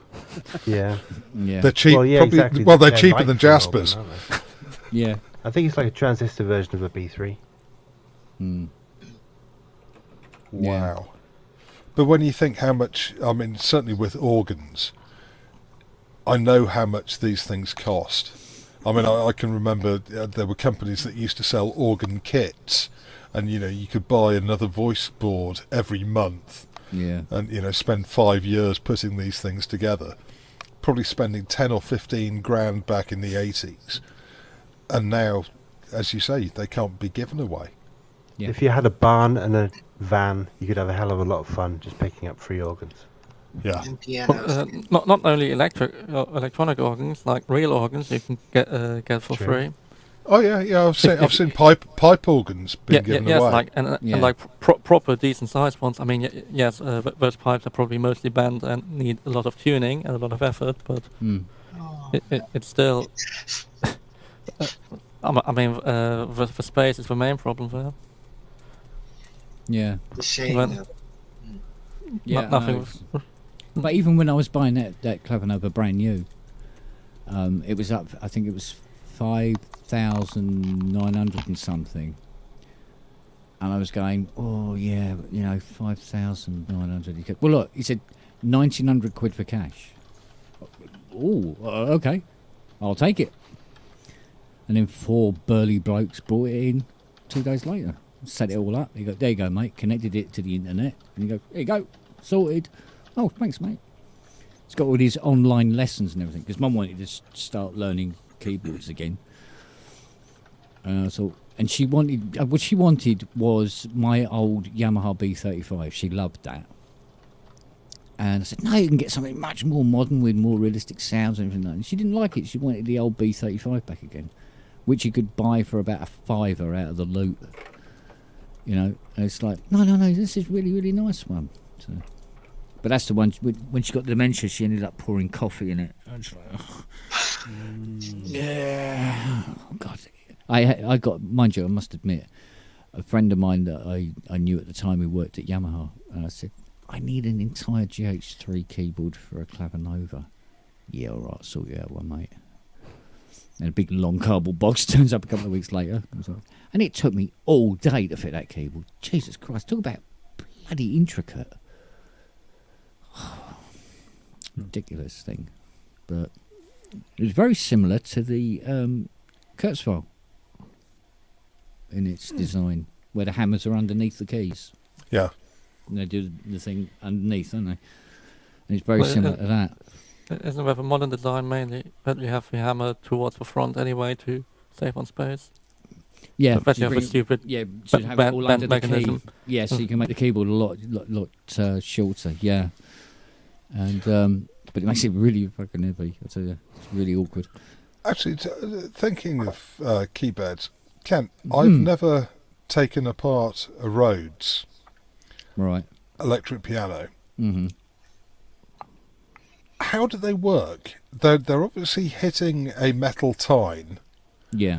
Are they using an inductive pickup or? Yeah, well, it's just an electromagnet basically. Yeah. That's how boring it is. It's just a coil with a ferrite core of some description. Yeah. Is that wrapped around the tine or? No. I mean, it's just in front of the weight of a tine. Mm. Right. So it just points at it and does this business. Yeah, right. You have a tuning fork. It's basically just a tuning fork with which changes the induction of the or inductance of the coil. Yeah. And then you just slide the spring up and down to fine tune it a bit. The tine to fine tune it. Whereas on the Wurlitz of 200A, die you motherfucker. Why? You put more solder on and then you file it off again, and then when it's too low, you put more solder on again and start filing it off again. Yeah, and then all those little filings get onto the microphone, and when you turn it on, it starts going. Yeah, busted thing. Wind it on, wind it back on, wind it on, wind it back on. Then you find it was because it had a hairline crack in it. And you go, oh, you little bastard. Yeah. Then what I heard from somebody who was touring with it back in the day, that it's like, on the Wurlitz, those stupid tongues, they always broke off anyway, so you always needed to have a large set of spares that you had the right amount of solder on already, so that if you knew which one would break, you would pick one up with the right amount of solder that you didn't have to file for half an hour. Yeah. Are the tines expensive? They were from me because I used to have to try and get them in from the States because the place that used to do them here dried up, and I used to get the vintage vibe ones, but the early ones weren't brilliant, and you could fit them. You go ding ding ding ding. Oh, that's very nice. Ding snap. Oh, fuck. You hardly touched it. It's broken already. It's like, you bastard. Yeah, need another one. So. Because you used to get them from a place up in Essex. I'm trying to remember the name of them now. But they had original ones. And bless him, he would actually have them tuned and then he just whiz them down. And so all I had to do was just bolt them in. And it was but the alloy is a secret recipe, right? It's not just some kind of steel. There is something to it. There is something to it. Yeah, it's I think it's carbon dipped steel. And they do this. They would do this thing where they would lose the ring to them, where a surface crack was starting to happen. So you wouldn't be able to see it. You could look at it. Unless you had your electron microscope to hand, you wouldn't be able to detect that there was a crack in it. But you could hear it. You go up the keyboard, and every now and again you get a duller key. So it'd be hard to find one that's never been serviced, basically, because they break pretty easily. Oh yeah. I mean. Yeah. Richard at RL used to buy these bloody 200As in, and they look like did you find this in a disused toilet or something? And you'd open the thing up like Jackson Pollock or something like that. Yeah, and you open it up and it's got like dead leaves in it, and it's like what the hell, you know? And there'd be all these missing reeds on it. It's like, oh god! And I always managed to electrocute myself on the power supply, which is right on the front panel. Because you're trying to be careful, but eventually you're not, and it's like, oh. So do you know if the tines from the new Leeds factory are compatible with the old roads? I would imagine they would be. I would imagine they would be, because it would make sense to follow the original designing as closely as possible. Yeah, and to get the sound. Yeah. To get the sound, yeah. And rely on the built-in effects to be able to like diversify from that point. Because I mean, I think it was the Mark II Rhodes was fecking awful. Mark II, I quite like sound. No, I'll tell you what it was. It was the Free is the famous one that no, everybody hates. Yeah, it's a Mark II with a synthesizer on top, which is, I mean, it's utterly disgusting and it's also beautiful. Yeah, but it had this high density polystyrene keys instead of wood, and there was something about it. It just the action was different, and so the way the hammers were hitting the tines, there was something different about it, and it felt so not Mark I Stage 73. Which was like, you know, what everybody was really wanting back at the time. So you could get a Mark II for 200 quid, but you'd need to pay 700 quid for a Mark 173. You know, it's that old kettle of fish again. Yeah, but even high density, they're much lighter than wood, right? Yeah, they thought, it'd be cheaper and it'd be lighter. Yeah, but it was also crap. So, yeah, there you go. They're like at a zero to the prices these days. Yeah, no, do nothing now, would it? But to be honest with you, when it comes to this is going to be controversial.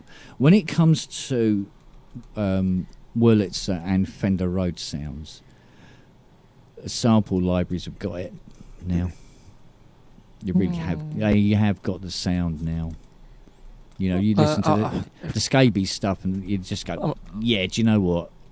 Yeah, that's a lot better to deal with." Maybe it's more that I've mainly played Mark IIs, or two Mark IIs, and I quite like the preamp of Mark II being quite different. And if you turn the treble up on a Mark II full, it gets a really nice sound.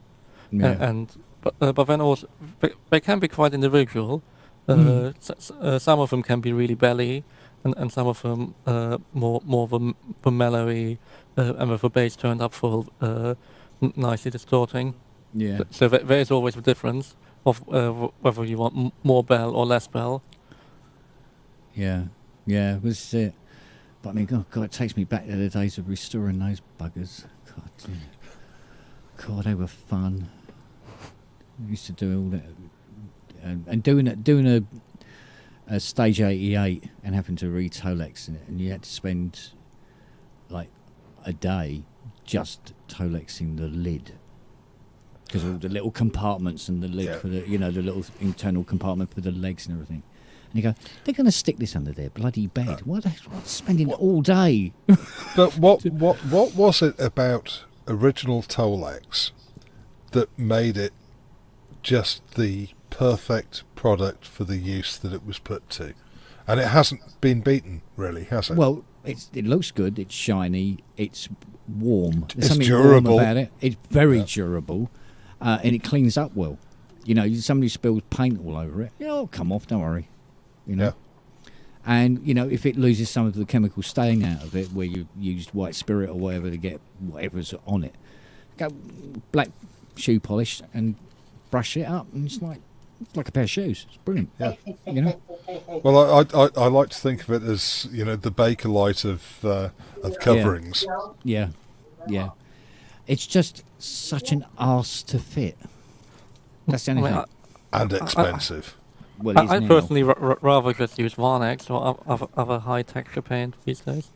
Or if you really want to, if you have the equipment, polyurethane coating. Yeah. And give up at that point. Yeah. Because I mean that looks damn sexy, and a bit of black ink paint over it whenever there's a problem, and it's still fine. Yeah, I did have a painted CS80 in once, and it was it was interesting. Sacrilege. Yeah, do you know what? And even though technically the texture was pretty much like Tolex, and it was shiny like Tolex and everything, but it was just something. It wasn't soft and warm. It was very hard and Well, just think of all the amplifiers that have been hauled on and off stages that have been coated with Tolex, and they've lasted. They survived almost unscathed. Yeah. I mean, Brian May, I think, owns probably the world's collection of the AC30, wasn't it? Yeah, And he's got a couple of hundred of them, and I think he likes them. Yes, well, he certainly likes the sound. Bloody useless amp. Yeah, get that impression from him. But the abuse that those that kit and kit of that ilk have, and they've survived. And it's just something about Tolex. I don't know what it's made of, but is it? I don't know either. I was going to say, is it like a plastic type thing? Or? It is literally. It's an embossed vinyl on almost like a cotton. Yeah, back, so it's fabric on a cotton. It is very fabric-ish, and you have to. But you can stretch it, you can heat it, you can. Yeah, up to a point. What it does tend to do is that you can stretch it. But it will eventually go back to its original shape again. You've got to use contact cement to, or contact adhesive to. Even then. So what you have to. There's certain techniques that you have to do to get the Tolex to go neatly round various corners and to butt join. Yeah, nicely. you have to sort of burnish it around the corners. It's like the 80. You think, the 80s just go around and done. It's a nice little square, but because of that slope at the front, you have to cut these two little edges, and you have to mark, and then it's such a arseache doing it. But the corners are okay. You just go up and butt join them so they overlap, and then whoosh with the knife, and then pull out the bits, and then put it together. Fine. You get the staple gun out to put it underneath. Yeah, that's it. But I wonder why it was invented, because you'd think something like leather would be a good choice for like a road. Well, leather is cheaper, but it's not as durable. It tears. It tears. I mean, although if you don't take care of it, right? Yeah, exactly. So there's a there's an after treatment that has to be taken care of. It has to be fed, basically, to stop it from cracking. But it also fades. It will scratch, and once it's scratched, it's really hard to get the good scratches back out. Whereas with Tolex, if it gets badly scratched, you just load it up with boot polish and polish it, and it's gone. Yeah, you need the Ronco Miracle Leather treatment to yeah. So I think the worst thing I've had to repair is old radios with metal grills, metal speaker grills that have been pushed in. Yeah. And trying to flatten and straighten those things out is a pain in the arse. That's where dental picks come in handy. Yeah. Yeah. But, yeah, well, it's like when I used to have to, the centre cones in the speaker that have been Hoover with a sock. Yeah. It bloody works, doesn't it? It does work. Yeah. There you go. Every time. Yeah. Yeah. So pop a face plug on top of the cone. Yeah, I mean, I've had a customer watching me do it, and he go, "What the fucking hell are you doing?" I said, "Watch. You don't believe me? Boo. There you go. Sorted. Oh, that's brilliant, mate. It's not even creased anymore." Yep. Oh man. I thought everyone knew that trick. It's brilliant. Mind you, I remember an old girlfriend. She come around the garage while I was working on this Audi Quattro, and I was trying to get there's a huge dent in the wing. I was trying to get out for this friend of mine, and she watched me using a reversible hammer. Yeah. And she didn't think such a tool existed. When I said, "Oh, I'm going to use the reversible hammer on this," she went, "Oh, here we go. It's like the long weight, slide hammer." Yeah. So she goes, "It's like the long weight or the box of left-handed sparks thing." Yeah. Yes. I said, "No, the it's upside a down tool. hook, the sky hook. Yeah. I said, "No, it's something that actually exists." And I showed her this thing. Well, skyhooks also exist. Technically, they do, don't they?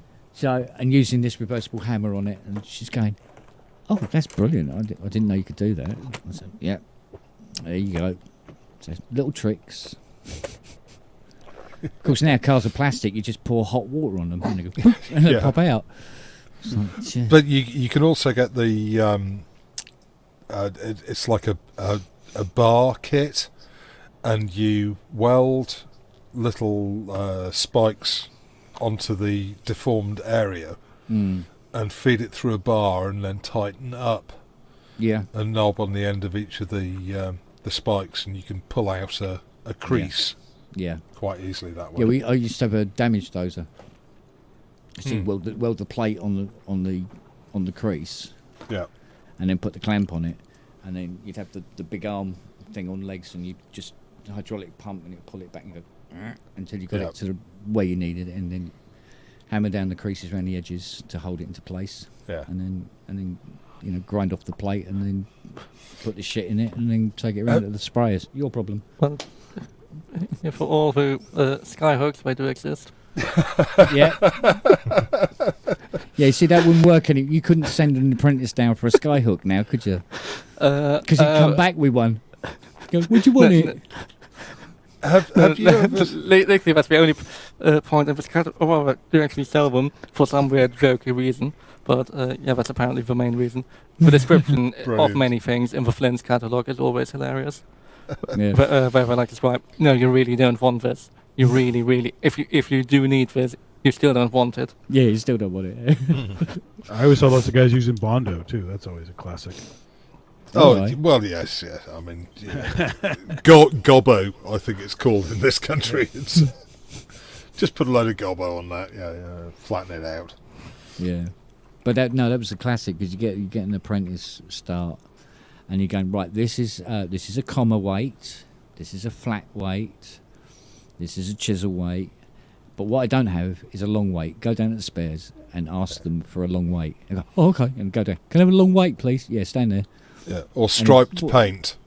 Yeah, which is a thing. You can get striped paint now. So you can't even send them down for that now, can you?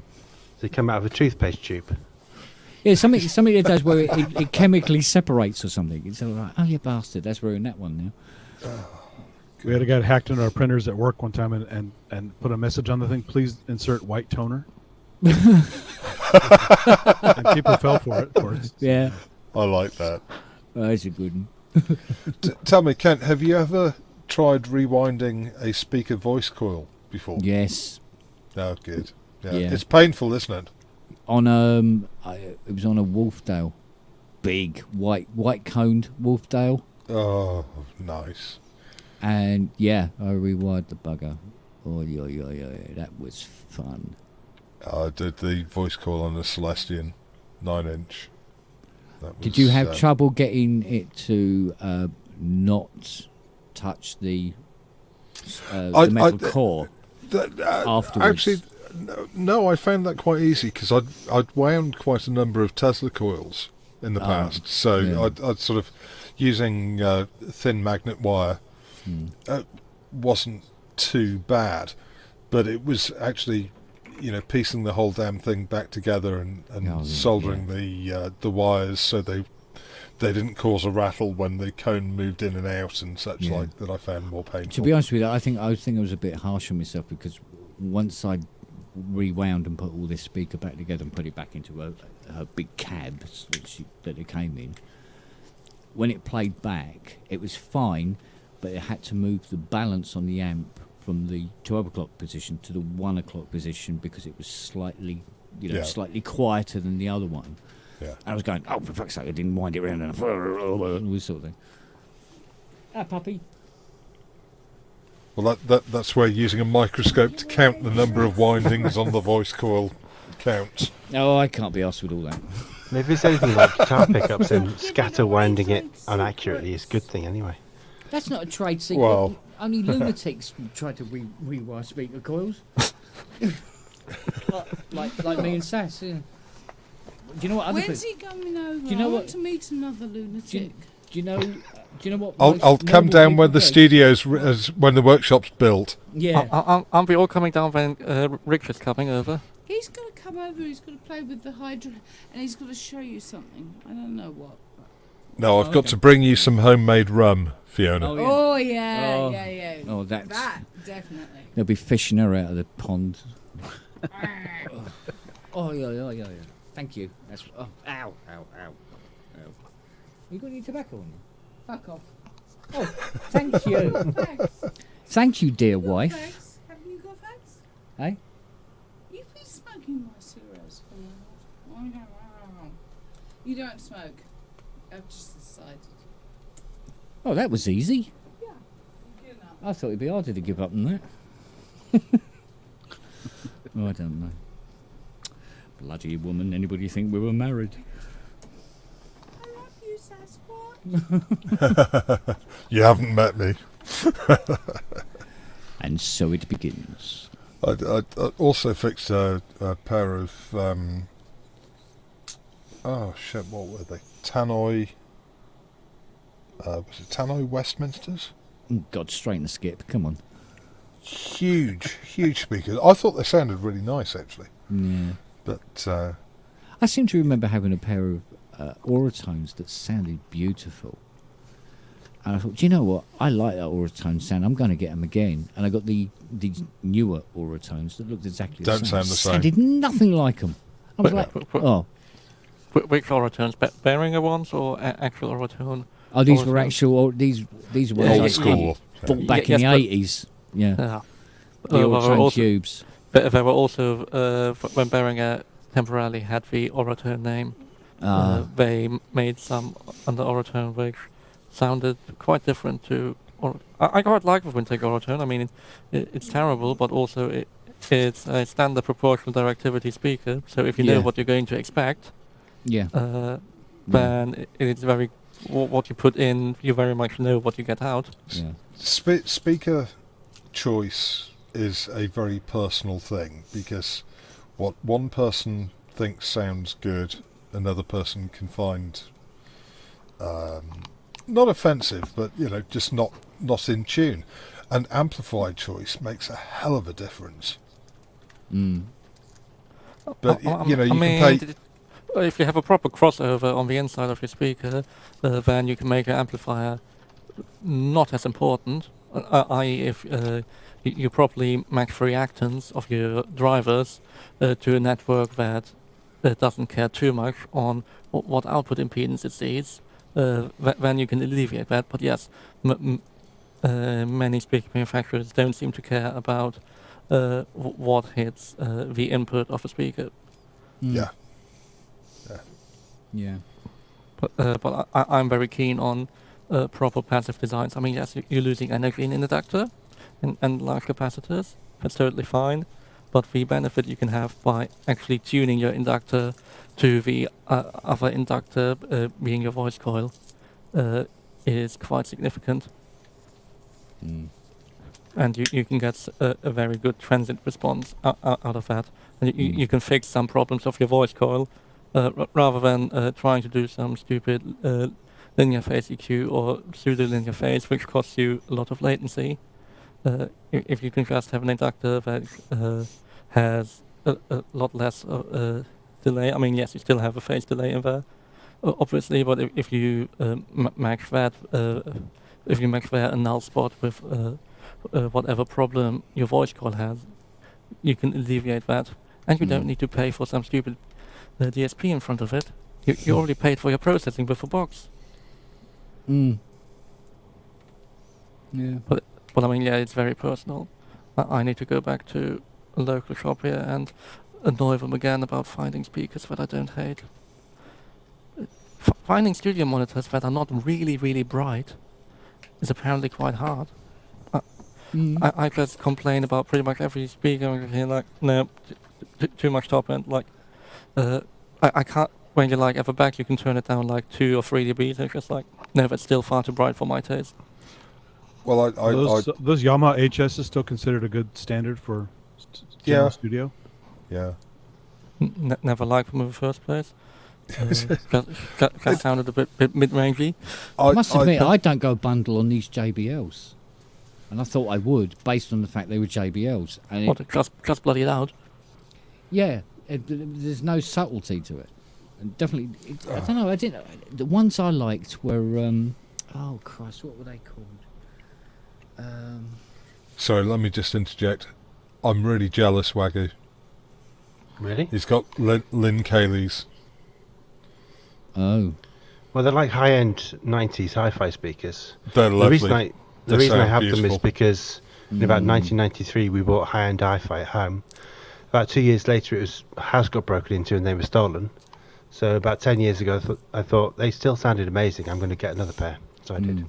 Yeah. Wow. Well, I still regret losing my Rogers LS35As. Ex-BBC. My God, they were good. They sounded wonderful. Yeah, my favourite speakers, I think they were JVC, of all things. JVC speakers. Oh, Victor Corporation, one of the biggest companies of the time. They were big bastards, but they sounded really lovely. I can't remember what they were. I can't remember what model number they were. So even if I saw a pair tomorrow, or a pair fell out of a tree on me, I wouldn't know it was them. Yeah. Which really annoys me. Well, I think with studio monitors, unless you're a professional musician or making music for public consumption, I really can't see the point. If you find an amp and speaker combo which sounds good to you, then use it. So, instead of spending 600 quid on a pair of Yamaha HS7s or whatever, just use a hi-fi amp and some decent speakers, and for a third of the price, you'll get a sound that you like. It might even be better than a Behringer 7. Well, you don't need the but studio response, because unless you're really, really good at mixing, a lot of stuff is going to sound shit.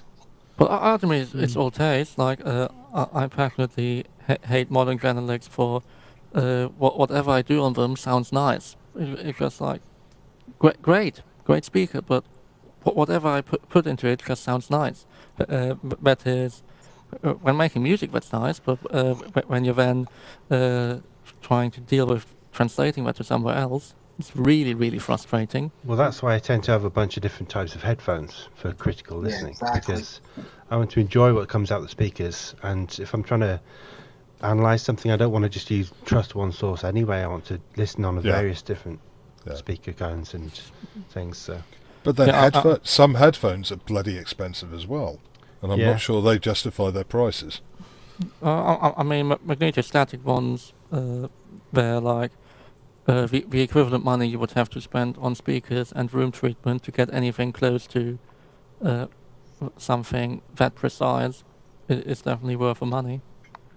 But, Like, have you got DT770s there? Yes. Yeah. I hate them and I love them. I love them because they're quite dull, and that works with my hearing. I can And actually really listen to isolated as well. You can't hear much yeah. outside of the speaker, outside of the headphones.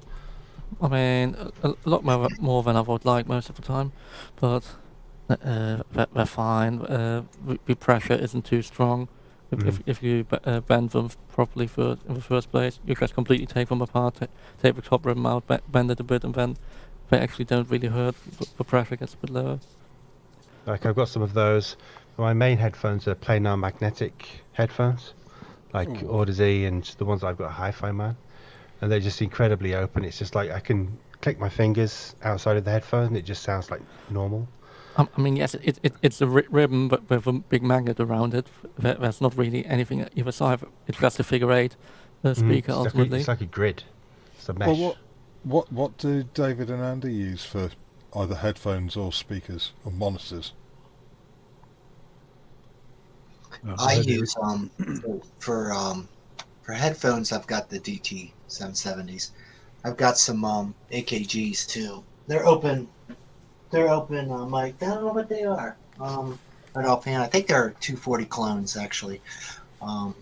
There's a cheaper one that Mass Drop makes, but I like those better. But I tend to move around too. I've got some Sony MDR 7506. Now those are bright to me, super bright, like almost painful. But I do the same thing. I think I just kind of move around, and if I'm mixing, I kind of just find something that kind of seems to sit relatively well in all of them. But with monitors, that gets into physics, and my room is not. I have no idea. I kind of know what feels good to me, but I'm suspicious that of how good of a mix it really is. You know what I mean? Yeah, considering all the money I spent on synths and samplers and all that other shit, you would think I would spend a lot more on speakers and headphones and stuff. But my mixers are really nice. My devices, the sound creation devices, are really nice. But I use pretty much run-of-the-mill headphones and speakers, like these KRKs and a few other ones I have sitting around, just because I got a good deal on them. They sounded good enough for what I was doing, but they're not analytical in any way. And and I do listen to different places. I have mobile setups and I have different headphones I use, so it all works out in the end. I mean, some people at least like some of the stuff I record with it, so I guess that's a good enough judge. But it's really hard to judge your own stuff anyway. So. Yeah, but if it sounds good to you, that's good enough. Yeah, but I'm also I'm not the outside listener, so I get used to it. It's going to sound decent, but you really have to, you listen in the car, you have friends listen to it, you put it online, see how it gets destroyed by YouTube, and try a bunch of different venues to see what happens with your stuff. But then, if you think a cheap CD player can sound very different to an expensive CD player. So, yeah, Yeah, it gets hard. I think it is important to understand what you have. So if you understand your headphones and the differences, I think there is a value to that. So some are brighter, some are darker. Back when I started sampling, I had those Sony MDR thingies that are all over radio studios. Yeah, and stuff. Everywhere, weren't they? And they're cheap. They're like $100. But I mean, I used them for years, and they sounded great from what I was doing. But if I listen now compared to the DTs and some of the others, they hurt. I'm like, oh my god, I have to throw them off. I mean, the DTs are really dull.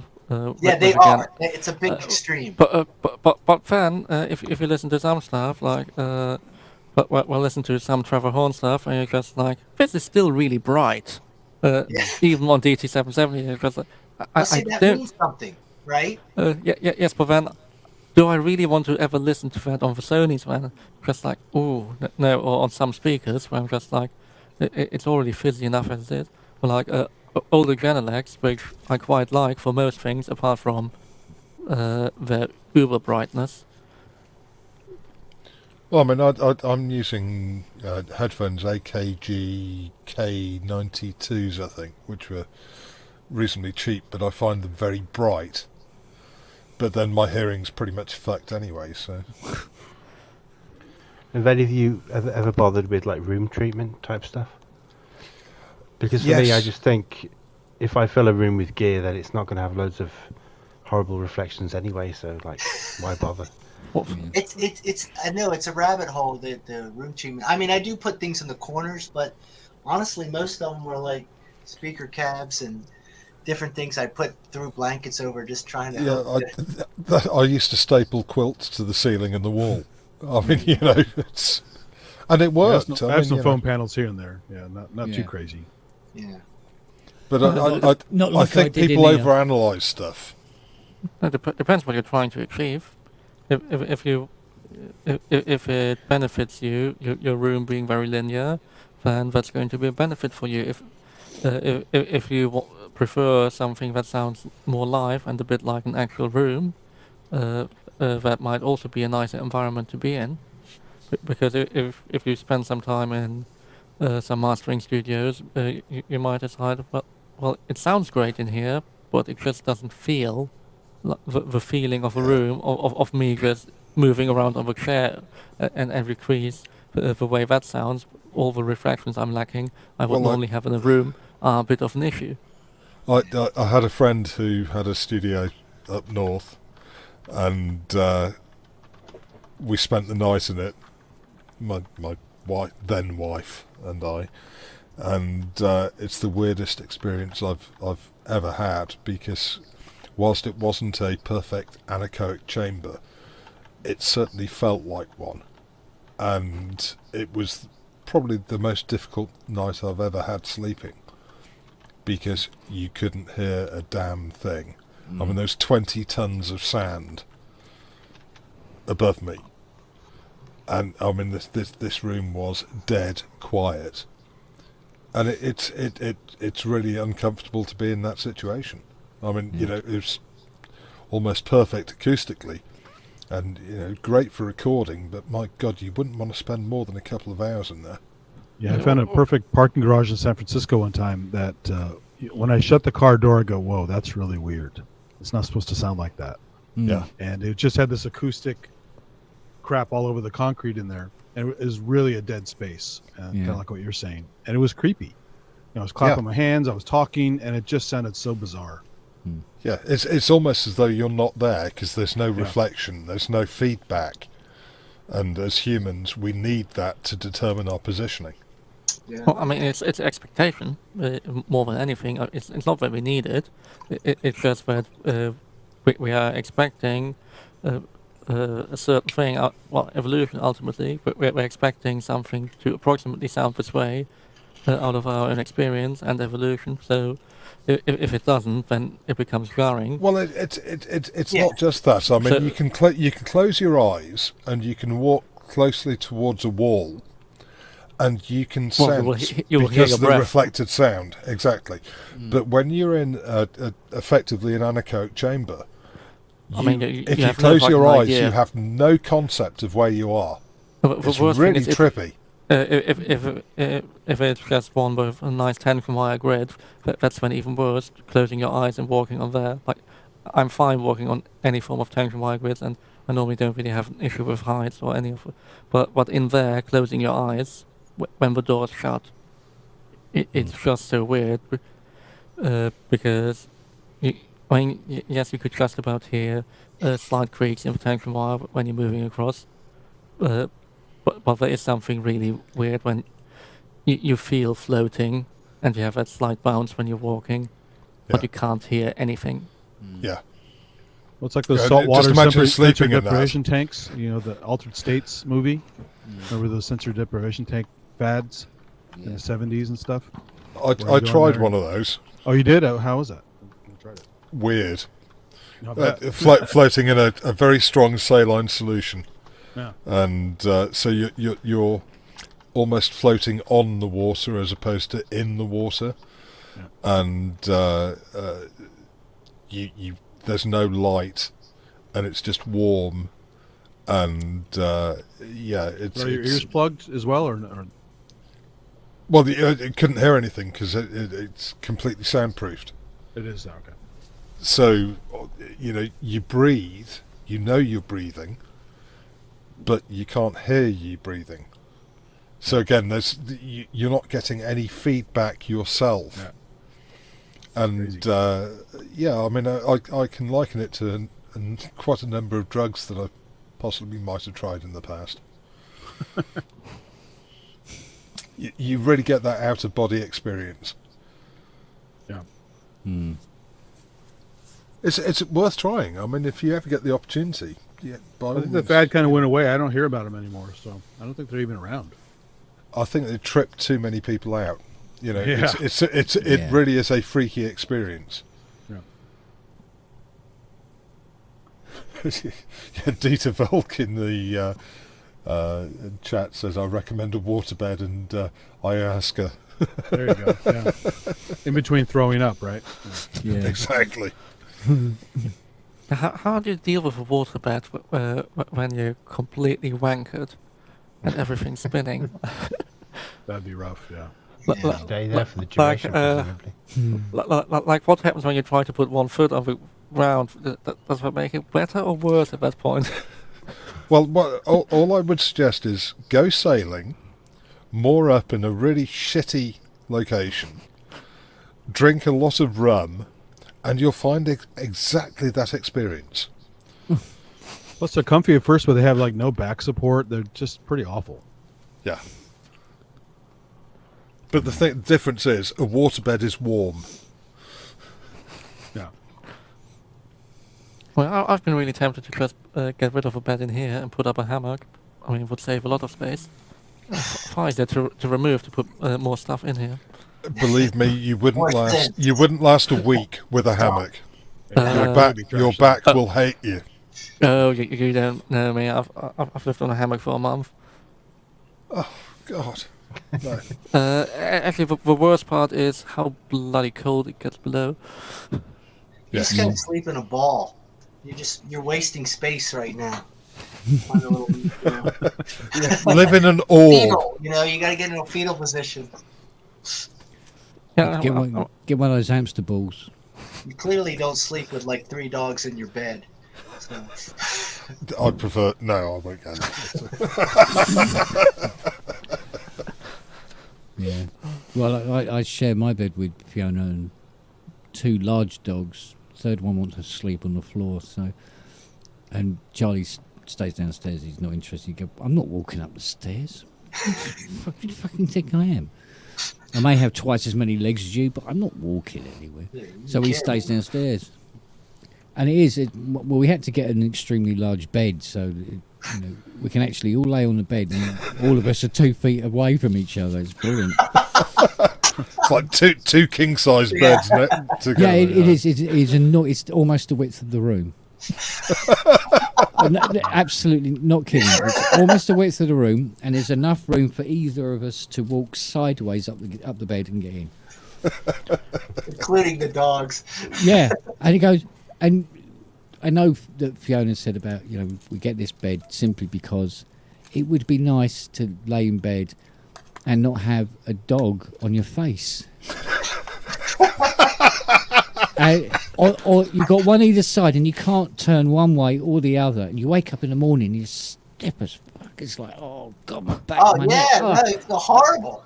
Yeah, so we got this really, really wide bed, and what the dogs thought was like, oh, I can stretch out this way as well now. I know. And I love it, but yeah, it's bizarre. Oh, the things we do for our dogs. We're such... Oh, God. I've had some nights we're so weird. We're such weird people. We really I've had some nights of Siamese cat in one armpit, pug in another armpit, husky lying on my legs. He just stuck. Well, see, Siri's got, I think, parrot DNA, because she likes to curl up with her head on my shoulder, no matter where I'm laying down on the bed. And she likes to just tuck her head in. But when I wake up in the morning, she's laying across Fiona's pillow. And Fiona's been pushed down the bed slightly, and she's got the pillows. Don't know how she gets them off her, but she manages to do it. So like, oh God, what are we doing? Well, this one here is afraid of the dog, so we have to stack pillows up like she's way up on this pedestal above us, and she sleeps about 3 feet above everybody. It's quite laughable, but it's true too. Yeah, you make all the adjustments, don't you? That reminds me when my friend and I stayed at my brother's place once in San Francisco, going to the Macworld Expo, and I got the couch because I had seniority, and he had to sleep on the floor. And I remember waking up, and he was a pretty deep sleeper. I remember waking up, and the cat is literally sitting on his face, and he didn't wake up yet. Yeah. And I was just cracking up, like he's not going to be happy when I tell him what the cat was doing. Yeah, I know. My friend. No, I was saying that Nelly will do this thing where she very subtly tries to push Fiona out of the bed. So when she wakes up in the morning, eventually she's like right on the edge, even though this bed is literally 6 foot across. And I think obviously if Fiona gets herself shit-faced, it's okay because she really doesn't notice. And she wake up in the morning, she goes, "Hey, look at over here." And she thinks she's probably rolled over there, and it's not. It's this bloody dog going, "Come on, keep going. Roll again. There you go. Get out of my way. I want to be able to just lay here, upside down, legs akimbo like this." Little buggers they are. My buddy used to tell a story that he had a friend who would fall asleep on the couch. And he said he would have these terrible dreams of like he was kissing something or like, what is going on, right? And I guess he woke up and he found out that when he was sleeping, he was opening his mouth and the dog was licking inside his freaking mouth. Yeah. It's like disgusting. Right after licking something else. Yeah. Oh no. French kissing the dog in his sleep, basically. Yeah. Oh, it's like, what? So I don't have that problem. On that I'm note, gonna take off, guys. I might also disappear. I need to be up at 7:30 latest. Yeah. Oh Christ! Yeah, I've got to be. Yeah, I've got to let the builders in tomorrow morning. Oh man, what is it? It's gone 2:30 in the morning. Oh God. 5 hours. That's 4 more than you need. All right, well, everybody have a good night, all right? Yeah. Have fun all. Yeah. All right. See you, Stas. Good stuff. See you guys. Another good one, guys. All Take right, care. awesome. Great chatting. Take care. After yourselves. Take care, buddies. Take care. Bye.